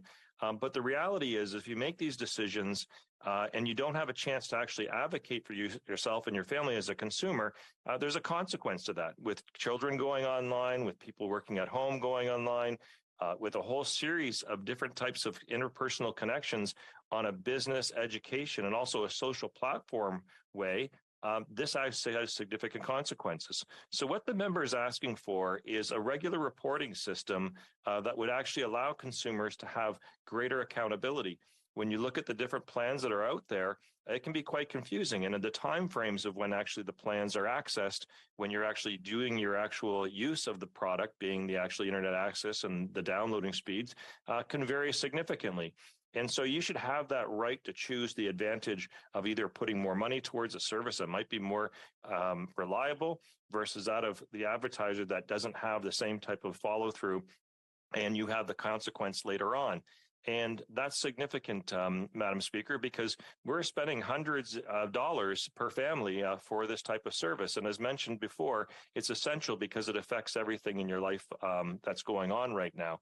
It has been. And so as New Democrats, we really applaud this piece of legislation because we feel it's going to also be significant for the economy. And what I mean by that, Madam Speaker, which I don't think gets a lot of attention, is coming out of the pandemic, Canada actually has an advantage with our network reliability if there's more competition, lower pricing, and we change our spectrum auction to be more general in terms of access to the market and also a lower price threshold. We're going to take an advantage. And I'll give an example of what's taking place now is many people are getting jobs in Canada to work internationally without even going over to those countries. They can work from home and they can do a number of different types of occupations now with maybe visiting once in a while or predominantly staying in their house. And that brings a significant income stream into the Canadian economy, brings us innovation, brings us skilled labor that is actually domestically developed. And we should be looking at our network systems at the highest potential possible. And this is why I want to touch on how bad our system has become with regards to the previous government's and current government's use of the spectrum auction. So usually people kind of their eyes roll back when you talk about the spectrum auction and what it is, but you need to think about it in this sense. It is a pure asset that we have that does not have any type of actually encumbrance on the public cost. So the spectrum auction is where we sell off the air rights. So consider this the same as your water, your land. It is completely open for the development. And what Canada has chosen to do is actually set up a spectrum auction, getting as much money back to the government as possible. And the problem with that strategy, Madam Speaker, has been that the companies and the traditional ones and even all the startups have had to actually borrow lots of money, encumbering them and the costs and passing it on to Canadian consumers, versus other countries would have used the spectrum auction to actually facilitate higher speed internet service and development and lower costs. And that's where New Democrats believe we should be going, is not having the government, which right now is basically raked in over $30 billion with regards to the cost, and thank you, Madam Speaker, but the cost that they have brought back in, and that's been passed on to consumers, and we have to get that under control. We need to actually have greater access and lower costs, and that means that there's got to be give and take in that relationship.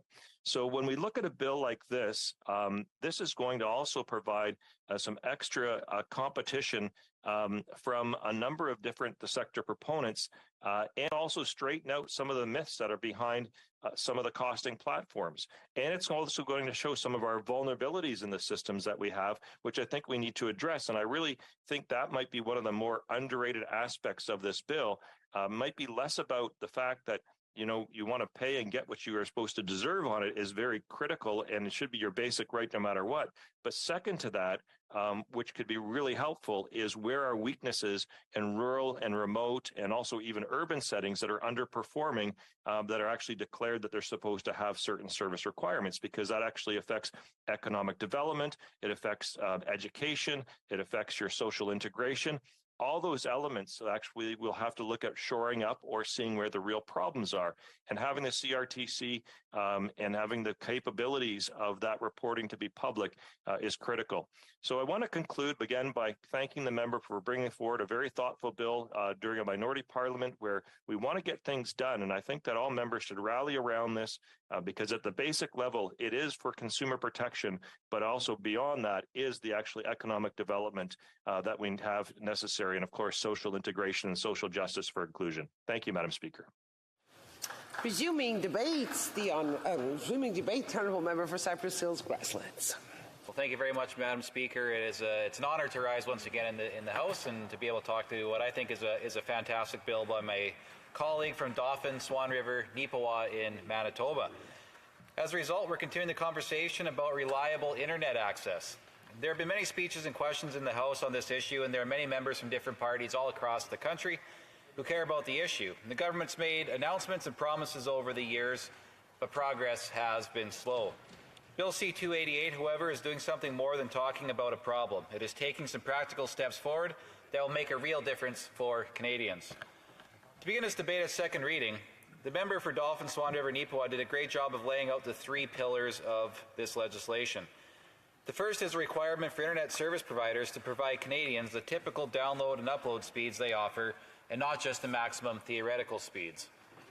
The second is a requirement to provide Canadians with the quality metrics that they can expect during the peak periods when people are most likely to use the service. And Madam Speaker, for the people at home who might be wondering, well, why is that so important? The reason why it's largely important, the first one in particular, it deals with mostly what you would think of with your cell phone, right?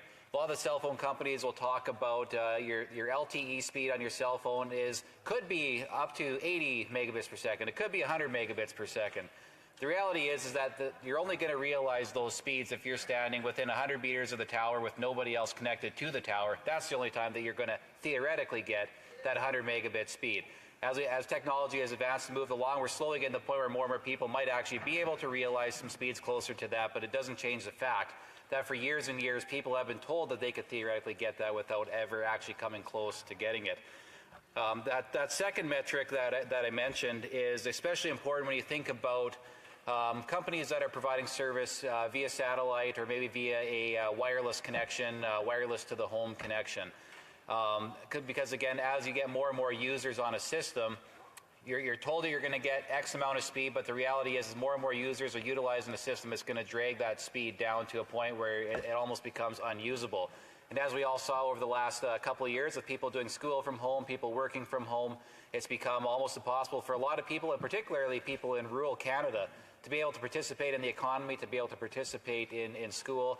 And so that's why I think this is a really good first couple steps with this bill. The third pillar is to begin a consultation process with the CRTC and develop a framework that can work in the public's best interest. And these are three simple things that are meant to work together so that customers can have accurate and transparent information about the services that they're paying for. It sounds like this should be something basic to the experience of buying anything, but in this case it isn't, and certainly not for millions of Canadians. I want to make sure everyone understands the situation with internet service in our country, which this bill is trying to improve. Let's start with some data that will help to put it in perspective. Last year, the Canadian Internet Regulation Authority, or CIRA, released a report called Canadians Deserve a Better Internet. And here's what it had to say about the performance and quality experienced by customers. Quote, the ISPs market their service tiers as up to certain speeds, but when asked how often they feel they receive those speeds, only 1/3 of Canadians said it was most of the time or all the time, end quote. If it's only 1/3 who consistently reach those advertised speeds, what does that say about the remaining 2/3 of Canadians? That would make a strong majority of customers who do not believe that they receive the quality of service that they are paying for. With a number like that, it is clear something isn't working for members of the public, and this creates a lack of trust, which weakens the industry itself. This is the problem that C288 has in mind. A key part of the solution is transparency and, more importantly, accuracy. That is exactly what the first 2 points of this legislation would provide. As the report noted, internet providers market their service packages and the level of coverage in a given area by saying that it goes up to a certain speed. And this is called the maximum theoretical speed. It's a positive spin which sounds good to the potential customer and it helps with making sales. But many do not realize that the actual speed they're going to get does not match up with what they were told. And for some people it's obviously annoying and inconvenient, but they can still get by. That's bad enough because they still feel like they aren't getting what they paid for. But for others, depending on where you live, it can make a more significant difference. You might be paying for internet in theory, but it almost doesn't exist in practice. And that's something which is common occurrence in rural areas, which many members of this House have brought up either on this debate or in other debates when we talk about broadband access. Either way, you are likely to get a different impression as a customer if you're told about the typical speed on average and what the speed is during peak periods. It's a better reflection of the quality you'll get when you are actually using the internet, and it could affect the decision you might otherwise make when purchasing the product. Without having this information for more context, it is misleading in too many cases. And Madam Speaker, I proudly represent a rural riding myself, and over the years I've heard from many people who have had this problem with their internet. I actually saw it firsthand, Madam Speaker, in my career prior to being a parliamentarian, where I worked as an internet service provider technician. And it was my job to install, but also repair and fix people's internet services. So as someone who had to deal with people who were told they're getting one thing, but the reality was they could only possibly maybe get a fraction of that, it caused a lot of confusion and headache. And I can tell you as an installer, this legislation will make my life a lot simpler, knowing that my customers have the accurate and appropriate information prior to either signing a contract for service or going ahead and purchasing the equipment that they're going to be buying for their own services. For a lot of these paying customers, as well as for those of us working in the field, especially for those customers, it would have been easier for everyone had this realistic information, from the start, which again is what this bill is going to be doing. Bill C-288 would require that to be made available to Canadian consumers, and this is in line with what the Standing Committee on Industry, Science and Technology recommended in a report last year. I know the member who spoke before me already mentioned this quote, but I'm going to say it again just to provide it for the context of my speech. And I'll quote, that the CRTC require internet service providers to make information available to consumers on the usual download and upload speeds they can expect during peak periods so they can make more informed purchasing decisions based on accurate and transparent information, thereby improving the industry's competitiveness overall, end quote. Madam Speaker, it is simple enough to do, and I think all parties can see the benefit. After this recommendation was put forward, the government side has tried to say that they had announced a proposed policy directive to the CRTC earlier this year. But in reality, it's not the same thing. Their proposal is vague and it does not mention the issue with typical speeds or peak periods. That is what we need to see happen, and the sooner the better. We don't need to wait around for the lagging speed of government to catch up. So it's good to see the member for Dauphin, Swan River, Neepawa bring forward a bill trying to get it done. And we need to act on this like it's a real priority. As of last week, we have seen progress from the FCC in the United States. They are going to require broadband providers to display easy-to-understand labels with key information. This will include typical upload and download speeds as well as typical latency. For years now, Australia has had standards for advertising typical speeds during peak periods. As a result, going back to 2018, the Australian Competition and Consumer Commission found benefits for consumers. It has also improved the industry by strengthening market competition. We can learn from them and do the same thing. We can encourage more innovation. This is something that will benefit all Canadians and not only just those living in rural areas. And I want to make sure that that point is clear to everyone. Part of the problem that we sometimes have in this place is that there are different ideas of what rural actually means. For one of the government's programs for rural connectivity, I once asked for a definition. I was told that communities of 30,000 people or less were eligible. The largest community in my riding, for example, is only 18,000. So it's interesting to see how that fits in. We are dealing with the population size of a city, for sure, at least, as I mentioned too, where I'm from. And another example we had was that the definition of rural could be described as, any community that uses oil and gas or agriculture as their main economic driver. And I think of some of the cities that we have out west, like Edmonton and Calgary, who would be more than happy to say that those are some of the driving forces of the economy. But I think we would also agree that Calgary and Edmonton are not rural communities. When it comes to internet access, there was a recent news article published online with this headline: Internet services in rural GTA like living in the dark ages, from Oshawa residents. Speaker, people who live near urban areas of the GTA are describing similar problems to what I hear from my constituents back in rural Saskatchewan. One of the residents said, "We are within minutes of a shopping center and yet no internet." That doesn't sound like someone living in the middle of nowhere. And another person spoke about paying an exorbitant amount of money for service that is less than adequate. We've tried almost every service provider available, and the end result is the same, spotty at best internet connection. And am I getting close to the end of my time there? Okay, well, you know what, I can basically wrap it up there, and my plea would just be that everybody consider supporting Bill C-288, because it's going to get the job done for getting accurate reporting for Canadians. Thank you. Resuming debate, l'honorable député de Dorval. The honourable member for Dorval-Lachine-LaSalle. I am pleased to be here today to talk about the importance of internet services and the need for consumer protection in the telecommunications industry. The Government of Canada knows that now, more than ever, Canadians rely on telecom services for work, school, finances, healthcare, and just staying connected to one another. All too often, I hear Canadians' frustrations regarding their telecom services. I will continue to hold Canada's telecom service providers accountable and keep Canadians updated on the work our government is doing to strengthen the reliability of our networks, as well as increase affordability, competition, and consumer protection in this sector. Madam Speaker, we are here today to discuss Private Members Bill C-288, an act to amend the Telecommunications Act, transparent and accurate broadband services information. I support the intent of the bill and agree that consumers need access to clear information about how broadband services are performing so that they can be confident that what they are paying for is what they are actually getting. In fact, consumers also need more information about the cellular coverage provided by mobile services. Our government is already taking action. We will work to ensure that the actions we have already taken to address this topic work in tandem with this legislation to improve outcomes for Canadians and can be implemented quickly. Madame la Présidente, Madam Speaker, I strongly believe that consumers deserve clear information about broadband performance so that they can be sure that they are getting what they're paying for.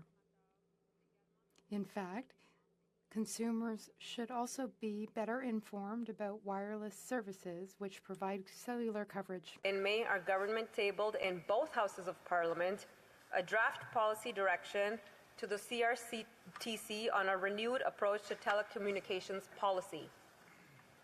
The proposed policy direction is legally binding and directs the CRTC on a range of issues.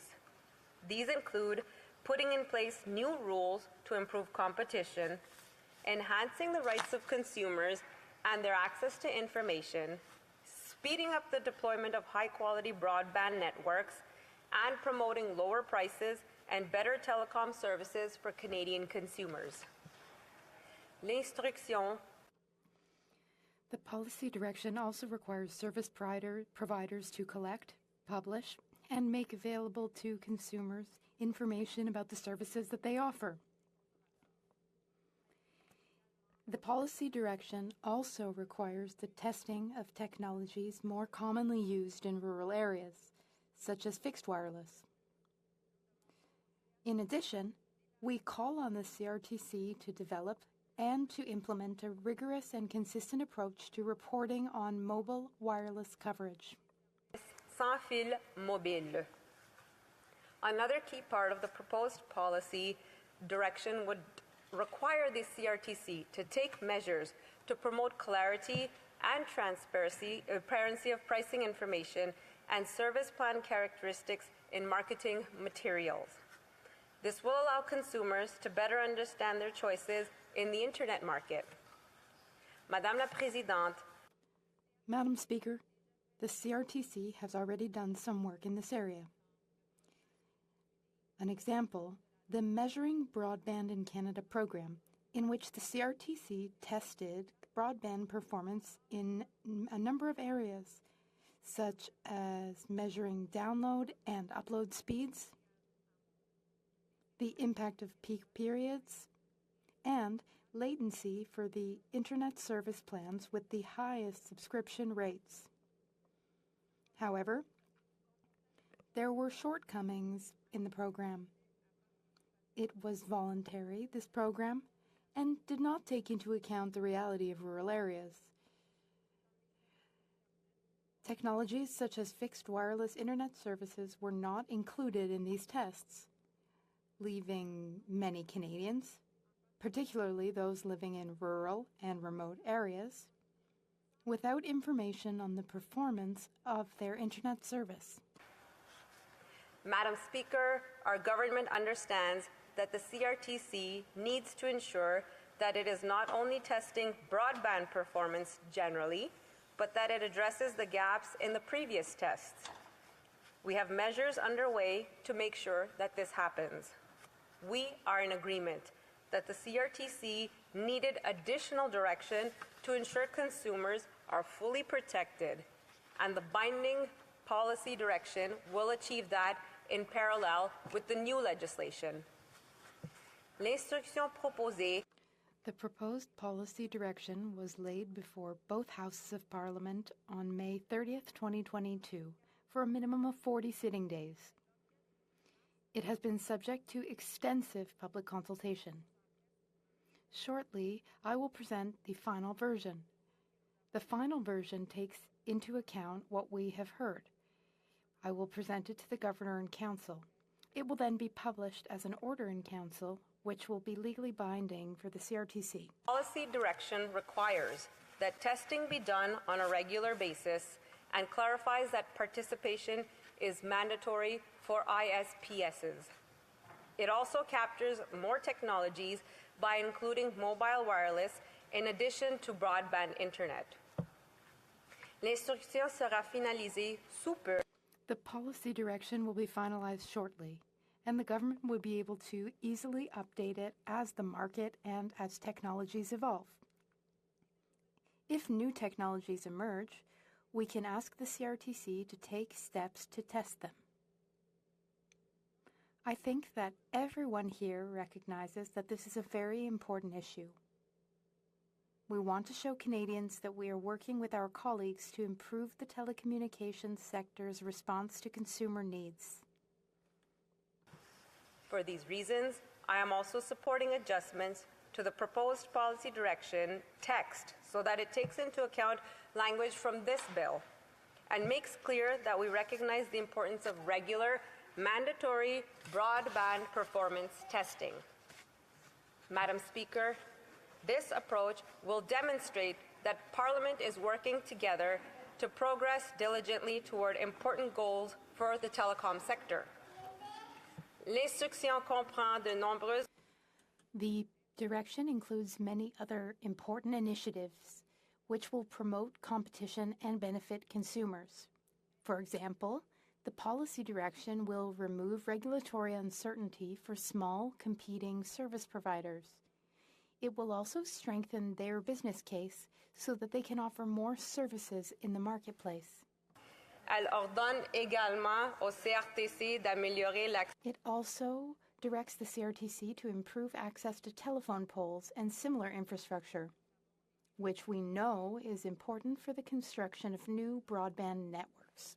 Policy direction also instructs the CRTC to increase the public's awareness of the Telecommunications Complaints Organization so that consumers have recourse if they are treated unfairly by a telecom provider. And it will require the CRTC to proactively and systemically improve the accessibility of telecommunication services for Canadians with disabilities. I am pleased that the policy direction can work together with the proposed legislation to make progress in this area for Canadians. Thank you, Madam Speaker. Reprise du débat, l'honorable député. Resuming debate, the honourable member for Terrebonne. Thank you, Madam Speaker. I have a lot of great people tuning in tonight. I hope some great people listening. I hope I'll be able to concentrate. Stephen Hawking once said, "Now we're all connected via internet like neurons in a giant brain." Madam Speaker, in this giant brain, good internet is like a good IQ. It allows us to go further in life. But the internet service industry is problematic. There are problems with providers and with the legislative framework. It can all be summed up as issues with quality of service and download speeds. Also, Canadians and Quebecers are paying too much money for telecommunications services. This bill seeks to allow consumers to make a more informed choice when it comes to selecting their internet service provider. ISPs have a duty to go beyond just demonstrating that they have the highest speed, but also they must demonstrate that they can offer average solid service during peak times. It's important to mention off the bat that this only applies to broadband, so it does not apply to mobile telephone services, though we know that mobile phone services are much more expensive in Canada than elsewhere in the world. This bill, though, is positive, but more action is necessary.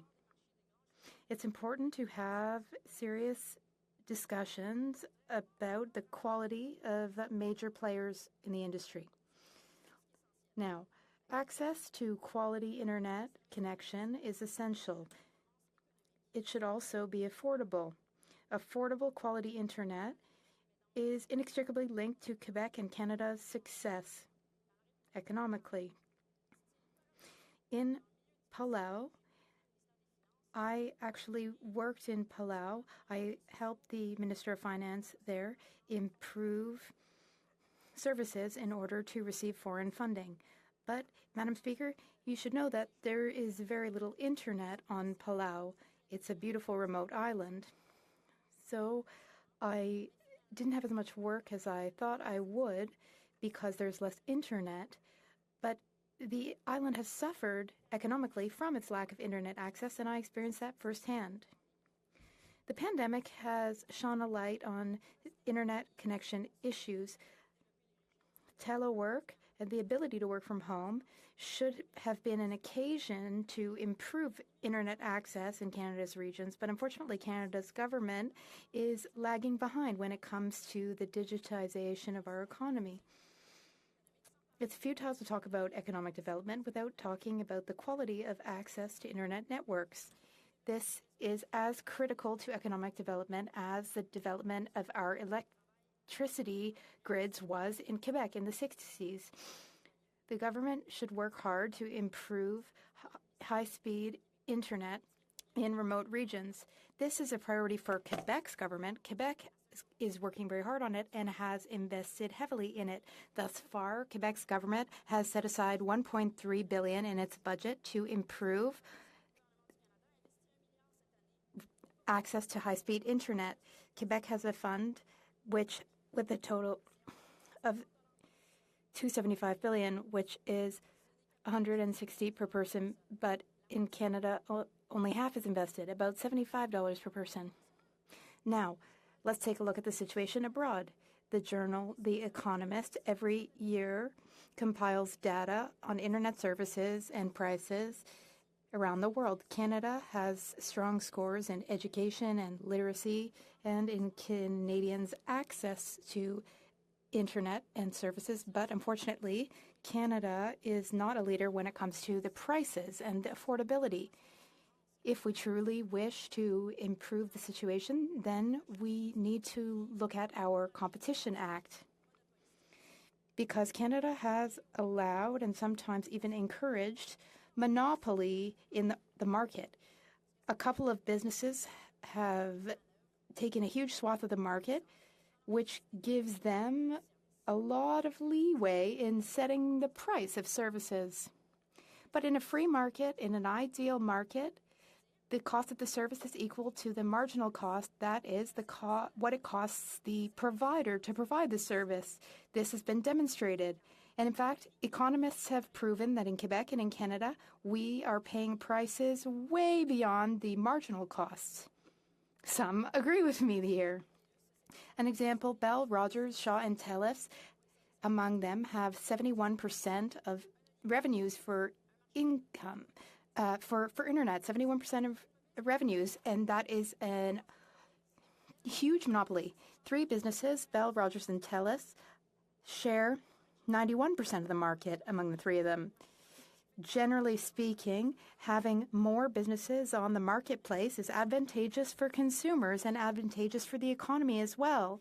We need more competition on the marketplace, which is good to drive down prices for consumers, and it also usually leads to improved service quality. This would apply to telecoms. What are other countries doing? Prices are much lower in Europe, where there are many more telecoms providers. The Economist once again said that Spain, France, the Netherlands, and Sweden are way ahead of Canada when it comes to the cost of internet access. This summer, the Liberals reformed competition, but it's insufficient to drive real change. Our situation is not aligned with the digital reality of Canadians and Quebecers. The Competition Act is from the 80s. It really needs to be overhauled. And this isn't just the Bloc saying so. The Competition Commissioner said that it's essential too. He has recommended that the clause on efficiency gains be removed. It allows companies to fuse together, pretexting that it will make them more efficient. That clause is an anomaly. It doesn't exist elsewhere in the world, but it exists in Canada and is harmful to many consumers. It should thus be stricken from the Act. This could also be related to Shaw and Rogers' possible merger, which is currently being decided on. Two of the four businesses, which have a total monopoly on internet services, want to merge. The Competition Bureau can't even block this potential transaction, even if it's harmful. In this huge monopoly situation, such a fusion, a merger, should not occur. An economist from Dalhousie University, Mr. Hausberg, recently stated that low-income Canadians already struggling with rising inflation would be those most impacted if these two services merged. What we don't need now is to allow this merger and have prices rise even more. Another important recommendation made by the Competition Commissioner's Office is that the Competition Bureau should not have final say on transactions, because then someone who is not at all neutral and who is not impartial has final say. For example, in the Shaw and Rogers situation, the Minister of Industry has stepped in, saying that Shaw should perhaps be bought out by another supplier. And what did the Competition Bureau decide? No, it is not appropriate, but it's actually not the Competition Bureau's decision, because at the end of the day, unfortunately, Madam Speaker, it is the Minister's decision. We, the Bloc, are in favor of C-288 because it will allow Canadians to make more informed choices about their internet services. They will have access to information about the true speeds they will have rather than hypothetical speeds. Consumers deserve accurate information about the services that they'll be paying for. In a nutshell, this bill is a step in the right direction, but it is clearly not enough. As our wonderful party leader says, Quebec doesn't oppose apple pie and motherhood, but apple pie is not a nutritious enough supper, so we need more. I hope that the Competition Bureau will be truly changed. I hope there will be a serious reform where the monopoly will be demonopolized and where Canadians and Quebecers will finally be protected. Thank you, Madam Speaker. Debate. The Honourable Member for Dauphin, Swan River, Nipawin, for the right of reply. Madam Speaker, I want to first begin by thanking my colleagues who have spoken in support of my bill and those who have supported and spoken for it. It is humbling to see this piece of legislation with your name on it and move through the parliamentary process. It is also a reminder of why we were sent to the House of Commons and our duty to represent the Canadians who put their trust in us. I also want to thank our Conservative leader for appointing me as Shadow Minister responsible for connectivity. Since I was first elected, I have strived to improve connectivity in Canada. I could have introduced legislation that scored political points and didn't have a chance to pass, but I wanted to make a difference on the issue of connectivity. When I began developing Bill C-288, I approached it from a nonpartisan, pro-consumer point of view. It was a privilege to work with industry experts, researchers, academics, advocacy groups, and members from across the political spectrum to get where we are today. And here we are. In the coming days, Parliament will vote on Bill C-288, a truly nonpartisan, pro-consumer bill. Since Bill C-288 was introduced, a few things have come to light. One is an argument that the government's proposed policy directive to the CRTC will address the content of my bill. I want to make 2 points on this argument. The first is that nowhere in the government's policy directive are details of what information internet companies must provide consumers with. There is no mention of peak periods. There is no mention of typical speeds. There is no mention of public hearings. The second is the notion of these important decisions should be left entirely with the CRTC instead of being made by parliamentarians. Connectivity issues are too important to always be pushed into policy directives. Members of this House should make these decisions on behalf of Canadians we represent and not leave everything up to the CRTC. Nowhere in the Telecommunications Act is there a public interest objective focused on ensuring the economic and social interests of Canadians and at the centre of the system. Bill C-288 strikes a balance between empowering parliamentarians and a regulatory body. And while some may argue the bill does not go far enough, I think it is an important step forward. The other matter that has emerged since my bill was introduced is that the United States Federal Communications Commission announced that they will mandate a broadband service label. This was a direct result of a legislated Infrastructure Investment and Jobs Act, also known as the Bipartisan Infrastructure Bill. It will ensure consumers have better understanding of what internet service they are paying for. This significant announcement reflects the content of Bill C-288. A statement from the FCC Commissioner, Jeffrey Starks, on this announcement read, and I quote, "Instead of legalese, consumers will have clear, straightforward information about providers' service offerings." He went on to state, and I quote, "I fully expect that this transparency will increase competition and will hopefully result in lower prices for consumers." What a significant statement, Madam Speaker. Too many Canadians purchase internet services at sky-high prices only to realize the quality and the speed they expected to receive is nowhere near what they actually receive. As I've said, Canadians do not believe they are receiving the internet service they are paying for. Connectivity is no longer a luxury, Madam Speaker. Connectivity is essential to the safety of our communities, to the economic growth of our rural regions, and to the accessibility of services like education and healthcare. Canadians should know what they are paying for before they purchase an internet service, not after. I encourage all parliamentarians to support Bill C-288. Thank you.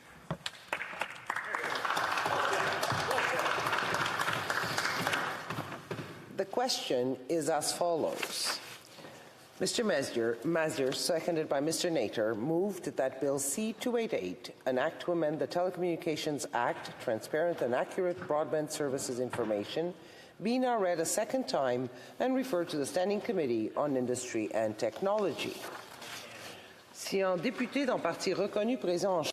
If a member of a recognized party present in the House wishes that the motion be carried or carried on division, or wishes to request a recorded division, I would invite them to rise and indicate it to the chair. Honourable Member for Dauphin, Swan River, Nipawin. On division, please. On division? Yeah. Oh, the Honourable Parliamentary Secretary? I would request a recorded division. Pursuant to order made on Thursday, June 23rd, the division stands deferred until Wednesday, November 30th, 2022, at the expiry of the time provided for oral questions. Thank you. Alors, à ce moment-ci... Order. At this time, pursuant to Standing Order 28, a motion to adjourn the House is deemed to have been supported. The question is the following one, that this House do now adjourn. For Vancouver East. Number 27th, I asked the Minister of Housing if he would ensure that there are meaningful investments in a for Indigenous, by Indigenous, urban, rural, and northern housing strategy in Budget 2023. When the Minister heard the story of a young Indigenous woman in Ottawa who was murdered because she lacked access to safe and affordable housing, he said, quote, "Words fail me." The Missing and Murdered Indigenous Women Inquiry's final report cites housing 299 times. Yet the empty words of this government continue to fail Indigenous peoples. UNDRIP is clear that all Indigenous peoples, including those living away from their home communities, have a right to safe and adequate housing. The government has a legal obligation to implement this basic human right. But in Budget 2022, the Liberal government allocated just $300 million over 5 years to establish a for Indigenous, by Indigenous, urban, rural, and northern housing strategy. This amount is woefully inadequate. The NDP has consistently call on the Liberals to invest sufficient funds to meet need. To be clear, $300 million is not even enough to address the housing needs of Indigenous peoples living in Vancouver's downtown east side. But the Liberals were content to spend this money over 5 years for research and administrative purposes. This is a cruel joke. As a result of the Supply Confidence Agreement, the NDP is forcing the Liberals to accelerate the timeline to roll out funding over 2 years and to ensure that the money is used for an interim emergency fund for urgent unmet unmet needs, work that is now being undertaken by Indigenous Services Canada. It is shocking, however, that the government continues to insist on the need for more data and research. If the dire housing crisis facing Indigenous peoples weren't bad enough, the government is placing further burden by forcing them to prove their level of need. The government has more than enough data to justify the needed investments. In May of 2021, a report from the Standing Committee on Human Resources, Skills and Social Development and the Status of Persons with Disabilities recommended sufficient and long-term funding to be allocated to support a for Indigenous, by Indigenous, urban, rural and northern housing strategy. Here are some of the numbers detailed in the report. Indigenous households are 1.2 times more likely to live in inadequate and or unsustainable housing than non-Indigenous households and are disproportionately unhoused. According to the Parliamentary Budget Officer, 124,000 Indigenous off-reserve households were in housing need in 2020. 9,000 households in Winnipeg and 8,000 households in Vancouver alone are in housing need. 50% of the 700 Indigenous youth that will age out of foster care in Vancouver each year will end up on the streets. And according to the Canadian Housing Renewal Association, 73,000 units are needed in urban, rural, and northern Indigenous communities to meet the housing shortfall. CHRA has called for an investment of $25 billion over 10 years. $1.8 billion is needed to build 3,000 housing units in Nunavut alone. But this government believes $300 million is a record investment. It is unbelievable. Indigenous, Métis, and Inuit peoples living away from their home community have the right to housing. It is clearly outlined in the UN Declaration for the Rights of Indigenous Peoples. It's time for real action. L'honorable secrétaire parlementaire du ministre du Logement, de la Diversité et de l'Inclusion. Merci, Madame la... Thank you very much, Madam Speaker. Our government recognizes that Indigenous people, wherever they live, disproportionately have a hard time finding affordable and appropriate housing. We know that suitable housing is a prerequisite to improving health and social outcomes and to a better future for Indigenous communities and children. And we know that the solutions we develop must follow the for Indigenous, by Indigenous principle. That's why our latest budget reiterated our commitment to working with Indigenous communities to co-develop and launch an urban, rural, and northern Indigenous housing strategy. This is just one item in this last budget that addressed Indigenous housing. It's in addition to $4 billion in investments over 7 years to Indigenous Services Canada and Crown Indigenous Relations and Northern Affairs Canada to accelerate work in closing Indigenous housing gaps. Our Rapid Housing Initiative, created to respond to urgent housing needs in the context of the pandemic, saw tremendous uptake from Indigenous groups. In the first 2 rounds, more than 40% of the recipients represented Indigenous people. Now, with Budget 2022, an additional $1.5 billion investment is provided through the Rapid Housing Initiative. This will bring even more support for new and improved housing for Indigenous people. At a committee meeting, Vice Chief Richard Desrochers of the Meadow Lake Tribal Council said he appreciated the work of the CMHC in making housing, particularly low-income housing, available on reserve, and he said he hoped to see more of it. Madam Speaker, there is still much work to be done to improve the housing conditions of Indigenous people, just as there is still much work to be done to advance reconciliation in this country. For this reason, we will continue to work with First Nations, Inuit, and Métis organizations to co-develop distinction-based housing strategies. Strategies that meet the unique needs of their communities and are built on the principle of self-determination. Thank you. The Honourable Member for Vancouver East. The Parliamentary Secretary should know distinction-based housing is not dedicated for Indigenous, by Indigenous, urban, rural, northern housing strategy, nor is the funding from the RHI dedicated for Indigenous people specifically. The Parliamentary Secretary should know that. The government should know that. That's why the NDP is forcing the government to take action with the interim funding and with the $300 million. But that's not enough. And what we want to see and what we must see is real investment to meet need in Budget 2023. If the government is serious about reconciliation and to honor Indigenous people and abide by the UN Declaration for the Rights of Indigenous People, they must take real action and invest to meet need, not just talk, Madam Speaker. Honorable Secrétaire Parlementaire. The Honourable Parliamentary Secretary. Thank you, Madam Speaker. It's clear that Indigenous people are disproportionately affected by Canada's housing supply challenges. It is why First Nations, Métis and Inuit communities have been prioritized in our housing activities thus far, and why we continue to do so. In our 2022 budget, we pledged billions to accelerate work in closing Indigenous housing gaps. And the urban, rural, and northern Indigenous housing strategy that the budget proposes will ensure that future housing work is inclusive and appropriate. We need to ensure that this strategy meets the needs of Indigenous communities as defined by Indigenous communities and leads to a better future. Thank you. The Honourable Member for Cowichan, Malahat Langford. Thank you very much, Madam Speaker.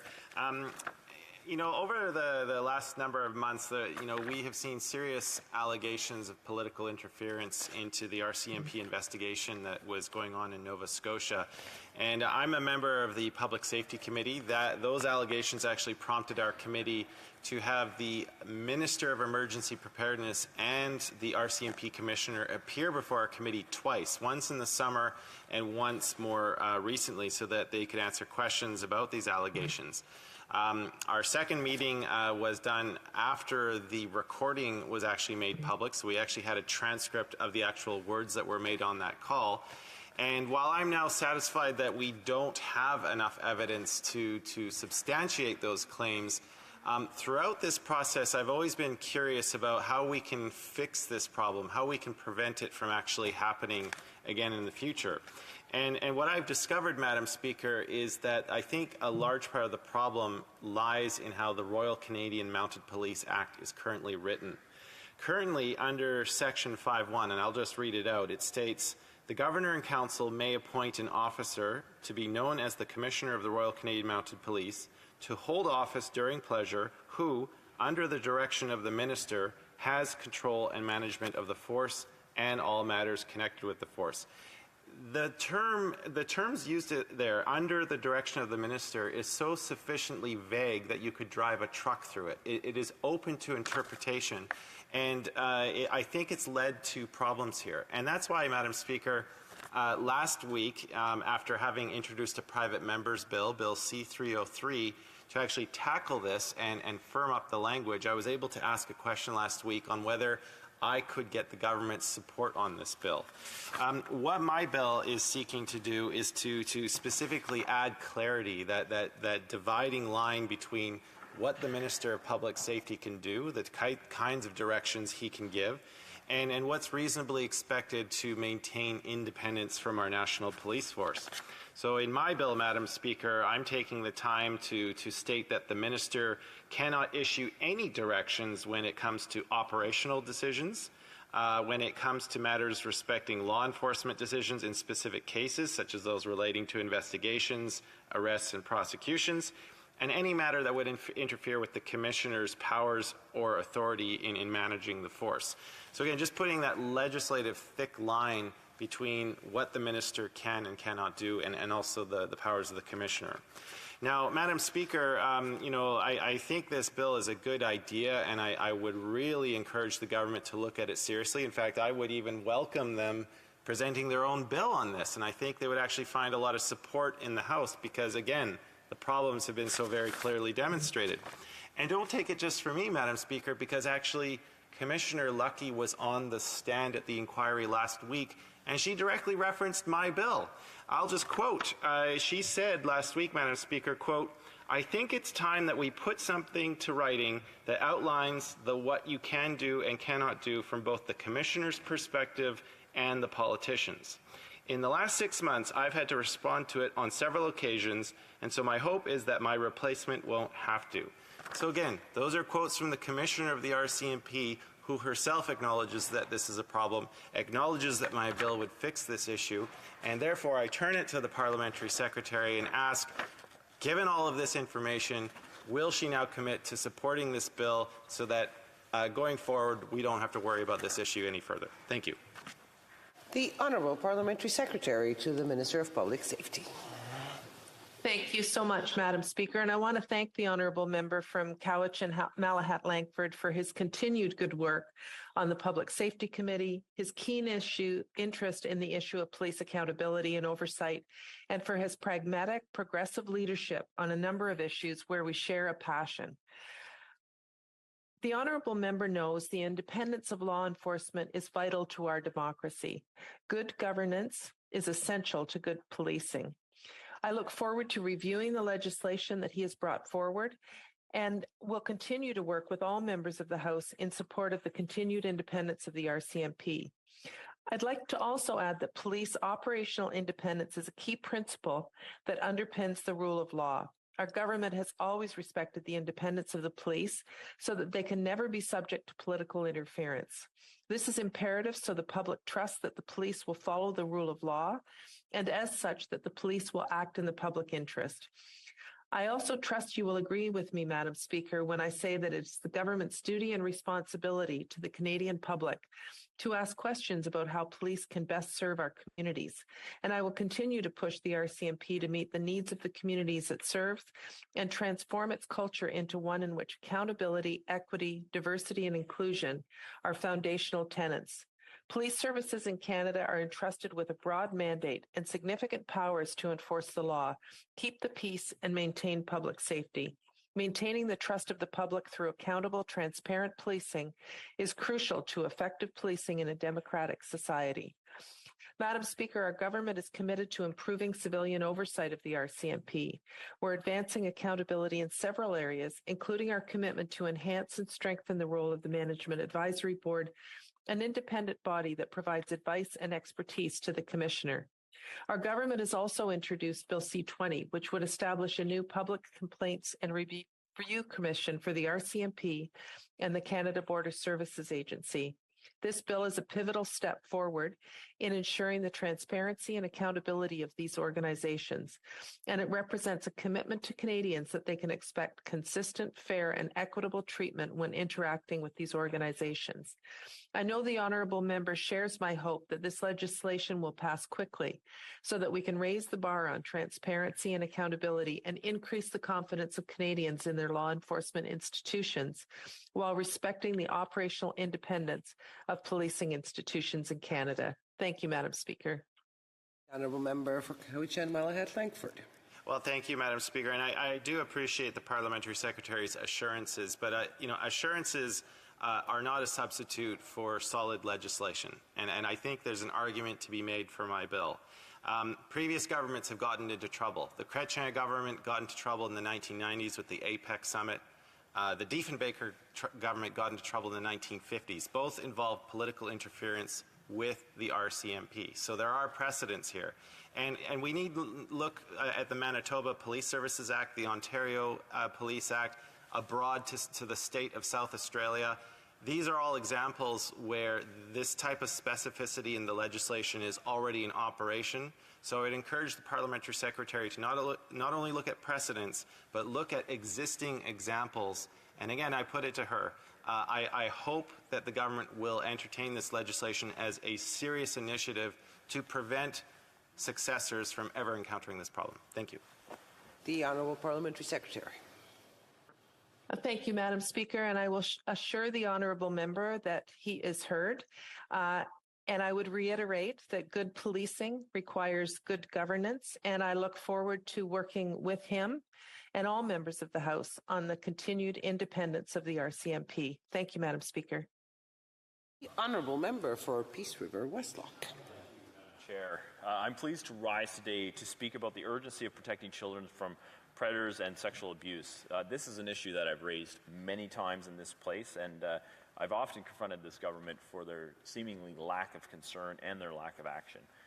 In June, I asked the government to inform this House of the number of passports they had given to child sex offenders over the past 7 years, and the minister didn't answer that question.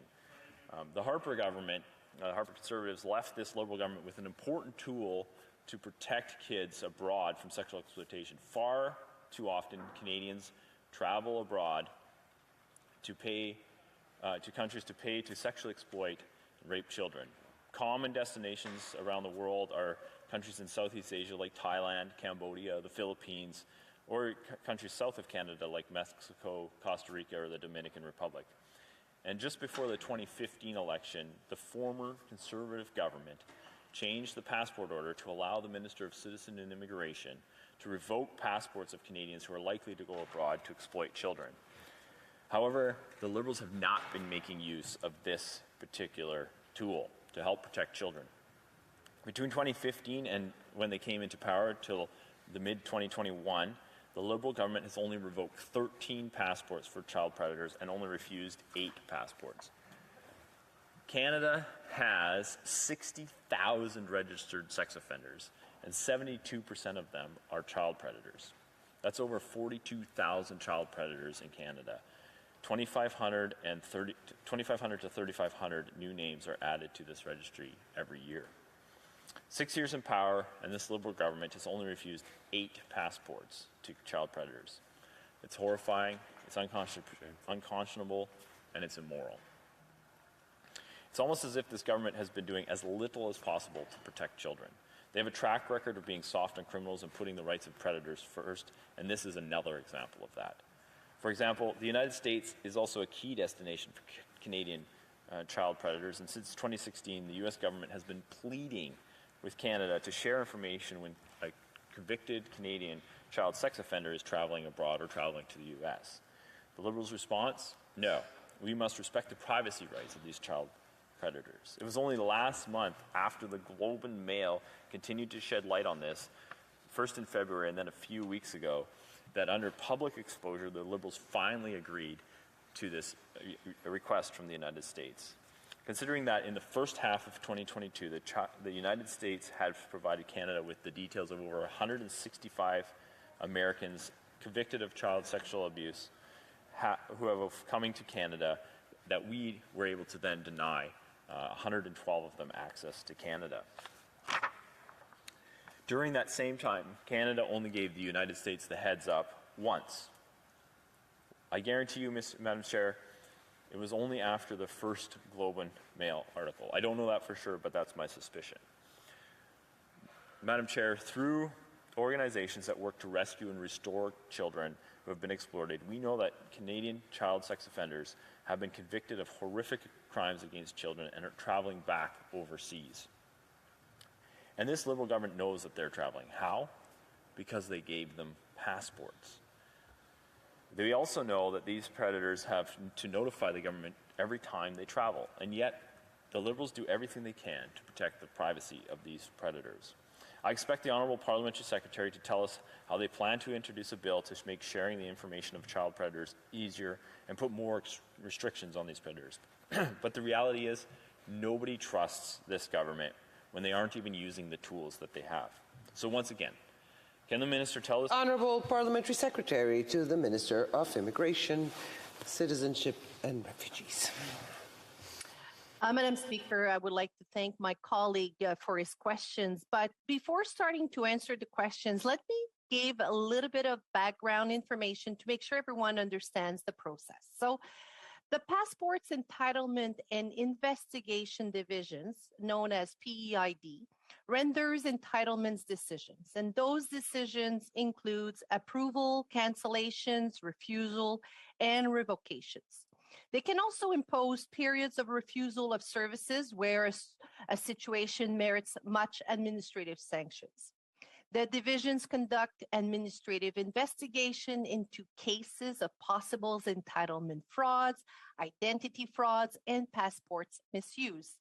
It does so in accordance to the Canadian Passport Order, and the principles of natural justice. They determine entitlement and eligibility to passport services for individuals who may be subject to judicial or criminal issues in Canada or abroad.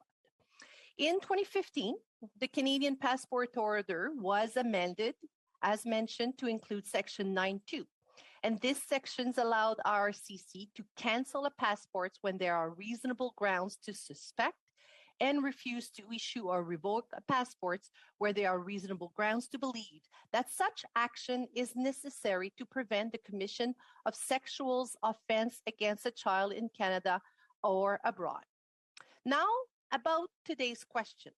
I can assure my colleagues that Canada's passports programs work closely with the criminal justice community to obtain information on individuals who may be subject to passports restrictions.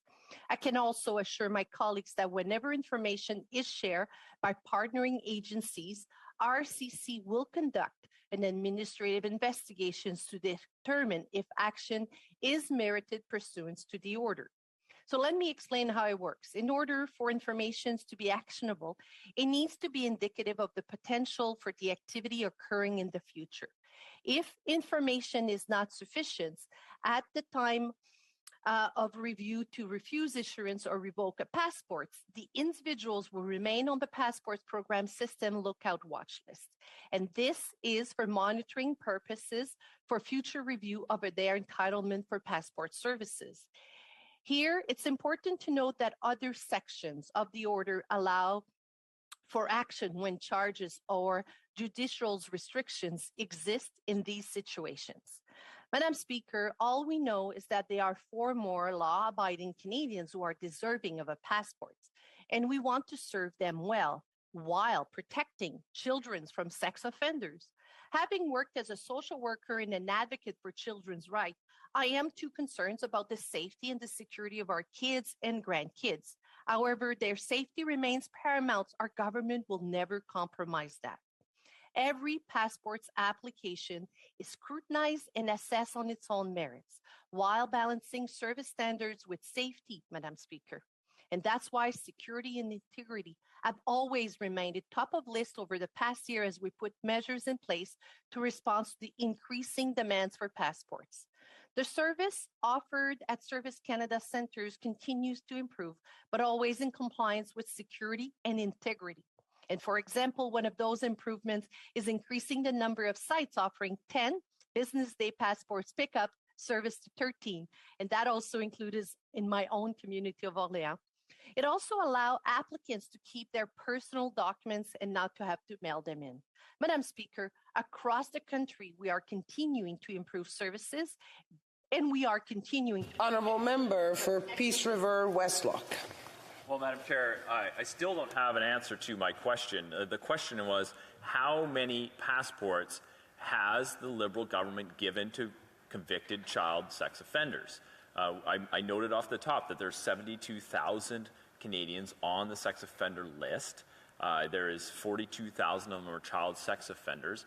And we know that through order paper questions that they've only refused the passport to about a handful, less than 20 of the cases. The question is, how many have they granted?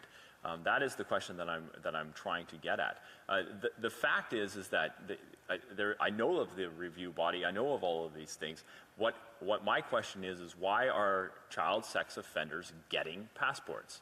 I hear from civil society groups that monitor these things that are saying, this particular individual, we know what he's doing, we know where he's going.